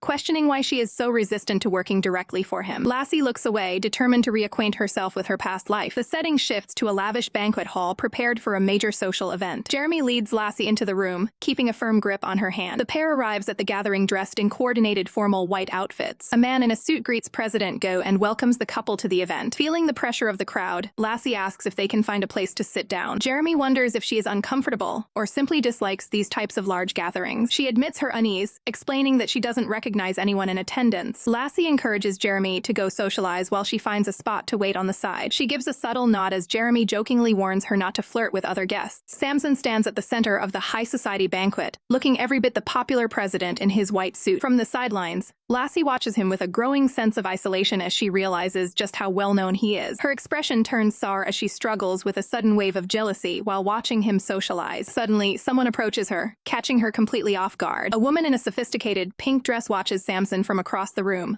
holding a glass of wine. To Lassie's dismay, the woman walks right up to Samson and gives him a friendly hug. A blonde man named Julian smiles warmly as he approaches Lassie to strike up a conversation. Lassie is stunned to see him, but he greets her as if no time has passed at all. Julian mentions how heartbroken he was to hear that she had lost her memories of him. When Lassie asks about the woman in pink, Julian reveals that she is actually his younger cousin. He identifies her as Jenna Song, describing her as a woman who many men find captivating. Julian goes on to explain the rumors that Jenna and Samson were once secretly engaged before separating for personal reasons. Lassie is left reeling from the news that Samson has such a complicated history with another woman. Julian continues to spill the tea, claiming Samson has broken many hearts among the noble ladies in attendance. Lassie tries to call him out for gossiping, but Julian insists he is simply telling her the truth. He notes that her jealous reaction is a far cry from how she acted when they first met on a cruise. Lassie is confused by the mention of a cruise she can't remember, further highlighting her memory loss. Their private talk is interrupted as Samson's white shoes appear in the frame. Samson looks down at the pair, clearly curious about what they've been discussing in private. Julian casually tells him they were just talking about sad love stories and old feelings. Samson dismisses the conversation as idle gossip, but Julian mentions that he knows all about Samson's dealings with his cousin. Jenna Song soon joins the group, surprised to find Julian chatting with the others. Lassie looks visibly distressed as the tension in the small circle continues to rise. Jenna takes a closer look at Lassie, realizing she's the one Samson chose to bring to the event. Samson firmly places a hand on Lassie's shoulder and introduces her to Jenna as his fiancée. Jenna is momentarily stunned by the formal announcement of their upcoming marriage. She quickly recovers and teases Samson, asking if he only got engaged because she did first. Lassie remains silent, feeling completely out of place as they discuss wedding invitations. Overwhelmed by the situation, Lassie asks for the location of the restroom to find a moment of peace. Jenna offers to show her the way, addressing her with a smile as the future Mrs. Gu. Samson watches the two women walk away together, his eyes trailing after them. Julian asks he thinks Lassie is angry, but Samson simply thanks him for making her feel so jealous. Lassie and Jenna head into the restroom to talk privately. Jenna claims that she and Samson shared a very close personal history in the past. She elaborates on her previous role in Samson's life, trying to intimidate Lassie. Lassie questions why the tuner ended up getting married if they were so close. Jenna explains that marriage isn't always about personal desires or following one's heart. She suggests that marriage is often a strategic choice for economic benefits rather than love. Jenna's expression turns cold as she discusses the realities of transactional relationships. Lassie bluntly realizes that Jenna still has feelings for Samson despite being unable to be with him. Samson stands alone at the event, looking composed in his formal attire. Jenna warns that being married to a man with Samson's reputation wouldn't lead to happiness. Lassie remains firm, believing she can handle any challenges in a relationship. Jenna argues that it's impossible to maintain constant control over a partner's actions. She dismisses Lassie's perspective,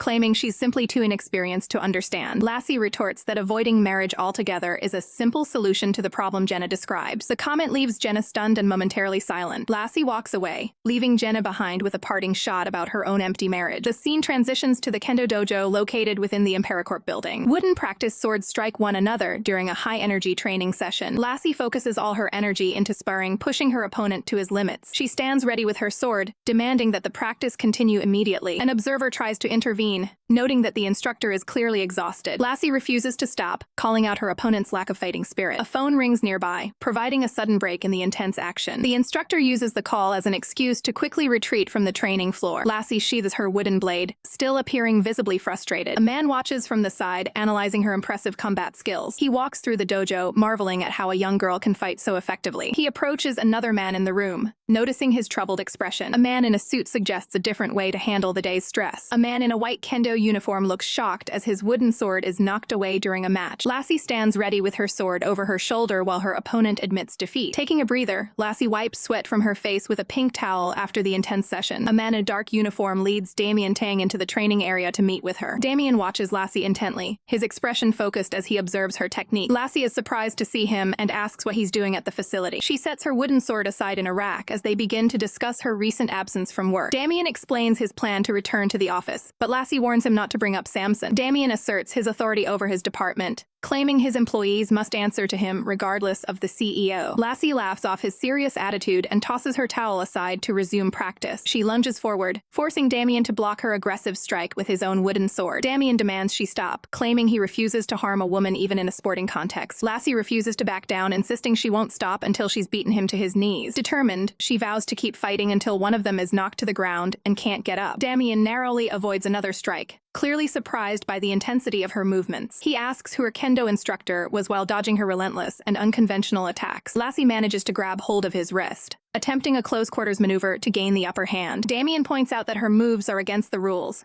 but Lassie questions why there are so many restrictions. He insists on following the rules of the sport to maintain order and prevent chaos. Lassie teases him, asking if this obsession with rules is why he forces workers to memorize handbooks. When he brings up her past, Lassie reminds him that her amnesia has wiped those memories away. Damien gets annoyed that she seems happy about her memory loss and finally moves to strike back. Lassie is shocked by the sudden counterattack after his earlier promise not to hurt her. She questions his true intentions, wondering if he actually enjoys this kind of confrontation. Lassie accuses him of liking the power he holds over his female employees. Damien's frustration grows as he listens to her bold and stinging accusations. He taps her hand with his sword, pointing out that her combat style is far from delicate. He lectures her on the spirit of Bushido, calling her wild, swinging an insult to the sport of kendo. Damien questions Lassie about the extent of her memory loss to see if she is being truthful. Lassie explains she only forgot specific people, while Damien suspects she is choosing what to remember. Damien points out that despite her claim, she has completely forgotten her history with him. Lassie pivots the conversation, asking for details regarding Samson's previous romantic life. Damien remains professional, citing company policy against discussing the private lives of coworkers. Lassie attempts to bypass the rules by framing her inquiry as a question about professional contract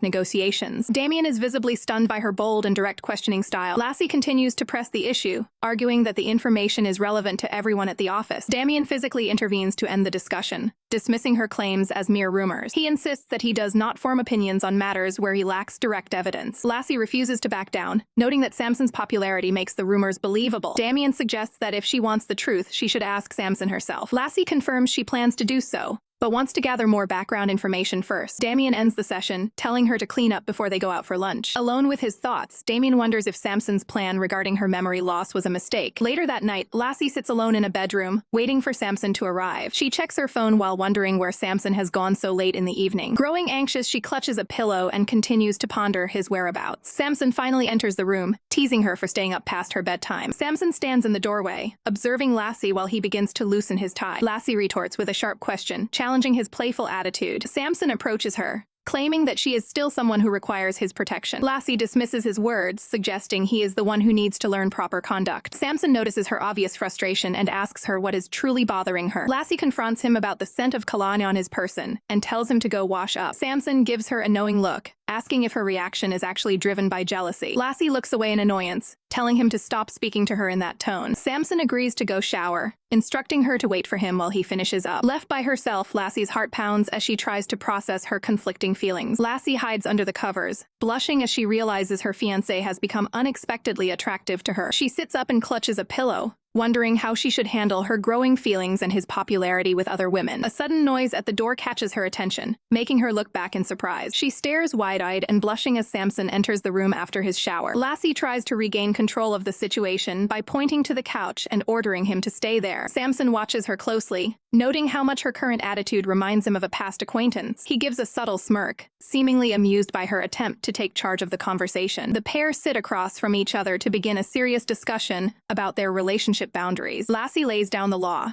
demanding that from now on there will be absolutely no more secrets or lies. Samson counters by questioning the health of a marriage where a hard-working man is met with an interrogation. Frustrated by his deflection, Lassie loses her temper and tells him to be quiet. She recalls the previous night, feeling a pang of jealousy as she wonders if he was with someone else. Lassie's hand trembles as she grips a cold glass, her anxiety reaching a breaking point. She takes a moment to try and calm her nerves while keeping herself wrapped in a blanket. Her focus is broken when Samson suddenly reaches out and grabs her arm. He looks at her with a stern expression, advising her that drinking coffee at this hour will ruin her sleep. Lassie shoots back a sharp retort, asking why he's suddenly concerned about her rest after his behavior the night before. In her agitation, she accidentally spills some of her drink onto her clothes. Samson uses a cloth to help clean up the mess, chiding her for being so careless. Lassie looks up at him, her eyes searching his face for any sign of genuine affection. She wonders if his gentle behavior is sincere or if he treats everyone with the same professional kindness. Refusing to be distracted, she demands to know why he stayed out all night and ignored her calls. Samson remains quiet, letting the weight of her questions hang in the air between them. He closes the distance, while Lassie continues to press him for the truth about his whereabouts. Samson explains that the office conference room blocks all cellular signals, preventing him from calling her. Lassie immediately questions where he spent the night if he couldn't make it home. He gets up and clarifies that he stayed at one of the company's nearby hotels after the meetings ran late. Lassie listens with a look of deep skepticism, feeling more uncertain about their upcoming wedding. She resolves that she cannot marry someone who doesn't prioritize transparency and loyalty. Samson faces her directly, questioning why she's so fixated on his one night away. Lassie snaps back, accusing him of lying about his whereabouts. She brings up Jenna's claims of their past history, demanding to know the truth about their relationship. Samson repeats her words, processing her accusations with a calm demeanor. Much to her frustration, he breaks into laughter at the idea of his supposed secret life. He looks at her with a knowing smile, recognizing that her anger is actually fueled by jealousy. Lassie clenches the fabric of the bed, fuming that he finds her serious interrogation so amusing. She sits there in silence, feeling dismissed and increasingly annoyed by his casual attitude. Samson argues that a simple past trip to a hot spring shouldn't be misinterpreted as something scandalous. He moves closer to emphasize that their own connection is far more significant than any rumors. Lassie struggles to find a rebuttal, insisting that they've never shared such a trip themselves. He gently silences her, asking if she really thinks they haven't already surpassed such trivial milestones. Samson locks eyes with her, challenging her to reconsider how close they truly are. Despite her frustration, Lassie finds it difficult to stay angry when faced with his overwhelming charm. She blushes and looks away, realizing that his playful behavior is a difficult defense to break through. An intercom buzz breaks the tension, and Samson reacts with visible annoyance at the interruption. He quickly puts on his shirt, preparing to deal with whoever has arrived at the door. Samson finishes dressing and instructs Lassie to see who is calling for him. Lassie opens the door to find Jeremy waiting there, looking like he's had a long night. Jeremy explains that some urgent business matters required his immediate return. Samson steps forward, prompting Jeremy to mention that he has private news to share. Samson's expression turns serious as he prepares to transition back into work mode. He tells Lassie to head to bed, noting that it's already well past 11 o'clock. The two men stand together in the hall, the atmosphere shifting from domestic to professional. Samson leads Jeremy toward the study to discuss the secret developments in private. Samson sits in his study and bluntly tells Jeremy to stop trying to restore Lassie's memories. He keeps a calm, cold demeanor while insisting that bringing back her past is an impossible task. Jeremy isn't backing down and slams a photograph onto the desk to prove he has a lead. He stands over Samson, revealing his knowledge of a mysterious hypnotist known only as Mr. K. Samson remains composed on the outside, but internally he's stunned that Jeremy managed to track down such a high-profile figure. Jeremy grips the desk with trembling hands, accusing Samson of using the hypnotist to rob Lassie of her life. Driven by desperation, Jeremy reaches across the desk and firmly takes hold of Samson's collar. He pulls the CEO closer, demanding to know where the hypnotist is being hidden so the process can be reversed. Samson doesn't flinch, instead placing a steady hand on Jeremy's to maintain control of the situation. He calmly clarifies that the memories weren't stolen or replaced, but were simply lost to her. Standing up to face the associate, Samson notes how Jeremy's behavior has become increasingly volatile. He delivers a stern look, warning that this aggressive behavior is crossing a line. Samson leans in closer, emphasizing that no good will come from continuing this line of questioning. He dismissively walks away, telling Jeremy he's free to try finding another expert if he truly thinks it will help. Samson stops and places a hand on Jeremy's shoulder to ensure his next point is understood. The two stand back to back as Samson reminds him that his sole responsibility is the corporation, not personal matters. He looks over his shoulder with a cold smile, warning Jeremy that he might end up with nothing if he loses focus. Jeremy is left in the room, realizing that the man he once knew has become his greatest adversary. Shadows fall over Jeremy's face as he processes the threat and the sudden loss of his leverage. He turns back to voice his frustration, claiming that Samson is being unfair to everyone involved. Jeremy's expression is filled with bitterness, as he repeats that the situation is simply not right. Samson pauses mid-stride, looking back with a look of pure indifference toward the concept of fairness. He turns fully around to deliver a harsh truth, stating that Jeremy never had a chance with Lassie regardless of her memory. Samson walks forward, asserting that Jeremy only has his current status because it was handed to him on a silver platter. This time, Samson takes the initiative and grabs Jeremy's collar to assert his dominance. He leans in with a focused gaze, preparing to finalize his control over the associate's action. Jeremy shouts back that he doesn't care about the company and only wants Lassie by his side. Samson stares him down with an icy resolve, making it clear that Lassie is his most valuable asset, and he will never let her go. Lassie sits in her office, feeling a deep sense of unease, as if she has forgotten something vital. She clutches her head, struggling against the mental fog that clouds her memories. Frustration boils over, leading her to sweep the documents off her desk in a fit of anger. Overwhelmed by the internal conflict, she continues to vent her distress while gripping her head. Mr. Tang enters the area, instructing an assistant to deliver paperwork before heading toward his office. He pauses, looking confused as he notices the state of the room. Seeing the office empty and in disarray, he wonders where Lassie could have gone. He hears the sound of sobbing coming from the break room and decides to investigate. Inside, he finds Lassie on a bed, doubled over in intense pain. He tries to offer assistance, but she recoils, telling him not to touch her. Realizing the severity of the situation, he pulls out his phone to call for medical help. He contacts the infirmary, reporting that someone is in urgent need of assistance. Suddenly, Lassie lunges forward and grabs onto him in a state of panic. She clings to him desperately, caught in the throes of a mental breakdown. Mr. Tang is frozen in shock by her sudden and unexpected reaction. He continues the call, demanding that the medical staff get to the room immediately. He looks down at her, completely baffled as to how things reached this point. The medical team arrives and is stunned to see the director being held by the distressed woman. Mr. Tang explains that she won't let go and asks for a sedative to help her settle down. Despite the chaos, he expresses concern about whether a sedative might cause her harm. Samson suddenly appears at the doorway,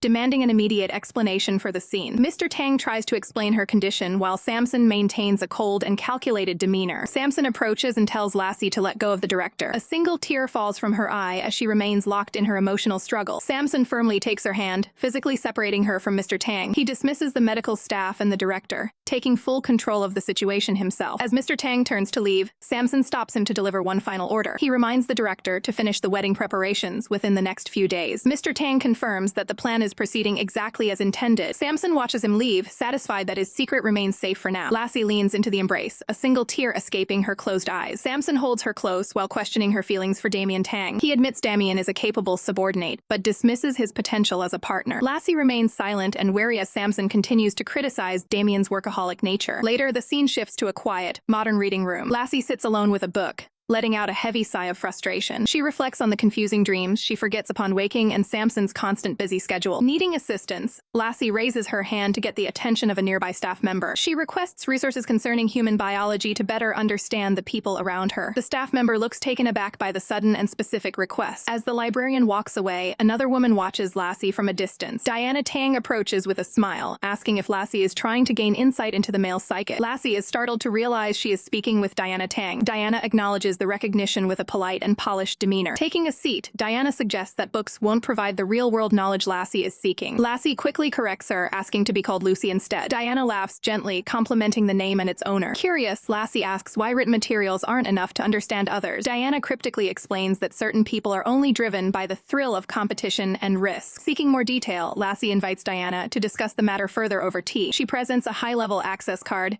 proving she can provide whatever they need at the facility. Diana accepts the offer, looking forward to their afternoon conversation. Meanwhile, Samson relaxes in a luxury suite, while a financial report plays in the background. He sits in deep thought, his expression unreadable and cold. Lassie finally returns to the room, announcing her arrival to awaiting Samson. Samson immediately questions where she spent her afternoon. Lassie sits down and mentions she was spending time in the reading room. She adds that she also visited the medical bay to inquire about Samson's physical well-being. Lassie looks down with a slight blush, seemingly embarrassed by her own concern. Samson stares at her intently, trying to gauge the sincerity behind her words. Lassie stands frozen with a shocked expression as she stares at the person in front of her. Samson shows off his athletic build while confidently telling Lassie that he wants to help her. Stunned by the sudden display, Lassie's eyes go wide as she tries to process what is happening. She quickly covers her face in embarrassment, questioning her own racing thoughts during the encounter. Samson lets out a small, knowing smirk at her flustered reaction. He breaks into a laugh and casually drapes an arm or her shoulder to pull her close. Lassie looks annoyed and immediately tries to push his arm away,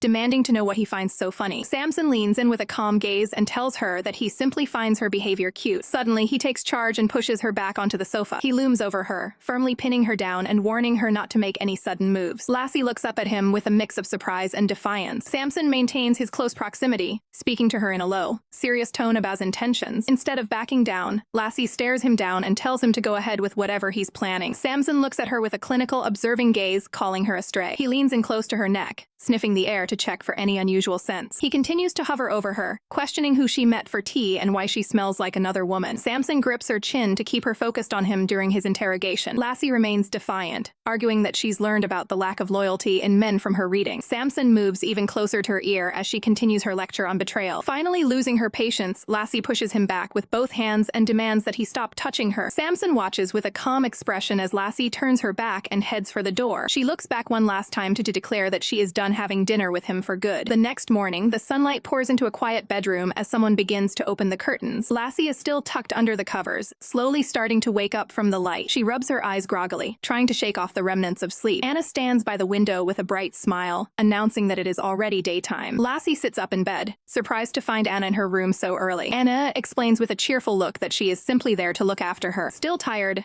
Lassie stretches her arms and mentions that she was planning on going home today. Anna is taken aback, reminding her that she needs to prepare for the upcoming wedding. Lassie stands up with a cold, determined look, stating she has no intention of marrying a liar. The scene opens in a high-end restaurant where the morning sun filters through the windows onto empty tables. Lassie stands defiant across from Samson, who calmly enjoys a cup of coffee. Samson maintains a polite facade, asking if she managed to get any rest during the night. He points out that she skipped dinner and must be hungry, but Lassie remains cold and unresponsive. Lassie demands to return to the mansion, but Samson insists she must wait until after the wedding is finalized. She tries to protest his control, but her words are quickly cut off. Samson takes another sip of his drink, flatly stating that they have a busy schedule ahead of them. Lassie glares at him, clearly unhappy with his authoritarian attitude. Samson catches her intense gaze and pauses for a moment of silence. He stands up and asks her what she is thinking as she continues to stare. Samson moves in close, commanding her to stay still as he closes the distance between them. He performs a close examination of her face, asserting his dominance in their shared space. After the tense moment, he informs her they are meeting two specific people next, despite her repeated demands to go home. Samson smiles, claiming this meeting will prove he hasn't been unfaithful to her. Lassie is left stunned by his sudden change in topic and the implications of his words. The setting shifts to a golf course where a ball sits ready on the tee. Samson shows off his athletic skill by taking a powerful swing in the open field. A group of observers cheers for his performance, praising his perfect form. Lassie watches the display from the sidelines, looking entirely unimpressed by the spectacle. She questions a nearby staff member about how often Samson frequents this club. Her interrogation continues as she asks if if he is known for bringing different companions each time. The staff member nervously deflects, mentioning that he sometimes brings male friends as well. Samson notices her standing apart and calls for her to join the group of associates. Lassie approaches with her arms crossed, questioning if there is even room for her among his admirers. Nearby women gossip about her appearance, noting that while she is beautiful, her personality seems difficult. Samson laughs off their comments, jokingly apologizing for her behavior by saying he kept her isolated for too long. He turns his attention to a woman named President Huang, who seems flustered by his presence. In a bold move, Samson reaches out to remove the woman's glasses to get a better look at her. He holds her gaze and offers a compliment about her natural beauty, likely to provoke a reaction from Lassie. Ms. Huang is caught off guard by the sudden attention she receives. The surrounding crowd is stunned by Samson's bold attempts to tease his associate in public. Watching the scene unfold, Lassie observes Samson's blatant display of flattery toward the other woman. Lassie is convinced she is witnessing a clear-cut case of infidelity right before her eyes. Suddenly, a familiar blonde man surprises Lassie by approaching her from behind. Reacting on instinct, Lassie quickly grabs the man's arm to defend herself. The man winces in pain, complaining that her grip is far too strong. Lassie demands an explanation for his sudden appearance and why he was bothering her. The man remarks that even with her memory loss, her defensive nature hasn't changed a bit. Lassie defends her actions, stating he shouldn't have snuck up on her if he didn't want to get hurt. A sudden, hazy vision from her past begins to flicker in her mind. She recalls a similar moment where the man was in pain because of her during a previous encounter. Lassie struggles to understand why the specific interaction feels so familiar. Seeing her reaction, the man asks if she is finally starting to remember their history. She questions if she truly caused him a physical injury during a previous sports match. Lassie examines a mark on his arm, noticing that it looks surprisingly fresh for an old injury. She suspects the minor trauma happened much more recently than he is letting on. Upon further inspection, the small wound begins to bleed again. The man is startled as the injury reopens, lamenting that she might be the end of him. Samson arrives on the scene and demands to know what Lassie is doing with the other man. Lassie explains that she accidentally caused the man's existing wound to start bleeding again. Samson questions why the injury isn't healed yet, while the man claims he accidentally scratched it open himself. The realization of her potentially violent past actions leaves Lassie feeling even more confused. Samson warns Lassie to be much more careful around the man in the future. He insists that she should apologize, though the man brushes it off as just a minor scratch. Samson double-checks to ensure the man is actually fine before moving on. The man heads off to change his clothes, leaving the couple alone to deal with the rising tension. Samson and Lassie walk together while he makes a casual request for her assistance. Lassie looks on with a confused expression, questioning why she should have to help him. Samson gives her a stern look, warning her that she won't be allowed outside if she continues to argue. He places a finger on her lips, explaining that he wants her to learn how to face the world rather than staying locked up. As they head up the stairs, Samson tells her that a woman she wanted to meet is no longer alive. Lassie is stunned by the news and asks for more details about the situation. Samson claims he was responsible for the woman's demise because she didn't like him. The shock of the statement causes Lassie to stop walking immediately. She stands frozen, unable to process the dark claim he just made. Samson quickly breaks into a smile, revealing that he was only joking about the situation. Lassie confronts him for lying to her once again. She gives him a serious warning that she won't tolerate a third lie from him. From the bottom of the stairs, the blonde man watches the pair walk away with a deep sigh. Despite the presence of another woman, the blonde man insists that Lassie belongs with him. He clutches his chest, claiming she was his love at first sight. Back inside, Samson begins to prepare for a shower while explaining that he wasn't trying to hurt her feelings. Lassie sits on the couch with her arms crossed, questioning his behavior and current state. Samson leans toward her,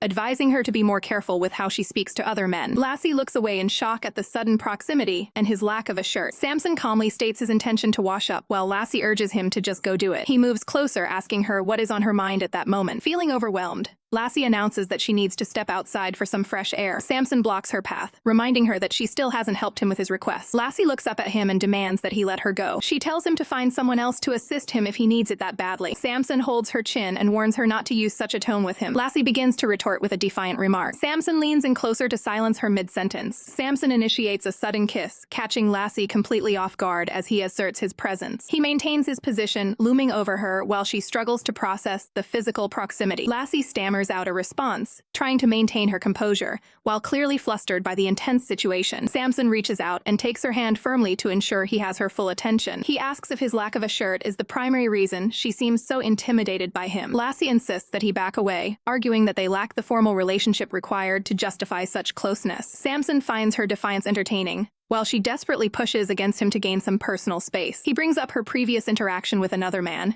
questioning why she didn't mind touching that person earlier. Blushing deeply, she argues that the situations are different, because the other man was fully clothed. Samson tests her logic, asking if she truly believes physical contact is only acceptable when people are dressed. She deflects the question by criticizing his own reputation with other women before demanding that he let her go. Samson offers a slight smile, appearing ready to concede to her request for a moment. However, he leans in and tells her that she first needs to fulfill a specific responsibility. He ignores her protests and moves in to close the distance between them once again. Samson silences her with another kiss, taking full control of the interaction. Lassie closes her eyes in frustration, internally lamenting her inability to stop his advances. Downstairs, a woman questions how long the pair has been alone together in the upper room. She attempts to engage Julian in conversation, but he remains fixated on his own thoughts and ignores her. Another woman joins them, mentioning that a mutual acquaintance is currently away on a business trip to Australia. The woman in glasses makes a pointed remark about her companion's inappropriate interest in people who are already in relationships. The two engage in a tense back and forth regarding their company's product designs and target demographics. The conversation turns sour as the redhead insults the quality of the products the other woman represents. Samson suddenly interrupts the bickering, appearing behind them fully dressed and asking for clarification on their remarks. Julian looks up in surprise, noticing that the couple has finally reappeared from upstairs. Lassie follows behind Samson, having changed into a more professional outfit to hide her earlier state. Julian stares at them, his suspicions confirmed that they were occupied together this entire time. The group attempts to pivot back to their lunch plans despite the obvious tension hanging in the air. Lassie bites her lip nervously, feeling the weight of the judgmental gazes directed at her by the other women. Samson leads the way to the cafeteria while Lassie follows closely, looking visibly shaken by the entire encounter. The outdoor wedding venue is being meticulously prepared with elegant floral arrangements and draped tables. Mr. Tang stands at the site, looking sharp in his suit as he prepares for the upcoming event. He reviews the plans for a rotating stage, ensuring every guest gets a perfect view of the ceremony. The staff assures him that the entire perimeter is under constant surveillance for the safety of all attendees. Tang orders even more personnel to be assigned, leaving absolutely no room for error or security breaches. He reflects on the massive budget Samson poured into the wedding,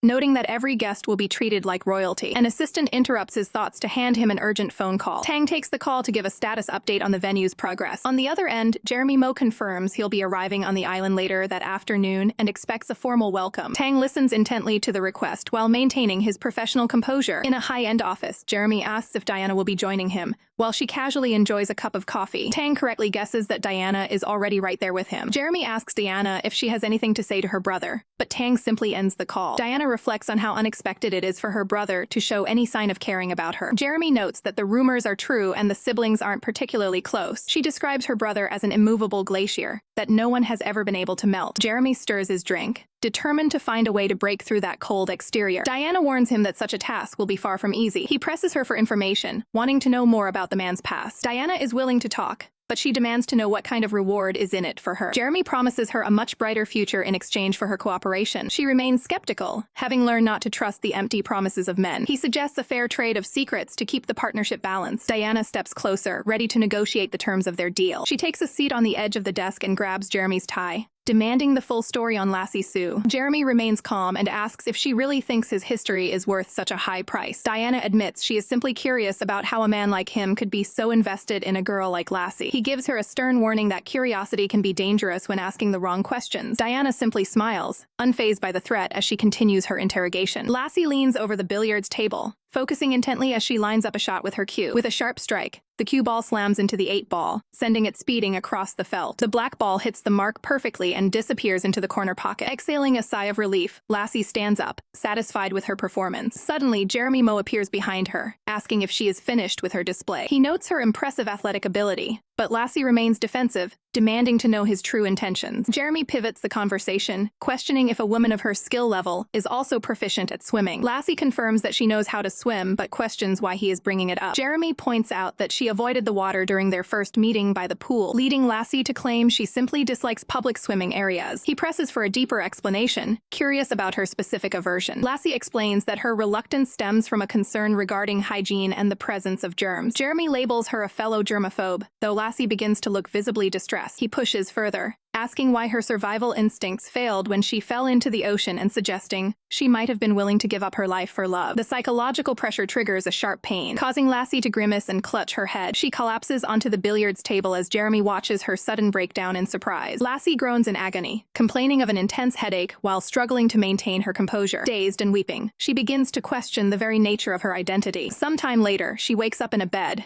looking around the room in a state of confusion. A hand reaches out to comfort her, offering soft words of reassurance to calm her nerves. Samson is by her side, promising that he is there to look after her. The two share a close, quiet moment of connection as they look at one another. Samson maintains a protective presence as Lassie rests under the covers. Suddenly, a look of realization flashes across Lassie's face as she notices her current state. She pulls the sheets tight, startled to find that her clothing has been changed while she was unconscious. Samson explains that she was suffering from a fever and needed a change of attire for hygiene and comfort. Lassie looks down pensively, wondering why her health has been failing so frequently of late. Samson suggests that her issues stem from a poor diet and asks if she is feeling hungry. Right on cue, her stomach growls, confirming that she needs a meal. Samson offers to assist her with getting dressed, but a flustered Lassie immediately rejects the idea. He gently handles her hair, teasing her for being shy since they are already preparing for their wedding. Samson asks Lassie if she is prepared for their wedding in 2 days. Lassie confirms her readiness despite her visible hesitation. Samson embraces Lassie and declares his love, asking her to reciprocate. Lassie closes her eyes and whispers that she only loves him. The scene transitions to the calm shoreline of the private island. Mr. Tang and a companion discuss the beauty of the island compared to the corporate office. The companion probes Mr. Tang, asking if he desires to own such a place for himself. Mr. Tang flatly rejects the idea without hesitation. He explains that he won't take what he hasn't earned or doesn't belong to him. The companion challenges him,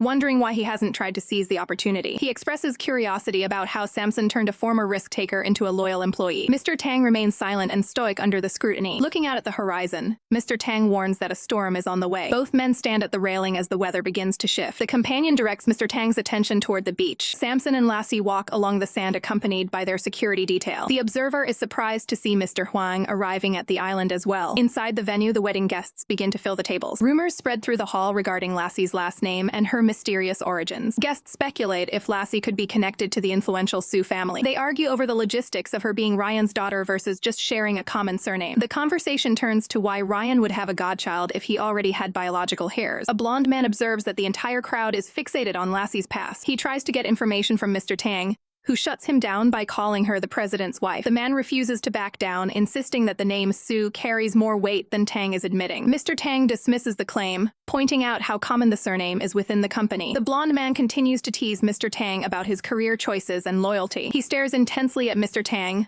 looking for any sign of a crack in his composure. He suggests that for a legendary risk-taker, a standard salary is nothing more than a single bet. Julian reflects on his ambition to be the best, looking down at his competition with a confident smirk. Mr. Tang maintains his stoic composure as the conversation turns toward his mysterious past. Lassie watches the interaction between Tang and Julian from a distance, curious about their unexpected rapport. Samson notices her distraction and tells her to stop staring at other men to avoid making him look bad. Samson reaches for Lassie's hand, leading her away to meet the other wedding guests. Julian warns Tang to stay out of corporate business, but Tang remains unfazed by the threat. Julian continues to probe, expressing a strange interest in Tang's lack of a personal life. The manager's eyes narrow as Julian asks a pointed and invasive question about his private inclinations. Tang stands up and orders Julian to follow him if he truly wants answers. Lassie watches them leave the room, feeling a strong urge to follow and see what happens next. Samson continues with the introductions, but he can tell Lassie isn't fully paying attention to the guests. He worries that his plan to bring her back to a normal life isn't going as expected. Lassie politely greets a business associate while Samson keeps a close watch on her behavior. Nearby, a woman named Wendy is struck by Lassie's name and familiar appearance. Wendy stares in disbelief, realizing the girl looks exactly like a man from her past. She recalls the early days of the company, when she first met a man named Ryan. Ryan was a confident and charismatic figure who made a lasting impression on everyone he met. Wendy remembers her immediate interest in him, despite knowing he was devoted to his family. She eventually gave up her pursuit after meeting his wife and seeing their unbreakable bond. In the present, Wendy snaps out of her trance when Jeremy asks if she's alright. She reflects on how Jeremy has grown from a young boy into a mature man over the years. Wendy also remembers Samson's close relationship with Ryan, noting that many once believed he was Ryan's biological son. Wendy approaches Samson, interrupting his conversation with the other guests. She asks if she can have a private moment to speak with his fiancée. Samson gives his permission with a polite smile, allowing the two women to step aside. Meanwhile, guests at another table grill Jeremy about where he's been for the last year. Jeremy ignores the questions and heads up the stairs to escape the prying eyes of the crowd. He walks down a quiet hallway, clearly bothered by the sudden interest in his recent whereabouts. Stopping in front of a "Do Not Disturb" sign, he internally threatens anyone who dares to keep digging into his secrets. Tang warns Julian that the consequences of their conversation might involve a very grim fate if he isn't careful. Julian finds the manager's boldness quite amusing despite the looming threat. Tang makes it clear that while he gives warnings, his boss won't be nearly as patient. Julian reveals he's been recording the entire exchange, planning to use it to his advantage later. The blonde rival stands up and mocks Tang's lack of preparation in securing the room. He reveals the recording has already been sent to a secure location and offers Tang a better job. Samson makes a sudden entrance, calling out Julian for trying to steal his staff. The CEO sends his manager away to tend to the guests, taking over the conversation himself. Tang exits the lounge, leaving the two rivals to settle their differences in private. Julian sits back down, unfazed by being caught eavesdropping on the previous discussion. He continues to lecture Samson on how he's wasting Tang's potential in a lowly PR position. Samson narrows his eyes, questioning if Julian would put Tang in charge of his family's illegal gambling operations. Julian quickly tries to play it off, claiming his family only deals in reputable jewelry and insurance. Samson maintains his composure, suggesting that Julian's grandmother would be devastated to learn about his secret dealings. The threat hits home, leaving Julian visibly shaken and wondering how his secret was discovered. Samson advises him to worry about his own skeletons before trying to dig up anyone else's. He stares down his rival, daring him to reveal what he thinks he knows. Julian shifts the focus back to Samson, mentioning the mysterious gaps in the CEO's early childhood. A knock at the door interrupts them as Lassie calls out to see if Samson is inside. Julian notes the bride's arrival while Samson's expression turns to one of concern. The rival tries to move toward the door, but Samson immediately blocks his path. Samson demands silence, warning Julian that they need to work out a deal before anyone else gets involved. The CEO promises to keep his end of the bargain, as long as the wedding proceeds without any issues. Julian leans in and whispers a threat,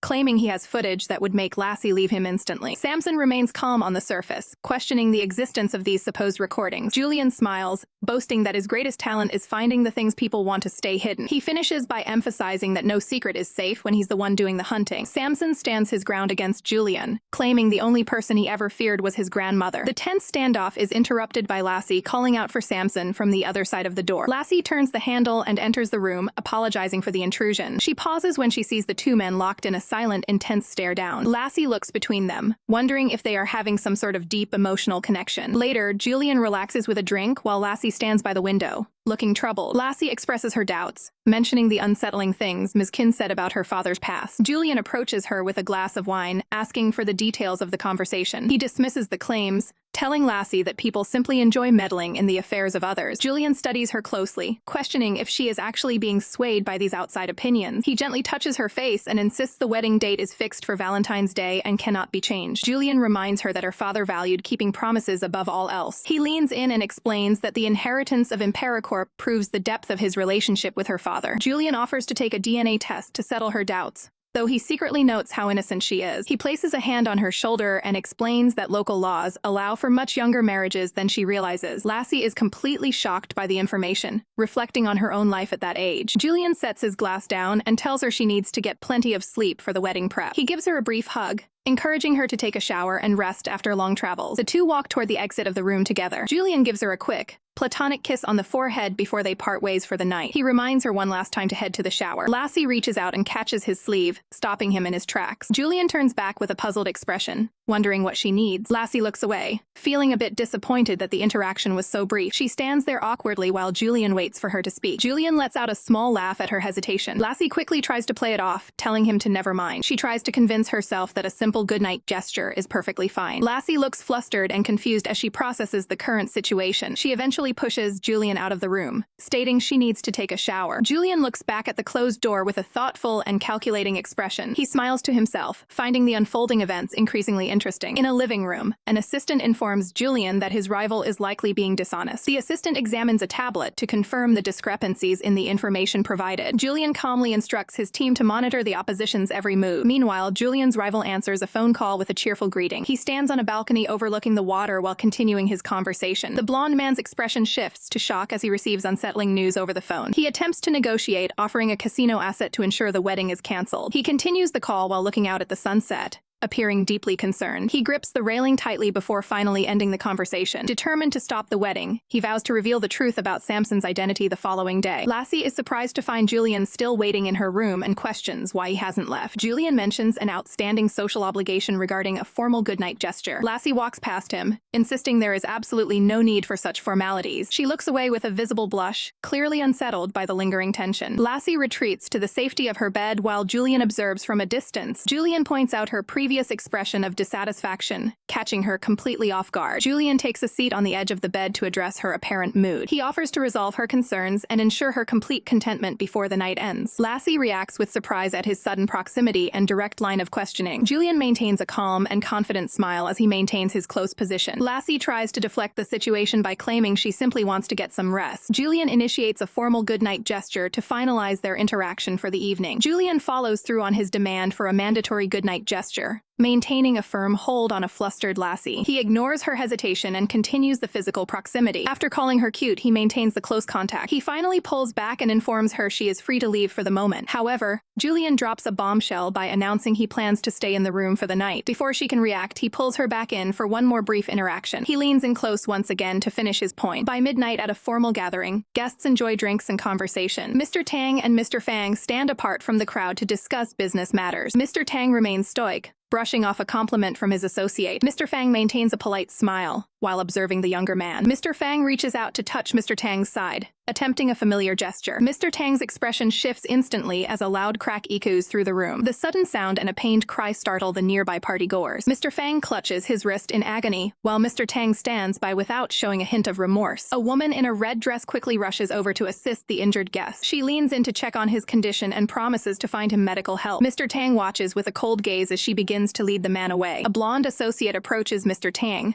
noting that his reputation attracts many unwanted advances. He mentions that people are often tempted to try and break through Mr. Tang's icy demeanor. The associate wonders aloud what it would take to see a softer side of the businessman. Mr. Tang retorts that anyone who tries to break his mask will be the one who ends up broken. The blonde man questions why Mr. Tang is so aggressive on the night before the boss's wedding. He warns that injuring high-profile guests could lead to a major PR crisis for the corporation. Mr. Tang ignores the warning and states his clear hatred for social games or gambling. The associate laughs off the tension, promising he won't be as intrusive as the previous guest. Meanwhile, in a private lounge, the woman in red continues to care for Mr. Fang. She wraps a bandage around his hand and asks him not to hold a grudge against her brother's rough behavior. She looks him in the eye and prepares to offer a more personal apology for the incident. Two men whisper about a guest who has yet to wake up after a long night. The dark-haired man gives firm orders to ensure total silence regarding the morning's events. An associate expresses panic as news of a potential scandal begins to leak to the public. He is told to have a fixer handle the situation so they can finish the day's events without further issues. The man turns to Lassie and tells her to go change as the clock is ticking toward their scheduled time. Lassie looks on with a bewildered expression as the chaos unfolds around her. She stands before a mirror, admiring herself in a stunning white wedding gown. The dark-haired man watches from a distance, satisfied that she seems to be in a good mood despite the circumstances. An associate moves through the hallway with a sense of extreme urgency. The man receives a chilling update that James Fang has unexpectedly passed away. They review the timeline of the incident, noting the last person seen with the victim according to surveillance. He commands that the grim news be suppressed until the morning festivities are officially over. A professional stylist carefully prepares Lassie's hair for the upcoming ceremony. Lassie is surprised to see Jeremy standing at the door while she finishes her preparations. Jeremy remains silent, taking in the sight of the bride-to-be with a heavy heart. He offers a sincere compliment, telling Lassie that she looks absolutely beautiful. Internally, he compares her appearance to a woman from the past named Madame Rose. Jeremy reflects on the significance of a wedding day being the peak of a woman's life. His expression turns somber as he looks at the woman standing before him. Lassie confesses that despite the occasion,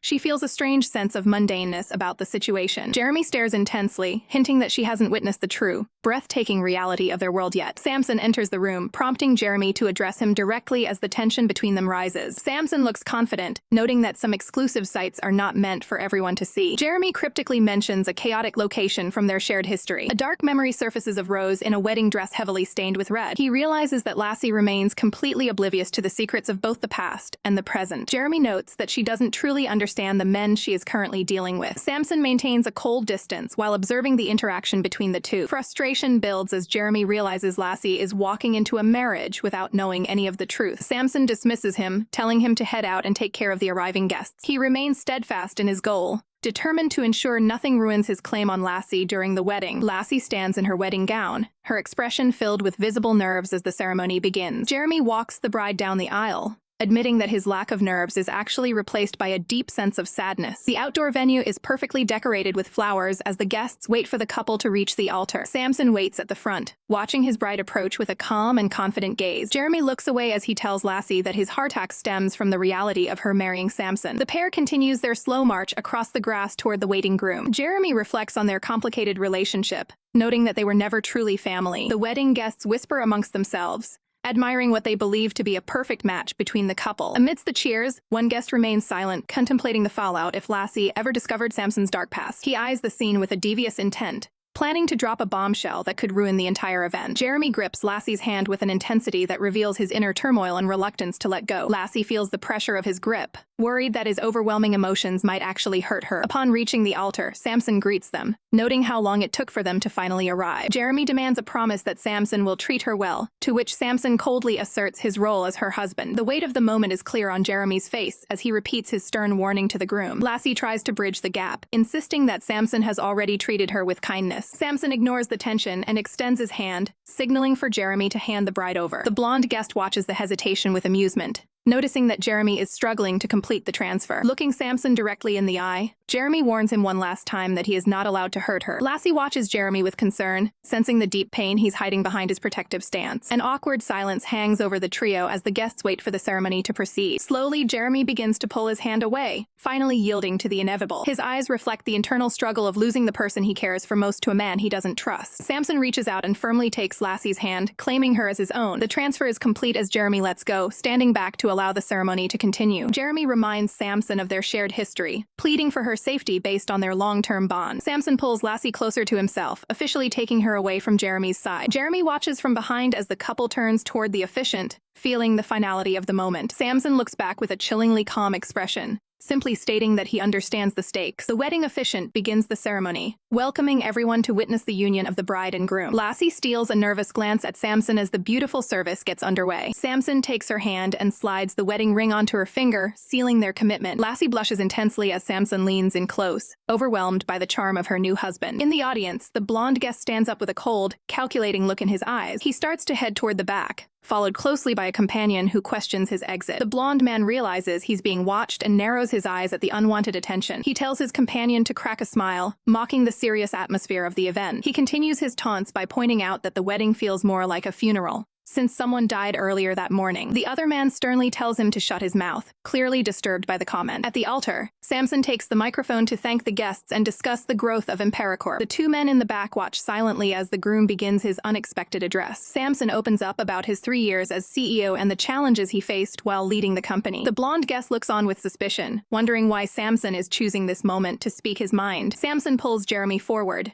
reminding the crowd of his long history and contributions to the firm. The guests exchange glances, trying to figure out the true intent behind this unusual speech. Samson shocks everyone by declaring that Jeremy is actually the best person to take over the company. Lassie is stunned to hear that Samson plans to give away control of her father's legacy without telling her. Her eyes widen in disbelief as she processes the magnitude of this sudden revelation. With a calm smile, Samson confirms he is officially leaving Imperacorp after the ceremony concludes. The audience breaks out into frantic chatter, unable to believe such a major change is happening so fast. Jeremy remains perfectly still, maintaining a stoic expression amidst the rising confusion. Lassie looks at Jeremy, wondering if he was secretly part of this plan all along. Samson steps aside and invites the new leader to say a few words to the crowd. Jeremy takes the stage, clarifying that he is merely a temporary guardian, rather than the permanent CEO. The blonde guest watches with a devious grin, knowing the true heir has yet to step forward. Lassie stares ahead in total shock, wondering exactly who Jeremy is waiting for. A guest in a purple suit questions his companion's well-being as the weight of the recent announcement sinks in. The blonde man leans in to check on his friend, who seems visibly shaken by the sudden management shift. Mr. Tang struggles to process the news that Samson is completely walking away from his position at Imperacorp. He begins to walk away, his frustration growing with every step across the lawn. Looking back at the wedding party, he feels betrayed by the lack of communication regarding such a massive corporate change. His blonde companion quickly moves to block his path,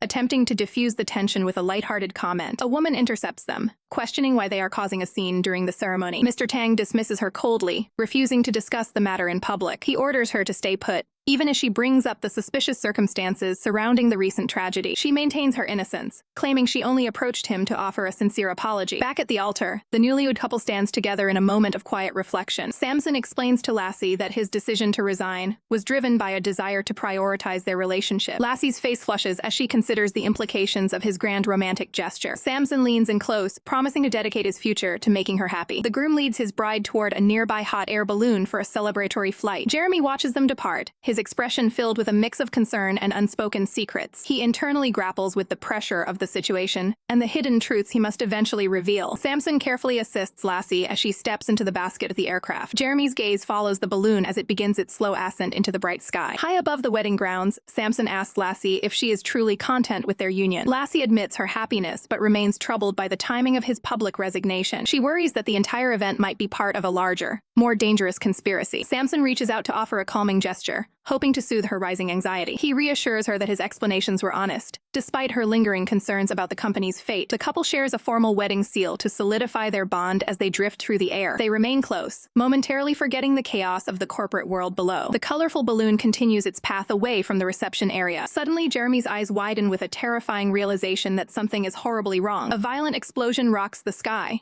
consuming the balloon in a ball of fire as Jeremy watches in absolute horror. Witnesses look on in horror as the balloon plunges into the sea, frantically calling for lifeboats to be deployed. The blonde guest is stunned, questioning who would sabotage the flight when Jeremy already controls the company. Nearby, a woman and a man in a suit watch the tragedy unfold with grim expressions. The man insists that he personally oversaw every safety check with top-tier experts to ensure nothing would go wrong. He abruptly walks away, ignoring the woman's questions about where he is headed. His suspicion leads him to grab a sharp utensil from a nearby table as he prepares for a confrontation. He approaches another man, demanding to know if this disaster was actually a planned surprise. The two face off as accusations fly regarding the sabotage of the hot air balloon. He corners the man, blaming him for forcing Samson out of his CEO position before the accident. With a cold gaze, he threatens that the man won't see another day if anything has happened to Samson. The accused man remains unfazed, telling him to focus on assisting the lifeguards instead of making threats. The man with glasses glares intensely, his anger barely contained as he processes the response. He eventually turns his back and walks away, ending the tense standoff for now. The other man watches him depart, his own expression remaining calm and unreadable. The scene shifts to a quiet coastal town in Europe some time later. A woman stands by a window overlooking the ocean while a maid informs her that a guest is waiting. She looks back with a start, her eyes reflecting a mix of surprise and anticipation. Revealing herself to be alive, Lassie smiles and says she will head downstairs immediately. She meets Samson at a memorial site, asking if their family keepsakes were moved to this new location safely. Samson stands solemnly, noting that today marks the 3-year anniversary of his father's passing. Lassie looks down with a somber expression,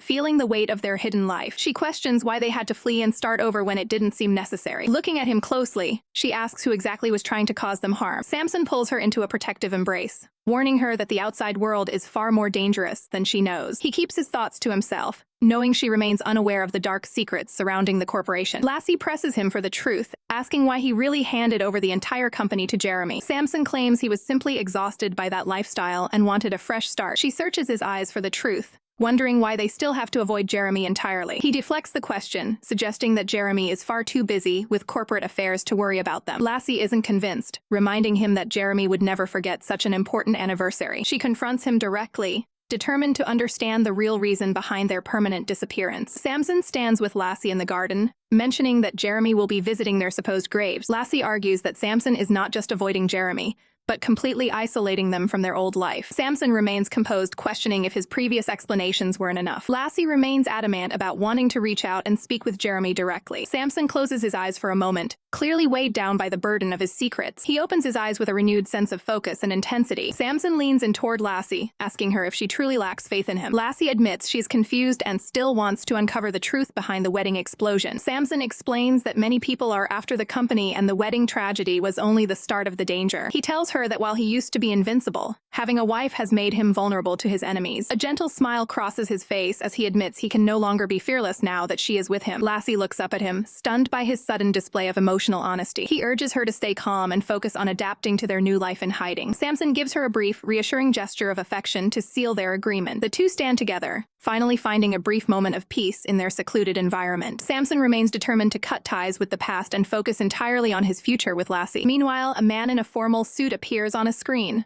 looking troubled by recent events. Samson reflects on the internal power struggles currently tearing through Imperacorp since Jeremy took the lead. He reveals his hidden strategy of leaving the company as an empty shell to divert his enemy's attention. The couple walks away together, heading back toward their home in the European countryside. Elsewhere, two men discuss the recent discovery of Damien, who had gone missing after the wedding. The blonde man Damien looks pensive as he realizes he was left out of Samson's grand plan. His companion suggests that Damien's sharp investigative skills might be the key to tracking Samson down. The brunette man promises financial support, but warns that Lassie must be kept out of their dealings. Damien scoffs at the idea of hurting her, claiming only Samson is capable of such a thing. Damien shifts the conversation, asking about Samson's connection to the prestigious Bai family. The other man is caught off guard, seemingly unaware of any connection to that lineage. Damien explains the history between the Bai and Moyang families, two of the most powerful names from 20 years ago. He describes a scandal where a noble lady fell for a commoner, much to his companion's annoyance. Damien clarifies that he views Ryan as an idol for building a corporate empire from nothing. With a cheerful expression, Damien admits he has a personal interest in his idol's daughter. Damien probes for information about Cindy Moyang's past and a specific wedding incident. His companion reflects on how a single night altered Ryan's personality, making him ruthless. The man looks on with a serious expression as he prepares to reveal a deep secret. Damien offers a high price for the truth, prompting the man to lean in and speak quietly. A brief flashback shows a face flush with emotion from a past encounter. Back in the present, Samson brings a bowl of porridge to Lassie as she wakes up. He sits beside her and offers the meal, noting that she must be hungry. Lassie turns her head away in a huff, choosing to give him the silent treatment. Samson remains patient and encourages her to eat while she continues to pout. Lassie blushes while recalling his intense behavior from the night before. Samson offers a playful warning that they will repeat the night's activities if she doesn't comply. The room falls silent as Samson waits for her to make a move. Lassie eventually gives in, grabbing the bowl and drinking the porridge quickly. She finishes the entire serving in one go, leaving the bowl empty. Immediately after eating, she turns her back to him and goes back to sleep. Samson smiles to himself, humored by her stubborn and spirited attitude. Under the covers, Lassie fumes silently, promising herself she'll get even once she's rested. Later that night, the setting shifts to a quiet bar in the city. A businessman lingers at the counter as the staff prepares to close up for the evening. The man is visibly intoxicated and demands one more drink, despite the late hour. The server politely informs the patron that they can no longer serve him. Squinting through his glasses, the man tries to make out the face of the employee. His vision is blurry and distorted, making it difficult to recognize his surroundings. The man's eyes suddenly widen as he sees Samson standing before him in a uniform. Recognizing his old associate, the man shouts out in a mix of shock and anger. A hand firmly places a bill onto the counter to settle the tab at a bar. A man in a suit offers to pay for his companion's drinks before they head out for the night. He explains that he was specifically sent to ensure his associate makes it home safely. Despite the offer, his companion remains seated at the counter, looking hesitant and worn down. He looks away with a troubled expression, clearly weighed down by recent events. The man in the suit warns him that they need to leave immediately to avoid being followed by Jeremy. The associate remains silent, his gaze fixed forward as he processes the warning. He finally stands up and begins to walk away from the bar. Elsewhere, a server informs a blonde man that the establishment is now closed for the night. The blonde man acknowledges the news with a calm, knowing smile. At a different location, an assistant reports that Damien has officially gone missing. Taking the call, the boss listens intently while planning his next move to find his associate. He orders his team to head to Steven's Island immediately to continue the search. Inside a private lounge, the blonde man finds a battered Damien sitting alone on a bench. Damien stares back with a defiant but injured expression, showing visible marks on his face. The blonde man reveals that he has acquired the company's stock and is now Damien's new boss. Damien narrows his eyes, clearly unimpressed by the blonde man's aggressive power play. The blonde man admits he had to buy out the entire company just to get Damien to work for him. He takes a fresh towel from an assistant to tend to Damien's injuries personally. He begins to clean the marks off Damien's face, maintaining close proximity as he speaks. He tells Damien that a boss who treats his employees like tools doesn't deserve his loyalty. Damien looks away, refusing to acknowledge the blonde man's attempts to win him over. The blonde man's eyes sharpen as he notices Damien's continued stubbornness. He stands up and paces the room, bringing up rumors regarding Damien's past connections. Damien remains silent, his expression unreadable, despite the increasing tension in the room. The blonde man bursts into a mocking laugh at Damien's unwavering silence. He places a hand on Damien's shoulder, continuing his psychological game of cat and mouse. Leaning in close, he taunts Damien by calling his loyalty naive and adorable. The blonde man gives Damien 3 days to recover, hoping he'll choose to stay, though Damien questions the consequences of a refusal. With a calm expression,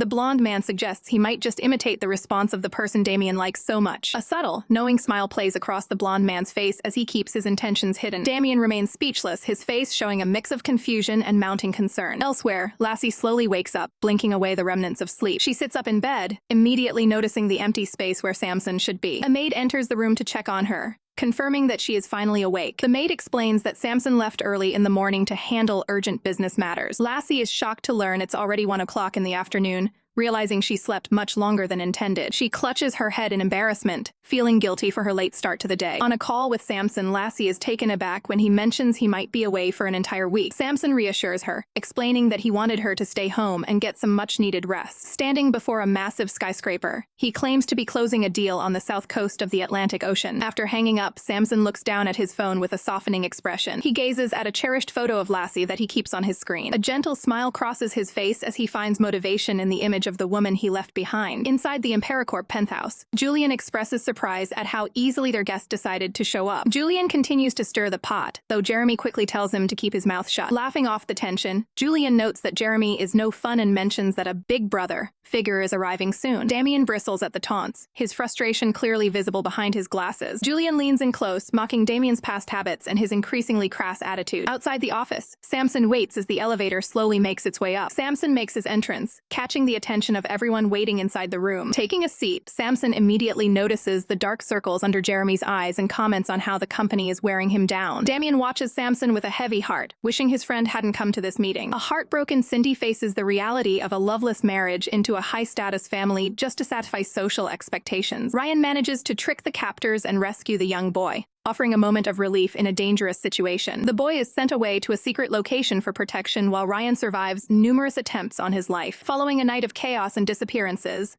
Ryan returns carrying the bride through a shower of petals. Back in the present, Samson hands over the bank details and password for the will to a weary Jeremy. Samson tries to use the information as leverage to secure Damien's freedom, but Jeremy remains skeptical. Damien watches the exchange with heavy eyes, feeling undeserving of the risk Samson is taking for him. The two men discuss the principles of impossible deals as Samson reveals he has more to discuss in person. Samson wears a slight smirk as he confesses to breaking the established rules of their arrangement. Jeremy is visibly stunned by the admission, struggling to process what Samson has actually done. Samson explains that despite appearances, the old man actually harbored more affection for Jeremy than for him. Julian and his associate watch the tension escalate, sensing that the main event is finally beginning. Samson begins to recount the tragic history of his mother, Chloe, and her devotion to a man who could never claim her. Chloe's status as a maid meant the family would never accept her as a legitimate wife. The situation grew worse when she discovered through the news that her partner had married someone else. Desperate and betrayed, Chloe holds a young Samson while vowing to confront the man who broke his promise. Samson stares ahead as he recalls the vivid and traumatic childhood memories that shaped his worldview. He suggests that the decision to leave him the company was likely rooted in Ryan's deep-seated guilt. Jeremy stands up in frustration, still demanding to know why everything was handed over to Samson instead of him. Samson bluntly states that Jeremy's moral compass and kind nature made him too soft to lead. Jeremy reacts with anger, feeling insulted by the suggestion that his integrity was a weakness. Jeremy is left speechless by the sudden revelations, his face a mask of shock. Damien simply watches the scene unfold with a smug, knowing smirk. Losing his composure, Jeremy demands to know where Lassie is currently hidden. Samson remains completely unfazed, challenging Jeremy to reveal what he'll do if the information is withheld. Jeremy stands firm, declaring that he will find her no matter what. His voice softens for a moment as he expresses a desperate wish to see her. Samson leans in close, delivering a cold ultimatum that Jeremy is never to see her again. The weight of the words hits Jeremy hard, leaving him visibly trembling. He snaps back, telling Samson that he won't be permitted to leave under these terms. Away from the conflict, Lassie sits quietly on a swing in a lush garden. She looks lost in thought, pouting slightly as she considers her situation. A staff member approaches her to ask how he can be of service. Lassie surprises him by announcing that she wants to go on a trip. She lists off several high-energy activities,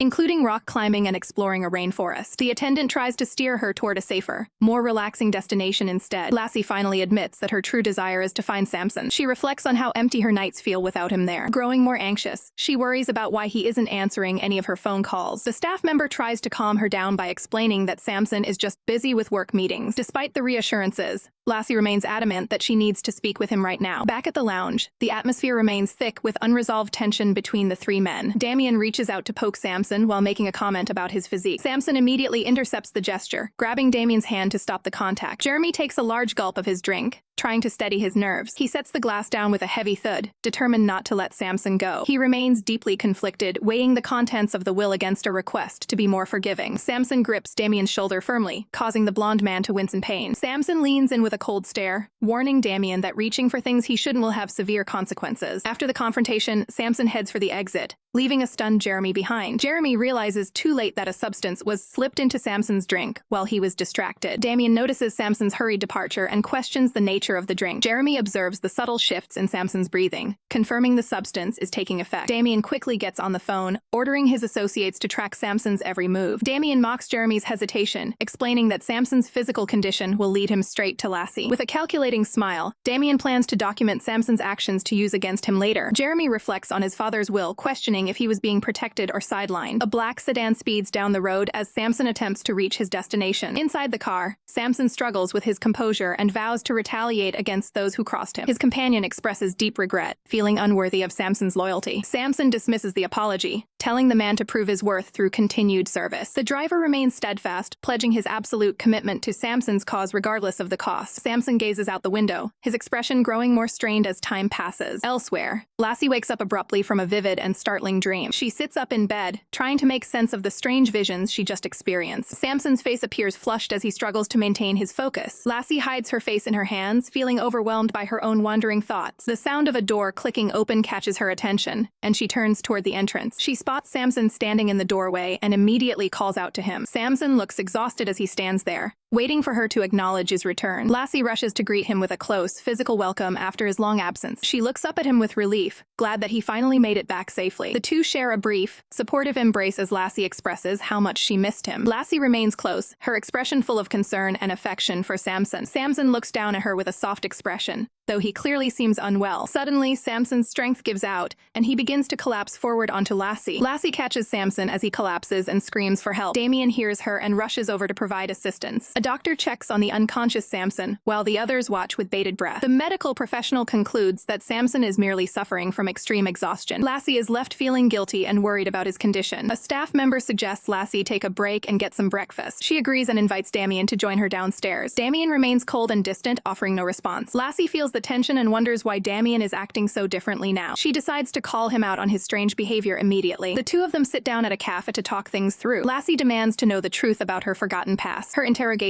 is cut short when she spots Samson's car outside. Samson, looking much better, signals for her to come to the vehicle. Lassie rushes to the car, surprised that he's already awake and moving. Samson immediately grills her about why she's out at a cafe. Damien asks for the keys to the motorcycle so he can handle the transport. Lassie hands them over as Damien maintains his professional distance. Samson continues to pester Lassie about her choice to have coffee elsewhere. He expresses his blatant jealousy over her meeting other men. Lassie tries to explain, but Samson isn't having any of it. The bickering causes Lassie to get annoyed with his overbearing attitude. Samson realizes he's being petty and blames it on his lingering dizziness. He settles down and focuses on the drive ahead. Noticing the chill in the car, Samson grabs a blanket. He tosses the blanket over to Lassie to keep her comfortable. The fabric covers her up as they head back home. Lassie and Samson bicker like children, each accusing the other of being the immature one in the relationship. Samson sits quietly as a cloth is placed over his head during the heated discussion. He pulls the material down, questioning why Lassie thinks he is trying to pick a fight with her. Lassie confronts him about his reckless behavior, noting that he should be resting instead of running around while sick. Samson responds to her lecture with a small, knowing smile. He lifts Lassie's chin and notes how much more talkative she has become during their time apart. Lassie continues to protest his unreasonable behavior, while he maintains steady eye contact. Samson places a finger near her lips to silence her mid-argument. The sudden gesture leaves Lassie looking wide-eyed and completely stunned. Lassie snaps back to reality in her chibai form, feeling flustered by the intrusive thoughts of their close proximity. Samson notices her sudden change in demeanor and asks if she is actually upset with him. He reaches out to pinch her reddened cheek, teasing her about her obvious blush. Lassie looks down and away, unable to hide her growing embarrassment. She leans forward, resting her head against Samson's chest in a quiet moment of reconciliation. In a soft voice,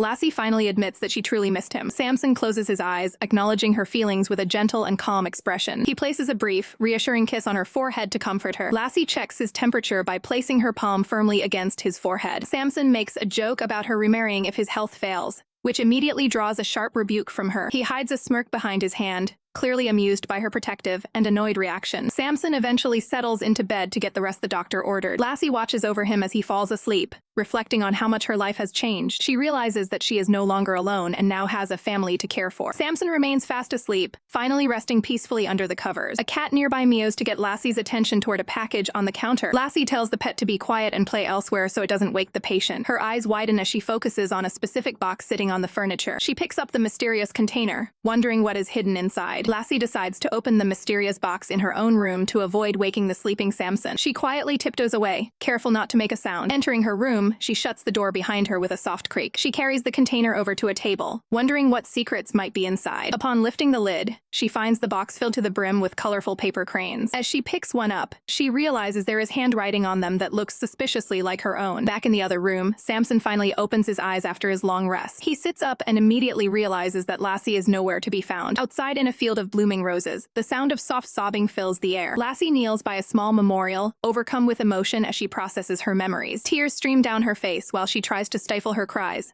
overwhelmed by what she's discovered. Samson finds her in the garden and asks what she's doing out there alone. He asks if something is wrong, but a tearful Lassie can only shake her head in response. Seeking comfort, she leans into him and rests her head against his chest. Samson gently pats her head, promising to look after her while she's in such a vulnerable state. He looks on with deep concern, knowing how easily she can be triggered since losing her memories. To lift her spirits, Samson tells her that he has a special surprise waiting for her. He reaches around and covers her eyes, preparing to reveal his secret gift. Samson slowly guides her into a darkened room, keeping her vision obscured for the big reveal. He leans in close and asks her what it is she wants to see most of all. Lassie admits she desperately wants to see her mysterious past and the real version of Samson. Samson finally pulls his hands away, allowing her to look at what's in front of her. Her eyes widen in absolute shock as the room transforms. A glowing projection appears, showing a man and a woman holding a small infant. Recognizing the figures as her mother and father, Lassie reaches out with a trembling hand toward the light. Her fingers pass right through the images, confirming that the lifelike figures are actually holograms. She stares in awe at the realistic image of her mother, completely stunned by the surprise. Samson watches as Lassie stares at the glowing holograms of Ryan Sue and Madame Rose. He reflects on how vividly the people from his past have reappeared before him. The projection displays a calm and clear image of Ryan Sue. Samson narrows his eyes,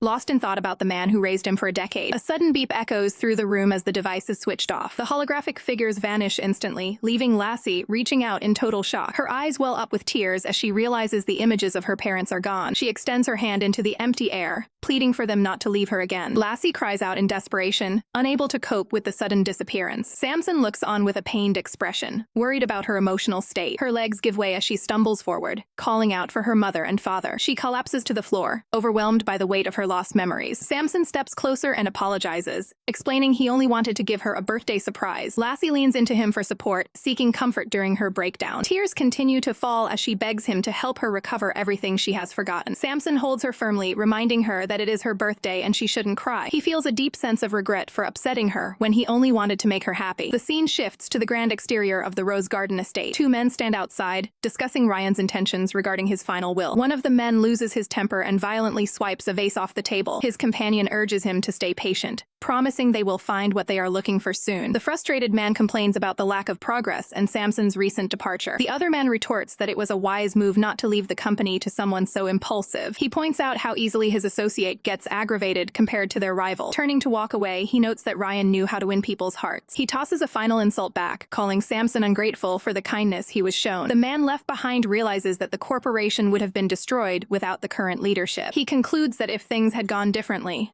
both the company and Lassie would be in ruins. Samson stands before a wall of monitors reviewing past records of his leadership and interactions. He gazes at the screens with a look of deep, silent contemplation. In a flashback, Lassie handles a delicate paper charm with extreme care. She collapses into a crouched position, overwhelmed by the contents of the keepsake. She holds a small note with trembling hands, reacting to the revelation in shock. Lassie attempts to sort through a bowl of these paper keepsakes while struggling with her emotions. Tears stream down her face as she faces a difficult realization about her past. Samson observes her distress, noting his inability to decipher the messages within her keepsakes. He realizes he overlooked a vital detail regarding her mental and emotional state. Back in the present, Lassie lies in bed suffering from a high fever while Samson monitors her. Samson expresses deep regret, hoping she doesn't hold his past actions against him. He checks her forehead to gauge her temperature as she weakly asks for hydration. He remains by her side, closely monitoring her condition during the crisis. Samson takes a sip of water to prepare for a direct administration of fluids to the patient. He leans in to assist her with the hydration process, process while she remains in a dazed state. Samson provides physical support to the ailing Lassie to help her rest. The two remain in close proximity as her breathing begins to stabilize. Samson focuses intently on her, waiting for the fever to finally break. Lassie appears overwhelmed by her symptoms and continues to ask for more water. Samson calmly assures her that he will provide the necessary care she needs. Lassie starts to regain clarity, wondering who is calling out her name. Samson continues to speak to her, attempting to bring her back to full consciousness. Her eyes widen as she begins to question her own identity during the recovery process. Samson stays close, providing verbal comfort as she reacts to his presence. He encourages her to relax as the immediate medical intensity begins to fade. Lassie's gaze remains fixed and searching as she attempts to process her surroundings. She has a sudden moment of internal realization regarding her true identity. Samson stands beside Lassie, reflecting on the complicated love and loss that has defined their lives. Lassie rests her eyes, seemingly lost in a deep, troubled slumber. Samson watches over Lassie as she lies in bed, noting how much she resembles Ryan when she is asleep. He gently rests his hand against her cheek, contemplating the peace he hopes to bring her from now on. Samson remains by her side, determined to end the fighting and uncertainty of their past. Lassie stirs in her sleep, her expression suggesting she is caught in a vivid dream. In her nightmare, Lassie walks barefoot through a field of sharp, creeping vines. She discovers Samson standing amongst gravestones, surrounded by the same dark thorns. Samson stands motionless in the dream, his presence looming over the burial site. His face remains shadowed and grim as he stares back at her. Lassie is struck with sudden terror as the reality of the dream sinks in. She turns and flees, desperate to escape the suffocating atmosphere of the graveyard. A hand reaches out through the darkness, trying to seize her as she runs. Thorns erupt from the ground, chasing Lassie as she tries to distance herself from Samson. Her eyes flutter, while she is still trapped in the final moments of the vision. Lassie bolts awake, her eyes wide with shock and tears streaming down her face. She stares blankly, the horrific realizations from her dream beginning to solidify in her mind. She finds Samson leaning over her, his presence now a source of intense alarm. Samson looks down at her with a calm expression that contrasts sharply with her internal panic. Lassie watches him with a trembling gaze, seeing him as the source of her past suffering. She breaks out in a cold sweat, unable to shake the image of him as the thorns in her life. Samson moves to assist her, noticing her distress as she tries to pull away. He looks away for a moment, admitting he may have overstepped during her recovery. Lassie covers her face and weeps, overwhelmed by the flood of returning memories. Tears fall as she looks up at him, her perception of their relationship completely shattered. Samson checks on Lassie as she rests in bed, asking her what's wrong while she looks visibly distressed. He tries to offer comfort with a simple forehead kiss, but she remains distant and unresponsive. Looking closely at her tear-filled eyes, Samson asks if she is still holding a grudge against him. Lassie suddenly pushes Samson away, creating distance between them with a look of utter shock. She sits up quickly and covers her mouth, feeling a sudden and intense wave of nausea. The physical sickness takes hold as she struggles with the weight of her restored memories. When Samson tries to help her with her clothes, she sharply refuses his assistance and tells him there is no need. Samson is left in stunned silence, unable to understand her sudden change in attitude. Lassie retreats to the bathroom where the physical toll of her trauma leads to a bout of vomiting. She leans over the sink in despair, haunted by the fact that she married the man she holds responsible for her father's death. Tears stream down her face as she mourns the loss of her father and her own conflicting feelings. Outside, a doctor informs Samson of her condition while Lassie remains sick inside the bathroom. Samson begins to suspect the truth, wondering if her refusal to be near him means her memories have finally returned. In another location, a blonde man enters with a cheerful expression, claiming to have excellent news. He meets with an associate in a high-rise office to discuss their latest progress. They review the details of a person they have been tracking, confirming they finally have a solid lead. The conversation reveals that the mysterious figure known as Mr. Bai is actually an underground alias for Samson. The associates confirm this connection, realizing the significance of Samson's secret identity. Back at the residence, Samson checks Lassie's temperature as she lies in bed with a persistent fever. He reflects on her condition, noting that her current irritability and rejection of his touch mirror her behavior from before her memory loss. Lassie remains in a weakened state, her eyes closed as she suffers through the illness. Samson consults with the doctor in the living room,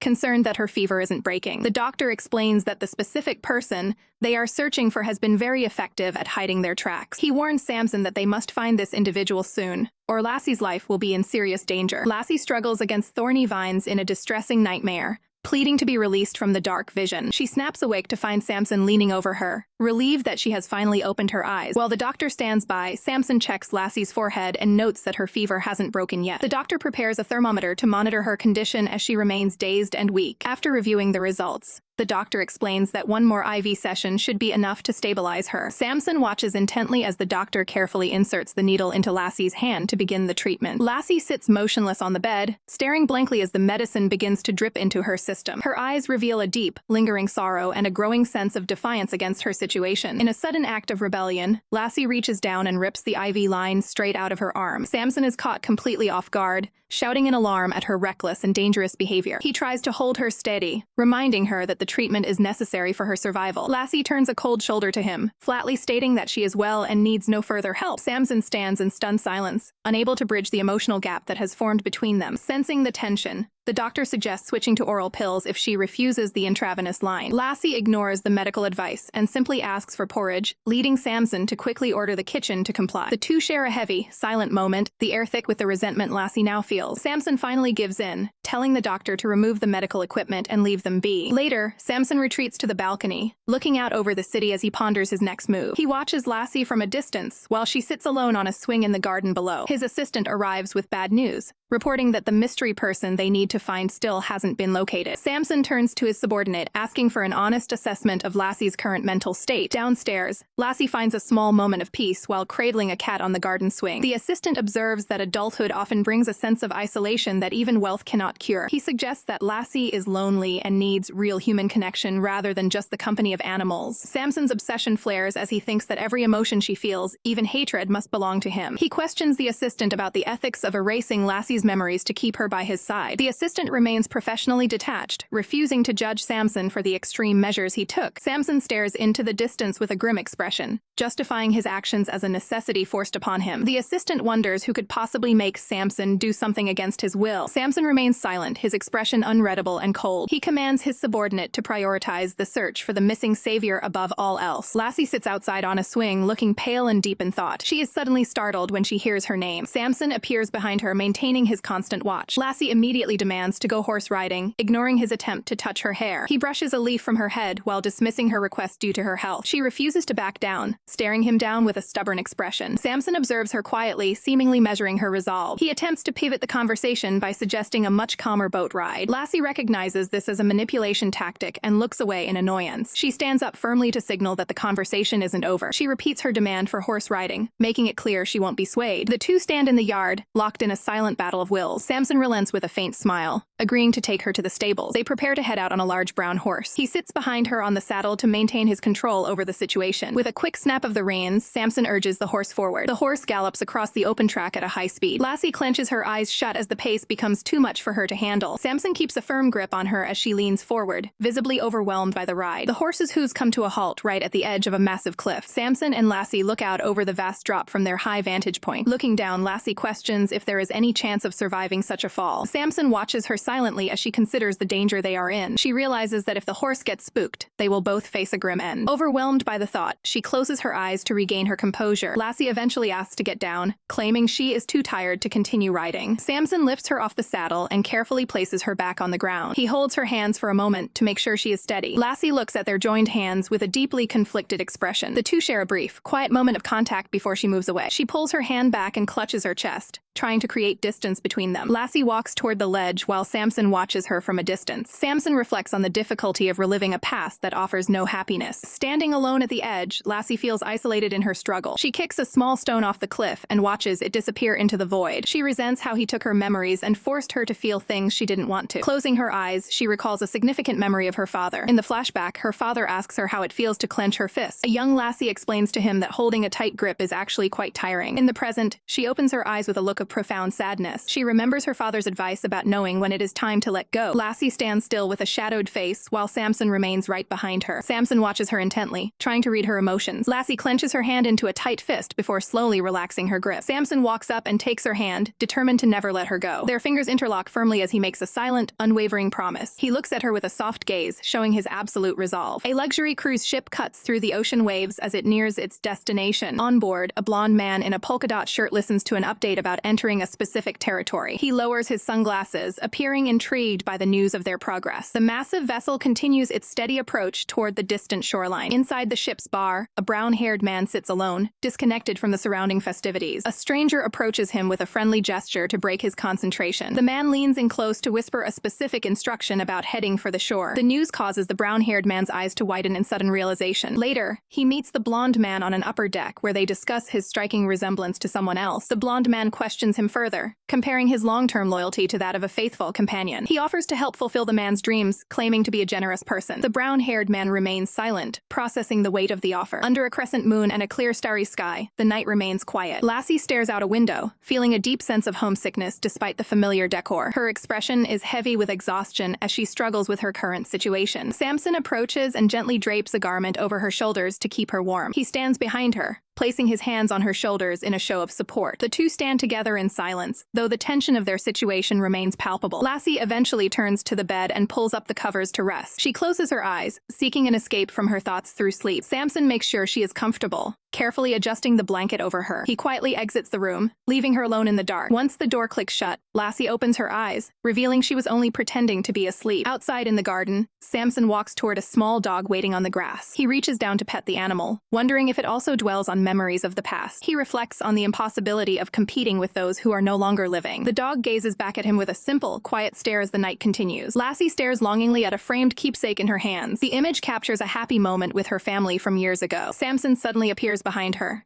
asking if she misses the people in the picture. Startled by his quiet entrance, she wonders how long he's been standing there. Her hands begin to tremble violently as her fear of him resurfaces. She looks down, feeling like a powerless shadow compared to the legacy of her father. Samson takes the item from her and urges her to head to bed. Lassie remains silent, unable to find the words to respond to him. He offers to talk or simply have her listen if she's too tired to speak. She stares ahead blankly, processing his overbearing presence. Eventually, she settles into bed while Samson stands watch by her side. Lying awake, she listens as he speaks about his past. He admits that he once looked up to her father and aimed to be just as successful. Lassie turns to him, questioning why he even has feelings for her. He gives a simple answer, claiming she deserves affection regardless of the circumstances. She searches his eyes for any sign of sincerity, but finds none. Samson tells her to get some rest, promising they can talk more once she feels better. He leans in close for a final gesture of comfort before leaving her alone. Lassie lies there with a look of deep unease as she stares into the distance. Sometime later, Lassie stands at a balcony railing when a maid arrives to announce lunch. She continues to gaze at the horizon, lost in her own thoughts.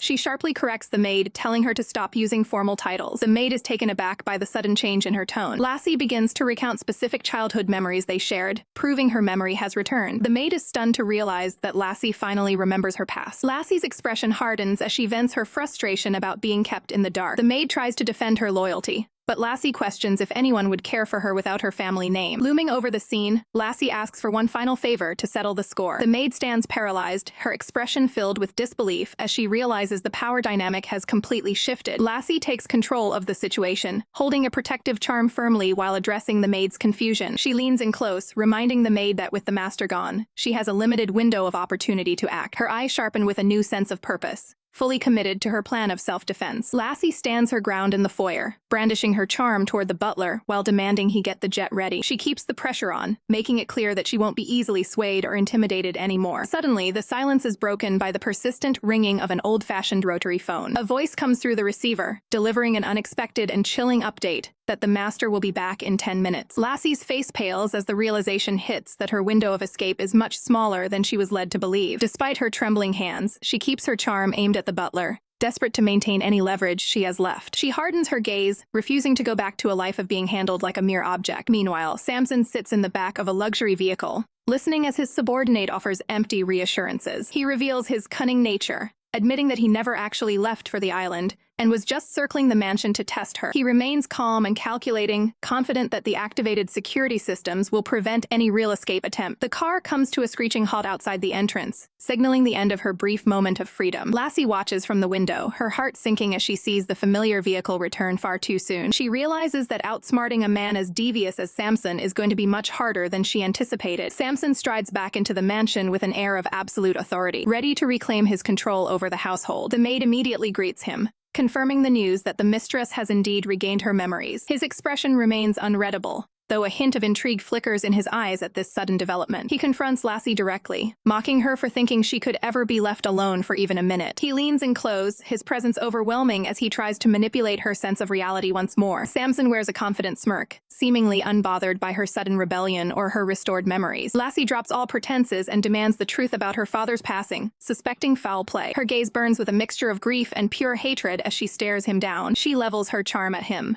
accusing him of being the one responsible for the tragedy that took her father away. Lassie screams in defiance, refusing to be handled by the man she blames for her father's death. Shock freezes her features as the sudden roar of a gunshot echoes through the room. Blood drips from Samson's hand, marking the physical toll of the escalating confrontation. Lassie stands frozen with the weapon still in her grip, realizing she has actually fired upon him. Violent tremors rack her body as the weight of her actions begins to set in. Samson remains unnervingly composed, attempting to clean the wound while speaking of marital trust. Lassie snaps back in fury, refusing to listen to his attempts at manipulation. She levels the firearm once more, declaring that the injury was a deliberate act of retribution. Her eyes betray a deep internal struggle as she considers ending the cycle of hate right now. She demands the ultimate truth, closing the distance to look for any sign of a lie. Samson maintains his stance, claiming he has never been anything but honest with her. Outside, the security staff stands guard, paralyzed by orders not to interfere regardless of the noise. The butler's expression is tight with anxiety as he listens to the chaos unfolding behind the door. The two men exchange a look of silent concern, debating whether to break protocol for their master's safety. Samson acknowledges her cold resolve, noting how much she takes after her father's iron will. Lassie looks down at the wounded man, strictly forbidding him from ever calling them a couple again. She leans in with a cold glare, telling him to seek atonement from her deceased parents. A look of stunned confusion crosses her face when he asks if her hate will finally end with his death. He holds her gaze with an eerie calmness, forcing her to confront the reality of her vengeance. Lassie searches his eyes for a motive, unable to understand why he would surrender so easily. She questions his sincerity, asking if he is truly prepared to die to earn her forgiveness. Samson offers a wary confirmation, showing no fear in the face of her lethal intent. Determination returns to her eyes as she prepares to grant him the finality he's offering. Lassie gasps for air, her face pale as the reality of the shot sinks in. She keeps the weapon aimed at Samson, her hands trembling as she struggles to maintain her resolve. Samson remains eerily calm despite his injury,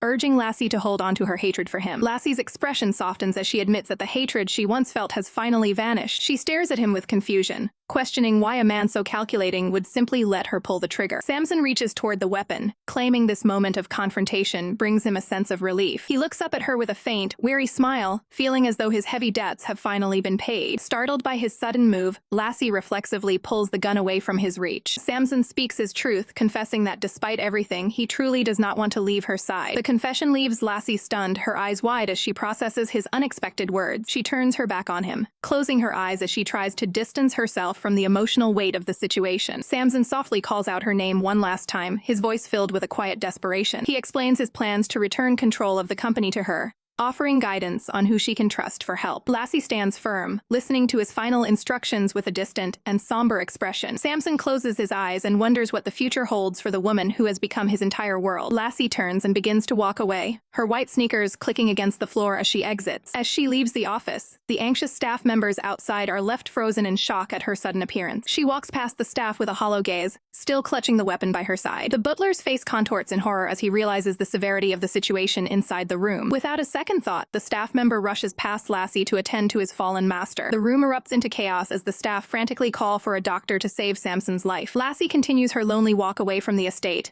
leaving the turmoil of her past behind her. Her expression remains blank and detached, as if she has finally emptied herself of all emotion. Even while being treated for his wounds, Samson firmly orders his men to let Lassie leave without interference. The staff members exchange concerned looks, but they ultimately decide to follow Samson's strict command. Samson drifts into unconsciousness, a faint trail of blood marking the end of this violent chapter. A car arrives at a bustling harbor filled with luxury yachts. A staff member approaches Lassie, requesting to see her ticket and identification before she boards. Lassie stares back at him blankly, offering no immediate response. She leans in close to whisper that her ID is buried deep in her bag, suggesting he can verify her identity privately once they are on the boat. The man is visibly flustered by her proximity and the unusual request. He quickly agrees and guides her toward the boarding ramp, showing her the way. Standing at the railing, Lassie watches the shore recede, feeling a sense of finality now that she has escaped. The yacht speeds away from the docks, heading into the open sea. Back at the estate, a concerned subordinate checks in to see if the master is out of surgery. The doctor explains that the modified bullets didn't cause fatal damage and that the patient will live. Samson finally opens his eyes, looking dazed as he lies in his hospital bed. His subordinate informs him that Julian Huang has arrived at the island and asks if they should take action. Ignoring the doctor's orders to rest, Samson forces himself to sit up and demands his clothes. He remains focused focused on his own thoughts, seemingly indifferent to the new threat. His expression softens with regret as he thinks back to his final moments with Lassie. Samson realizes that a life without her is a living hell and deeply regrets his decision to let her walk away. Far out at sea, the yacht continues its steady journey across the waves. The man from the harbor finds Lassie sitting alone on the deck and warns her that she might catch a cold. Lassie looks at him with a detached, silent gaze. The man introduces himself, explaining that he noticed she was alone and simply wants to be friends. Lassie listens to his pitch without changing her neutral expression. He becomes slightly flustered, insisting that he isn't a bad guy and just wants some company. Lassie begins to respond, her tone polite but firm as she prepares to shut him down. She offers a small, cold smile and informs him that she has absolutely no interest in making friends. Julian Huang arrives at a massive estate that looks exactly like the one Samson meticulously recreated. He observes the landscape, noting that even the trees have been trimmed to match the original layout. A guard greets him by the car, informing him that the master is waiting inside. Inside, Samson sits calmly while tending to a small cat. Julian enters the room to find Samson recovering from his surgery. The two discuss the current situation, with Julian noticing Samson's bandaged hand. When Julian asks about Lassie, Samson reveals she has already left the premises. Julian is shocked that Samson would let her wander off on her own after everything. Samson remains unbothered, taking a drink while considering how popular this location will soon become. Morning arrives as the sun rises over the horizon. On the yacht, the man who approached Lassie earlier wakes up at the table. He finds her still sitting in the same spot she was when he fell asleep. Lassie stares out into the distance, completely ignoring his presence. The man tries to be polite, offering to buy her breakfast. Without a word, she stands up and walks away from him. She heads to the deck to watch the waves, determined to leave her past behind. The story shifts to a new environment at a school building. Lassie looks out the window of an office, appearing much more settled in her new life. She meets with a staff member to discuss her schedule. The man asks if she's been getting enough rest lately. Lassie remains distant and professional, showing no emotion. She is soon called into a private office to speak with the principal. As she exits, her colleagues note that she finally spoke to them today. One of the men jokes about her ice queen reputation and the challenge of getting close to her. His friend laughs, warning him that he'll likely be left in pieces if he tries to pursue her. Lassie stands in the dean's office while he complains about the declining behavior of the students in her class. The dean tries to get uncomfortably close to Lassie, demanding that she step toward him. Lassie maintains a sharp, unwavering gaze as she deals with the man's unprofessional behavior. Outside the school building, a pained shout rings out from the office. Lassie walks away with total composure as the dean collapses in pain behind her. Hands carefully wrap a bandage to provide medical aid to a wounded man. Lassie focuses intently on finishing the task with professional precision. Samson bolts upright in bed, gasping Lassie's name as he wakes from a dream. His subordinate rushes into the room, relieved to see that his boss is finally conscious. Samson clutches his head, struggling to piece together his blurry memories from the night before. He recalls seeing a woman who looked exactly like Lassie walking through a hallway after a trade went wrong. Samson remembers calling out for her while struggling to stay on his feet. He fell to the ground just as the mysterious woman turned to look back at him. Samson asks where he was found, and his man confirms he was discovered in an alleyway behind a bar. Touching his bandages, Samson wonders if it really was Lassie who saved him and dressed his wounds. Back at the school, the principal confronts Lassie about the high number of male staff members she has sent to the hospital. He admits that her massive donation to the school is the only thing keeping her employed, despite her difficult relationships with colleagues. Lassie listens to the lecture with a look of complete indifference. In the music classroom, the students try to make excuses for their recent behavior. Lassie slams her hand onto a desk to silence the rowdy group and get their full attention. She stands tall, scolding the students for their lack of discipline and constant fighting. Lassie then shocks the room by announcing that today is her last day and their future is no longer her responsibility. The students immediately descend into a panic, begging their teacher not to leave them. Several students start to break down in tears, devastated by the news of her sudden departure. Lassie watches the emotional outburst with a rare moment of hesitation. Lassie sits at the piano, sharing final life lessons with her class about why people enter our lives. She looks somber as she explains that life must carry on regardless of the circumstances. The students are moved to tears by the realization that their teacher is truly departing. To say goodbye, Lassie offers to play one last song for everyone. Her hands move skillfully across the piano keys as she begins a symphony. She smiles softly, reflecting on how easily children can express their true feelings. In the hallway, Samson makes his way toward the sound of the music. His steady footsteps signal his arrival at the classroom door. He stops at the entrance, appearing calm and focused. Leaning against the doorframe, he quietly watches Lassie finish her performance. The students notice the newcomer and begin whispering about who he might be. Lassie catches sight of him and stops her playing in surprise. She stares in disbelief at the man who has suddenly reappeared in her life. Samson claps for her and asks her to play one more romantic piece. She stands up from the piano and tells the students to focus on their work. Lassie walks over to meet him, and the two stand in the doorway together. Samson Samson greets her warmly, noting how much time has passed since they last met. Lassie is stunned and remains completely speechless. He explains that he has given her years of space and is officially finished waiting for her. Lassie listens intently to his declaration while maintaining a serious expression. A memory of Lassie shows her speaking with a firm, determined look. Samson discusses his plans with an associate,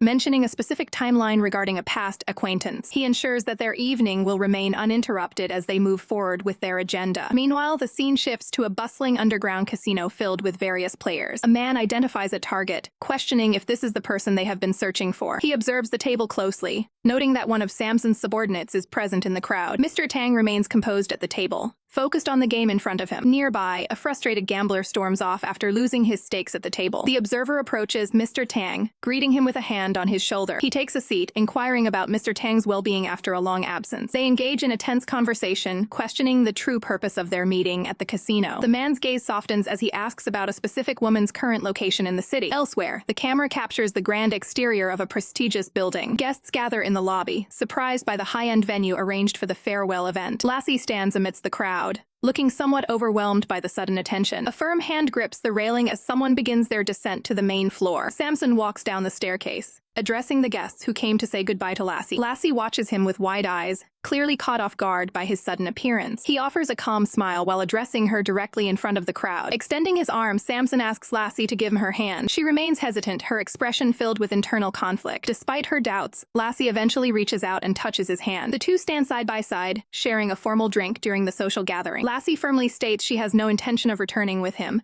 but Samson insists he is there to bring her home. She feels her hard-won peace start to vanish as the old emotions resurface. Samson gently touches her face, praising the wisdom she shared with her students earlier that day. He leans in close to repeat her own life lessons back to her, reminding her to let the past stay in the past. His gaze is focused and intense as he challenges her perspective. Lassie is left speechless, staring up at him as he breaks down her defenses. He finishes by asking her to finally view him as a significant person in her life. Samson calls out to Lassie as she looks back at him. Security attempts to block the path as a disturbance breaks out on the stairs. Samson maintains a steady gaze, ignoring the surrounding chaos. A new arrival named Henry is stopped by staff for lacking an invitation. Henry spots Lassie and calls out her name in surprise. A memory of Henry holding Lassie close flashes through the scene. Henry's past confession of his feelings for Lassie resurfaces. In the present, Lassie is visibly stunned by Henry's sudden appearance. Samson stands by, watching the interaction with a cold expression. Henry rushes forward to grab Lassie's hands, relieved to have finally located her. Lassie can only mutter Henry's name as her shock deepens. Tension rises as Samson and Henry confront each other with Lassie caught in the middle. Samson criticizes Henry's timing with a look of annoyance. Henry holds onto Lassie's hands, questioning her intentions regarding their departure. Henry reacts with sudden realization at Lassie's hesitant response. Determination settles on Henry's face as he prepares to take a stand. Henry firmly secures Lassie's arm, stating he is willing to risk everything. Henry brandishes a firearm to hold Samson at bay while keeping Lassie close. Security guards quickly intervene, drawing their own equipment to neutralize the threat. The guards aim their devices at the intruder, causing the crowd to panic. Henry stands his ground against Samson, declaring a grim resolution for them both. Samson remains calm while Lassie looks troubled by the escalating danger. Lassie confronts Henry about the opportunity he abandoned years ago. Lassie reaches out to touch Henry's face, highlighting the current situation as a second chance. She asks Henry if he plans to walk away from her once again. Samson watches the exchange with growing frustration. Samson realizes that Lassie's heart might still belong to the man before her. A hand clenches into a tight fist, trembling with visible frustration and suppressed emotion. After a tense moment, the fingers slowly relax, signaling a reluctant shift in confrontation. Henry stares forward with a grim, resigned expression as the weight of the situation settles on him. Lassie stands close to Henry, her eyes wide with shock and concern as she searches for a way out. Henry looks down, his gaze softening as he prepares to make a difficult concession. Lassie is visibly caught off guard by his sudden change in demeanor. Offering a bittersweet smile, Henry admits his own limitations and the futility of his current path. Lassie remains silent, her face reflecting a complex mix of relief and lingering sadness. Henry watches as Lassie and Samson prepare to depart,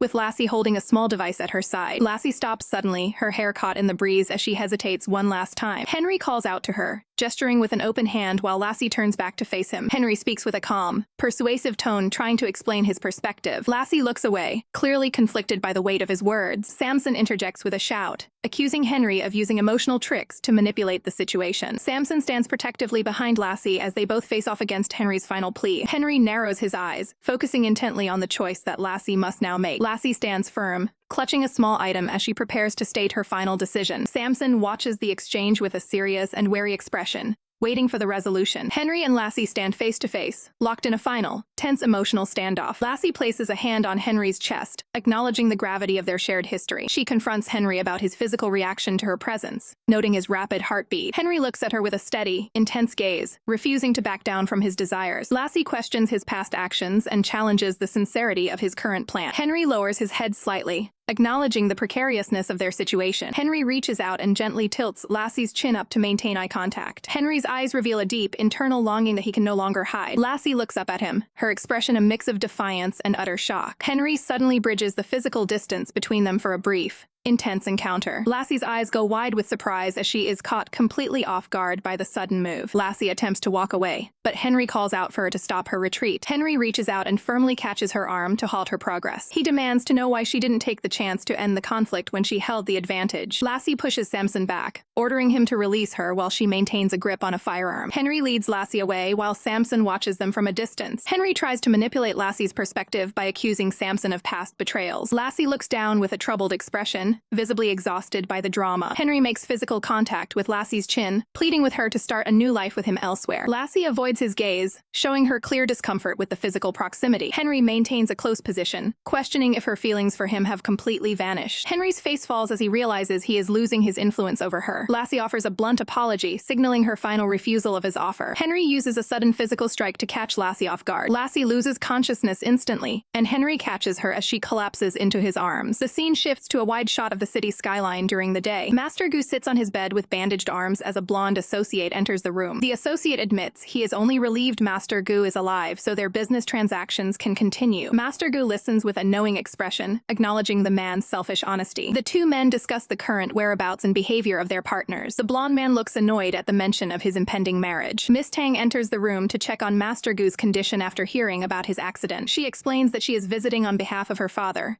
who is currently traveling abroad. The blonde man watches her with a look of clear skepticism and judgment. Master Gu offers a polite smile, dismissing his injuries as nothing more than minor scratches. Miss Tang presents a small keepsake as a gift for Lassie to mark her return. Master Gu realizes that the news of Lassie being back has already spread through their circles. He accepts the gesture on Lassie's behalf with a calm and collected demeanor. Miss Tang and the blonde man prepare to leave so Master Gu can recover in peace. The blonde man reacts with visible frustration when Miss Tang suggests they are acting as a couple. Henry corners Lassie, telling her to admit that she is a lonely person who is afraid of being alone. He continues his psychological manipulation, claiming that the only person who supports her existence is now gone. Lassie stares back in shock, her face pale as she processes his harsh words. The weight of the situation sinks in, leaving her looking completely distressed. A visualization of a beating heart highlights the intense emotional pressure she is feeling. She gasps, seemingly overwhelmed by the reality of her predicament. Lassie eventually wakes up in a bed, where Henry is waiting to see if she is all right. He informs her that she has been unconscious for 2 days and is now on a small, secluded island. Still feeling weak, Lassie clutches her head and mentions that she is incredibly thirsty. Henry immediately offers to fetch some water, leaving her alone for a moment. While he is gone, Lassie looks down with a troubled expression, reflecting on her situation. She recalls Henry's earlier claims about her being a lonely person with no one left to turn to. Lassie questions whether there is any truth to his words, though she finds the idea ridiculous. Henry returns with a glass of water and asks if he can help her drink it. She coldly rejects his offer, taking the glass into her own hands to maintain her distance. As she drinks, Henry watches her in silence, unable to bridge the gap between them. He looks visibly dejected, realizing that Lassie is becoming more distant despite his efforts. In another location, Sherry remarks that people who dwell on the past are nothing more than trash. Julian, a blonde associate, confronts her, asking if she has directed those insults at him. Sherry doesn't back down, telling him to focus on his failing career and his family's desperate situation instead. She stares him down, declaring that she would rather marry a rich old man than someone on the verge of bankruptcy. Julian smirks, retorting that the wedding is off and she can keep the family gifts for her own burial. Julian grabs Sherry's face, asking if money is the only thing she actually cares about. Sherry reveals a smug look, showing him that she has been on a speaker call with his grandmother the entire time. Julian's expression shifts to pure panic as he realizes his family has heard his cold outburst. He stands frozen while his grandmother's voice yells through the phone in a rage. Julian frantically tries to explain himself,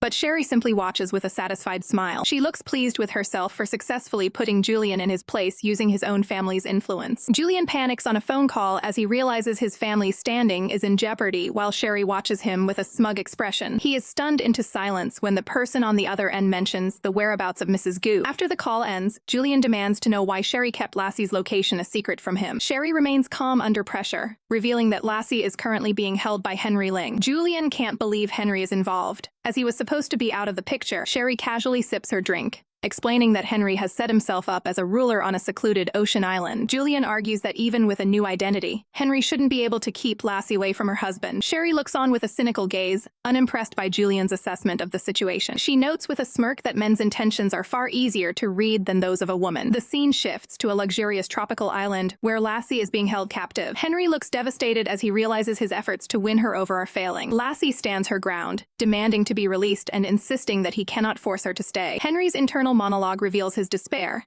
acknowledging that even the threat of death won't make her remain by his side. He finally offers a compromise, stating he has one condition for her return. Lassie listens intently, hoping for a way off the island. Back in the city, a phone rings incessantly on a desk. Jeremy Mo answers the call in his high-rise office, looking serious as he receives urgent news. He promises to be there right away, clearly focused on a new development. A black car speeds down the road as Jeremy rushes to his destination. He arrives at a large estate where his pregnant wife, Chur Cheng, informs him that his sister has returned. Jeremy walks past her, his mind clearly on the family reunion. He looks up toward the balcony, his expression softening slightly as he spots his sister. Standing in the courtyard, Jeremy looks up at his sister while she gazes down from the second floor. He tells her that he always knew she would come back to them. She responds coldly, asserting that the house is hers and she has every right to be there. Jeremy tries to maintain a pleasant atmosphere, telling Chur that the house belongs to her as well. Chur looks down with a troubled expression, sensing the deep-seated tension between the siblings. She realizes that even with a baby on the way, she will always come second to the bond Jeremy shares with his sister. A suited man reports to his employer by the poolside that the mistress has returned to Imperacorp. The man listens quietly, planning to finalize a business deal before the month is out. His associate questions why he went through so much effort just to bring her back home. Closing his eyes, he dismisses the need for explanations, choosing to keep his motives private. With a sharp gaze, he orders his car to be readied so he can head out immediately. A hand rests firmly on a corporate file as the internal struggles of Imperacorp are brought to light. Lassie and Jeremy discuss the company's internal vulnerabilities and the need for a strong core team. Lassie questions the reasoning behind the company holding specific stocks belonging to the Huang family. Jeremy admits the company faced bankruptcy and required a massive cash infusion to survive. He falls silent when Lassie points out that his marriage was likely a tool for business gain. Lassie observes the sad reality of his wife being treated as a mere accessory for corporate growth. Jeremy insists that the corporation is the most vital legacy her father left behind. Lassie gently places her hands on his, stating that the people are actually the most important legacy. Jeremy is visibly moved, realizing how much Lassie has matured during her time away. Lassie prepares to make a major announcement regarding the future of the family business. She shocks Jeremy by offering to take over the company so he can focus on his pregnant wife and growing family. Stunned by her selflessness, Jeremy stares back in disbelief at her sudden career move. Lassie holds the documents with a smile, encouraging him to start living for himself instead of the firm. Jeremy looks at the files, accepting that this shift is the reward he deserves after years of labor. He picks up a pen, ready to finalize the transition of power over to Lassie. The deal is sealed as Jeremy Mo signs his name on the official paperwork. Lassie reflects on her father's character, admiring the way he took responsibility for those he cared for. Jeremy looks at her one last time, finally accepting her new role as the head of the company. He stands up and prepares to depart,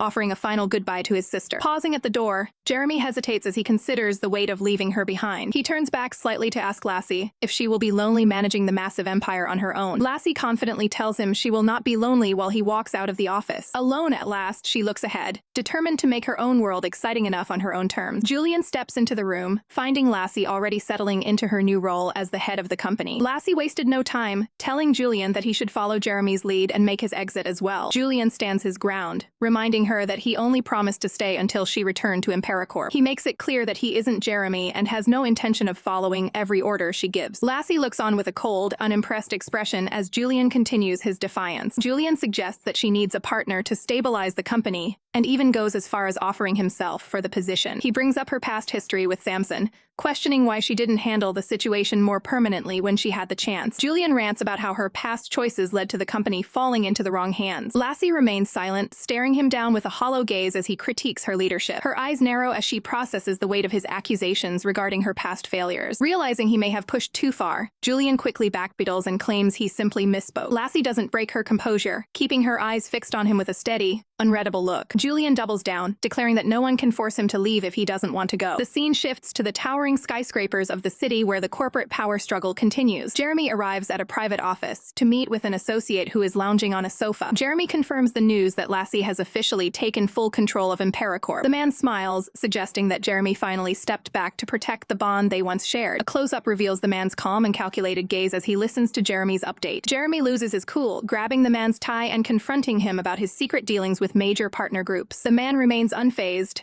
looking down at the evidence of his connections to the SV Group and Chevron. He admits that he knew about the connections all along and chose to continue the partnership anyway. Jeremy worries that Lassie will abandon the firm entirely once these corporate secrets come to light. The man is certain she'll stay, while Jeremy begs him not to let Lassie down ever again. With a faint, knowing smile, the man explains that a person only learns what is precious after feeling truly hopeless. Jeremy can only stare back in shock at the man's ruthless philosophy regarding Lassie's future. Lassie stands in front of an elevator, looking lost in thought as she waits for her floor. She looks visibly nervous, her mind clearly occupied by the weight of her new responsibilities. The elevator arrives, revealing Jeremy standing inside with a dark, shadowed expression. Lassie is stunned to see him there, her eyes widening in surprise. Jeremy steps out and informs Lassie that he is heading off to meet the owner of the SV Group. He urges her to focus on a different, more important contract and asks if she just came from home. Lassie narrows her eyes, questioning him about a meeting he had just 2 hours prior. She points out his uncharacteristic nervousness and a tea stain on his shirt, noting that a specific person's scent still lingers on him. Jeremy is caught off guard, shocked that she was able to deduce so much from just a glance. Lassie asks why he wants her to keep running away when she is already aware of the situation. She turns away and tells him that if he really wants to help, he should focus on getting rid of Henry for her. The scene shifts to the Holiday Inn, the designated meeting spot for the SV Group. A man in a suit is informed that the guest of honor has been waiting for 10 minutes already. Lassie sits patiently on a sofa, maintaining a professional and composed demeanor. From a distance, a man watches her and silently notes how she has grown more beautiful. Lassie catches a faint reflection in the glass and stays on high alert. Her assistant mentions that the SV Group isn't answering their phones, but Lassie suspects they might already be there. She stands up and looks around, knowing that the person they are waiting for is never late. Looking at the reflection in the glass, she senses the presence of the man standing right behind her. She openly challenges him, asking if he lacks the guts to face her directly. The man's eyes sharpen as he prepares to make his entrance. He finally steps into the room and offers a casual apology for being held up. Lassie is completely stunned to see the true face of the SV Group's owner. He approaches her with a calm smile and calls her by name. He looks her in the eye and tells her it has been a very long time since they last met. Lassie sits across from the SV Group owner, setting a serious tone for the meeting by telling him to take a seat. She points out that their current business cooperation feels more like a charity than a fair partnership for her company. The owner responds calmly, explaining that he values her resources and wants his partners to profit to ensure a long-term relationship. He looks at her intently, noting that her company wouldn't even be in its current position if it weren't for his intervention. Lassie is visibly taken aback by his blunt assessment of the situation. He stands up to explain that the previous CEO's mistakes weren't her fault, and that he was the one who made errors in the past. Lassie remains silent, processing his words with a look of deep conflict. He looms over her as she remains seated, maintaining a dominant presence in the room. He moves even closer to the sofa, claiming that he never intended to make her life so difficult. With the business talk finished, he asks if he can take her out to dinner. Lassie looks increasingly uncomfortable and flustered as he invades her personal space. She quickly rejects the offer, stating that she already has other plans for the evening. He leans in further, insisting that she needs to learn how to communicate with partners over a meal. Lassie immediately asserts her boundaries by using her foot to push him away, telling him to stay back. She stands up and ends the meeting, telling him he can think about the partnership on his own time. The man simply watches her leave with a confident, knowing smirk on his face. Later, at the Rose Garden, Lassie relaxes with a friend who has prepared a homemade meal for her. Lassie compliments the cooking, enjoying a brief moment of peace away from work. The quiet moment is interrupted when a staff member announces that Lassie has a visitor. Julian arrives at the residence accompanied by a woman, greeting Lassie politely. The guest is introduced as Sherry Tang, who is Julian's fiancée. Lassie notes how much Julian has matured and comments on what a good match they make. Sherry playfully questions Julian's supposed maturity, leading to a lighthearted debate. She smiles warmly while teasing him about his past behavior. Julian becomes visibly annoyed and flustered as Sherry continues to poke fun at him. Sherry laughs behind her hand, mocking Julian for acting like he never grew up. While Julian has a comedic outburst over the teasing, Lassie and Sherry share a laugh at his expense. Watching the couple interact, Lassie smiles as she realizes that even someone like Julian has finally met his match. The scene opens with a view of two massive corporate towers under the bright morning sun. Inside one of the offices, Lassie sits at her desk, looking unimpressed as a visitor arrives late. Samson sits across from her, casually dismissing his 10-minute delay as if it were nothing. Lassie remains firm, stating that a lack of punctuality is a clear sign that a partner cannot be trusted. Samson suddenly produces a red rose out of nowhere, attempting to shift the mood with a charm. He claims that even as a business partner, she should at least appreciate the effort he put into the trick. Lassie remains cold, telling him she's there to discuss the contract, not watch a clumsy performance. He slides a document across the desk, suggesting it might cheer her up after she reads the terms. Lassie looks over the third version of the contract and realizes that practically nothing has been updated. She notices a measly 1% change and realizes he's been stalling for weeks. Frustrated by the lack of progress, she slams her hand down on the paperwork. She demands his absolute bottom line and threatens to terminate the agreement immediately. Samson leans back and completely ignores the business threat to offer her a shallow compliment. He holds up the flower, comparing her appearance to the rose while she tries to discuss company stability. Realizing that a professional negotiation is impossible, Lassie stands up to end the meeting. She internally fumes over her mistake of thinking she could have a fair discussion with him. As she walks away, Samson suggests that her company wouldn't be in this mess if she had listened to him before. Lassie turns back, offended that he is trying to lecture her on how to manage her business. She mocks his lifestyle, suggesting his version of management is just leisure and flirting. Samson brings up her recent outing with Julian, using it to challenge her accusations. He admits he didn't believe she was actually capable of ending their professional ties. He claims it must be exhausting for her to keep pretending he is irrelevant to her life. Lassie stands her ground as he steps closer, refusing to let him get the upper hand. She looks him in the eye and tells him he is the business partner she hates the most. Samson stands directly in front of her, closing the distance to demand her full attention. He leans toward her and tells her she needs to admit the truth about their connection. He reminds her that he isn't just a partner, but her legally wedded husband. Lassie is left speechless as the weight of his words and his proximity leave her stunned. Samson finally retreats, offering a smug smile before deciding to head out. He walks away, leaving Lassie alone in her office to process the tense encounter. A watering can showers a fresh patch of red roses in the garden. An expectant mother notes that Lassie's hectic work schedule has completely disrupted her rest. Samson suggests that Jeremy should step in to help Lassie manage her overwhelming workload. The woman insists she is well cared for and doesn't require Jeremy's constant company. Samson picks a rose, remarking that Jeremy has a better handle on valuing what they possess. He notes that Jeremy's only real flaw is his tendency to be tight-lipped and reserved. Turning away, Samson prepares to head inside while the woman watches him closely. Despite being warned that Lassie is currently resting, Samson continues toward the house. He offers a quiet smirk and gestures for silence before entering the room. Left alone, the woman expresses her concern and hopes that no trouble arises from his visit. The silence is suddenly shattered when a bedside lamp is knocked over and smashed to pieces. Startled from her sleep by the noise, Lassie sits up and pulls her covers tight. She is shocked to find Samson standing in her room and demands to know why he is there. Samson claims the house is his as well, but Lassie argues that he has no right to invade her private space. Ignoring the tension, he simply smiles and tells her how much he missed her. Lassie remains silent, looking at him with a mixture of annoyance and disbelief. He decides to give her some space and heads downstairs to wait for her to get ready. Elsewhere, two men lounge outside as one complains about the constant monitoring that comes with marriage. The blonde man vents about how men with families always have to report their every move to their wives. Julian's relaxation is cut short when he receives an urgent phone call. He immediately asks Lassie if Samson has already made his way to her location.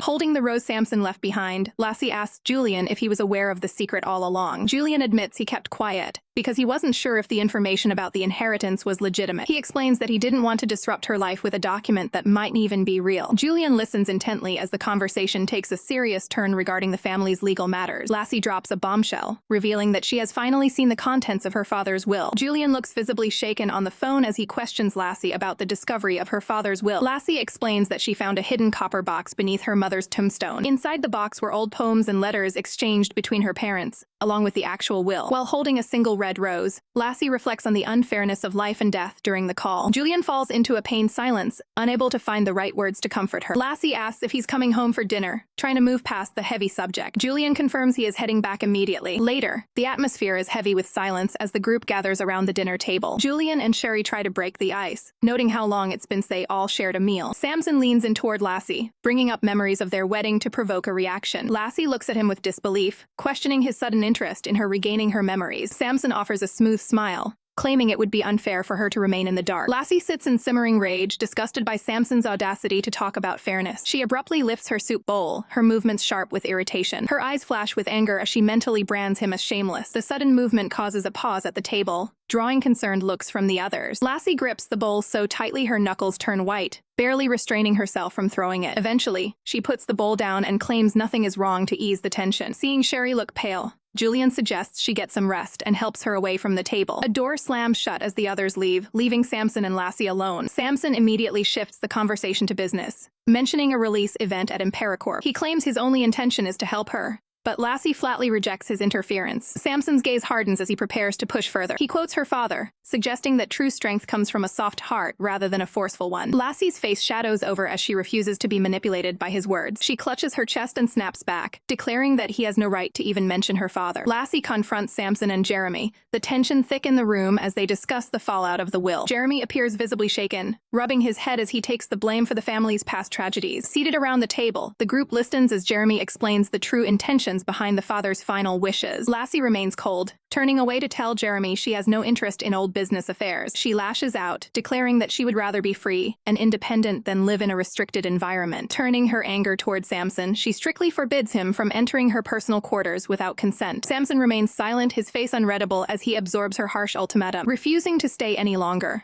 Lassie announces she has an afternoon date and heads for the door. She pauses for a moment, her gaze dropping as she focuses on the problems of the present rather than the past. Jeremy tries one last time to reach her, suggesting they discuss their mother's death over dinner. The mention of her mother causes Lassie to hesitate, clearly struggling with her internal emotions. Ultimately, she decides to walk away, realizing that she is no longer obsessed with the mysteries of the past. Jeremy is left staring at the door, stunned by how much Lassie has changed. Samson contemplates the situation, noting that her growth into a mature adult is actually a positive development. The two men remain at the table, sharing a quiet moment as they prepare to head out for a meal. The scene shifts to the city skyline, where the corporate headquarters towers over the surrounding buildings. Inside, Julian receives a drink from a staff member while making a casual remark about her professional uniform. Lassie arrives at the office in her business attire, immediately calling Julian out for his behavior with the employees. She listens with a skeptical expression as Julian explains that a certain task is proving more difficult than expected. Julian smiles playfully, revealing that the current issue involves a former associate Lassie had previously dismissed. Lassie tells him she isn't interested in his excuses and demands that he sit down to talk business. She expresses her frustration with the deceptive nature of the business world, comparing it to Samson's tactics. Julian raises his hands to calm her down, suggesting a meeting with a new contact later that night. Lassie looks taken aback by the sudden invitation,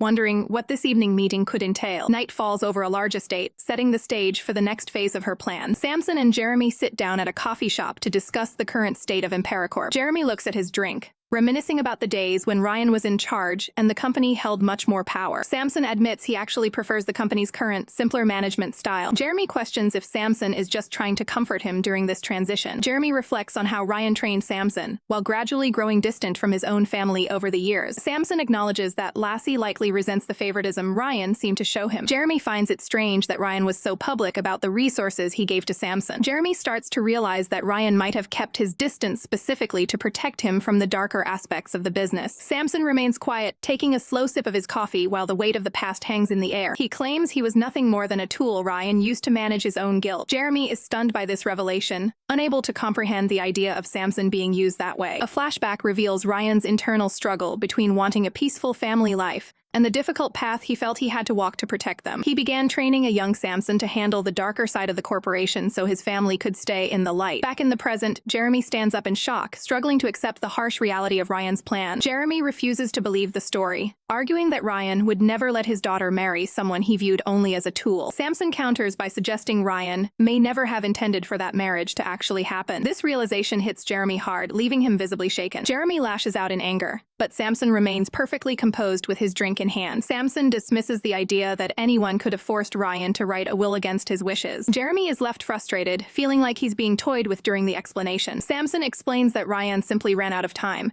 and had to make a risky move to keep Lassie safe from enemies. Meanwhile, Lassie meets with Julian and Miss Tang to solidify their future corporate cooperation. Her phone suddenly starts buzzing on the table with an incoming call from Jeremy. She quickly picks up, wondering why he would be calling her so unexpectedly. Lassie takes a call in the restroom while Jeremy explains that her father used Samson Samson as a convenient shield for his own corporate image. Lassie remains skeptical, insisting that her father gave Samson everything a person could possibly need. Jeremy grows frustrated on the other end, warning Lassie that her current path will only lead her further away from the love she truly seeks. Lassie is visibly shaken by the suggestion that her memories of her father might be flawed. Jeremy softens his tone, making it clear that his only goal is to see her find genuine happiness. Lassie stands firm, claiming she has no fear of being alone as long as she has her family by her side. Jeremy is left speechless when Lassie reaffirms their bond, despite their current disagreement. She calls him brother, trying to bridge the gap between their conflicting perspectives. Jeremy can only whisper her name as the weight of the conversation settles in. A vision of the past shows Ryan standing with a younger Lassie,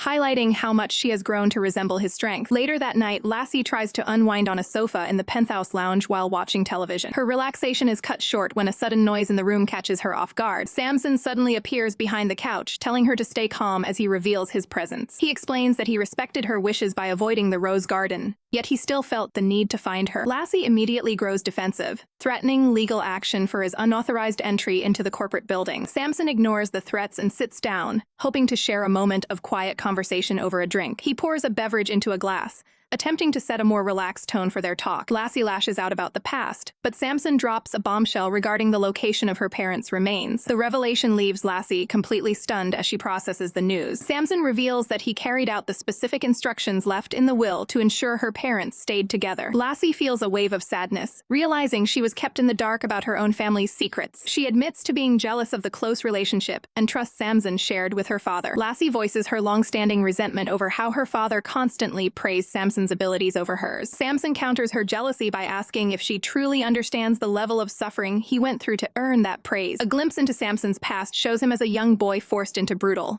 life-threatening training exercises. He concludes that he was never a favored son, but merely a tool forged through pain and eventually discarded. Lassie listens intently as Samson reveals the heavy truth behind her mother's passing. The two sit together while Samson explains that he returned on the night of the tragedy due to a blackmail letter involving the Imperacorp building. Holding a glass of wine, Samson details how a bomb threat was used as a calculated distraction to clear the area. Lassie is visibly shaken, realizing that her mother was the actual target of the scheme. A flashback illustrates the cold strategy of targeting what a person treasures most to bring them down. Lassie demands that Samson stop speaking when he mentions the involvement of her former ballet teacher. Samson falls silent as Lassie admits she had already inferred these events after reading her father's diary. The weight of the revelation becomes too much, and Lassie breaks down into tears while Samson watches her closely. Samson reaches out a hand to provide comfort to the distraught CEO. A brief memory surfaces of a much more hostile time when Lassie pointed a firearm at him. Back in the present, Lassie clenches her fist while struggling to process her conflicting emotions. Samson offers a final apology, stating that everything regarding the past has now been disclosed. Lassie looks up in shock as he informs her that they will not see each other again after tonight. Samson stands to depart but requests one last drink together as a parting gesture. He calmly explains that his role in her life has reached its natural conclusion. Lassie is left reeling, questioning the meaning behind his sudden talk of a completed mission. Samson sets his glass down and explains that Ryan's will specifically entrusted her safety to him. He turns to walk away, asserting that she is now capable of standing on her own without his protection. Samson looks back one last time, encouraging Lassie to embrace her own independent life. Lassie shouts for him to stay, causing him to pause in his tracks. Samson stops and asks if she truly understands the implications of her request. Wiping away her tears, Lassie admits that despite her past resentment,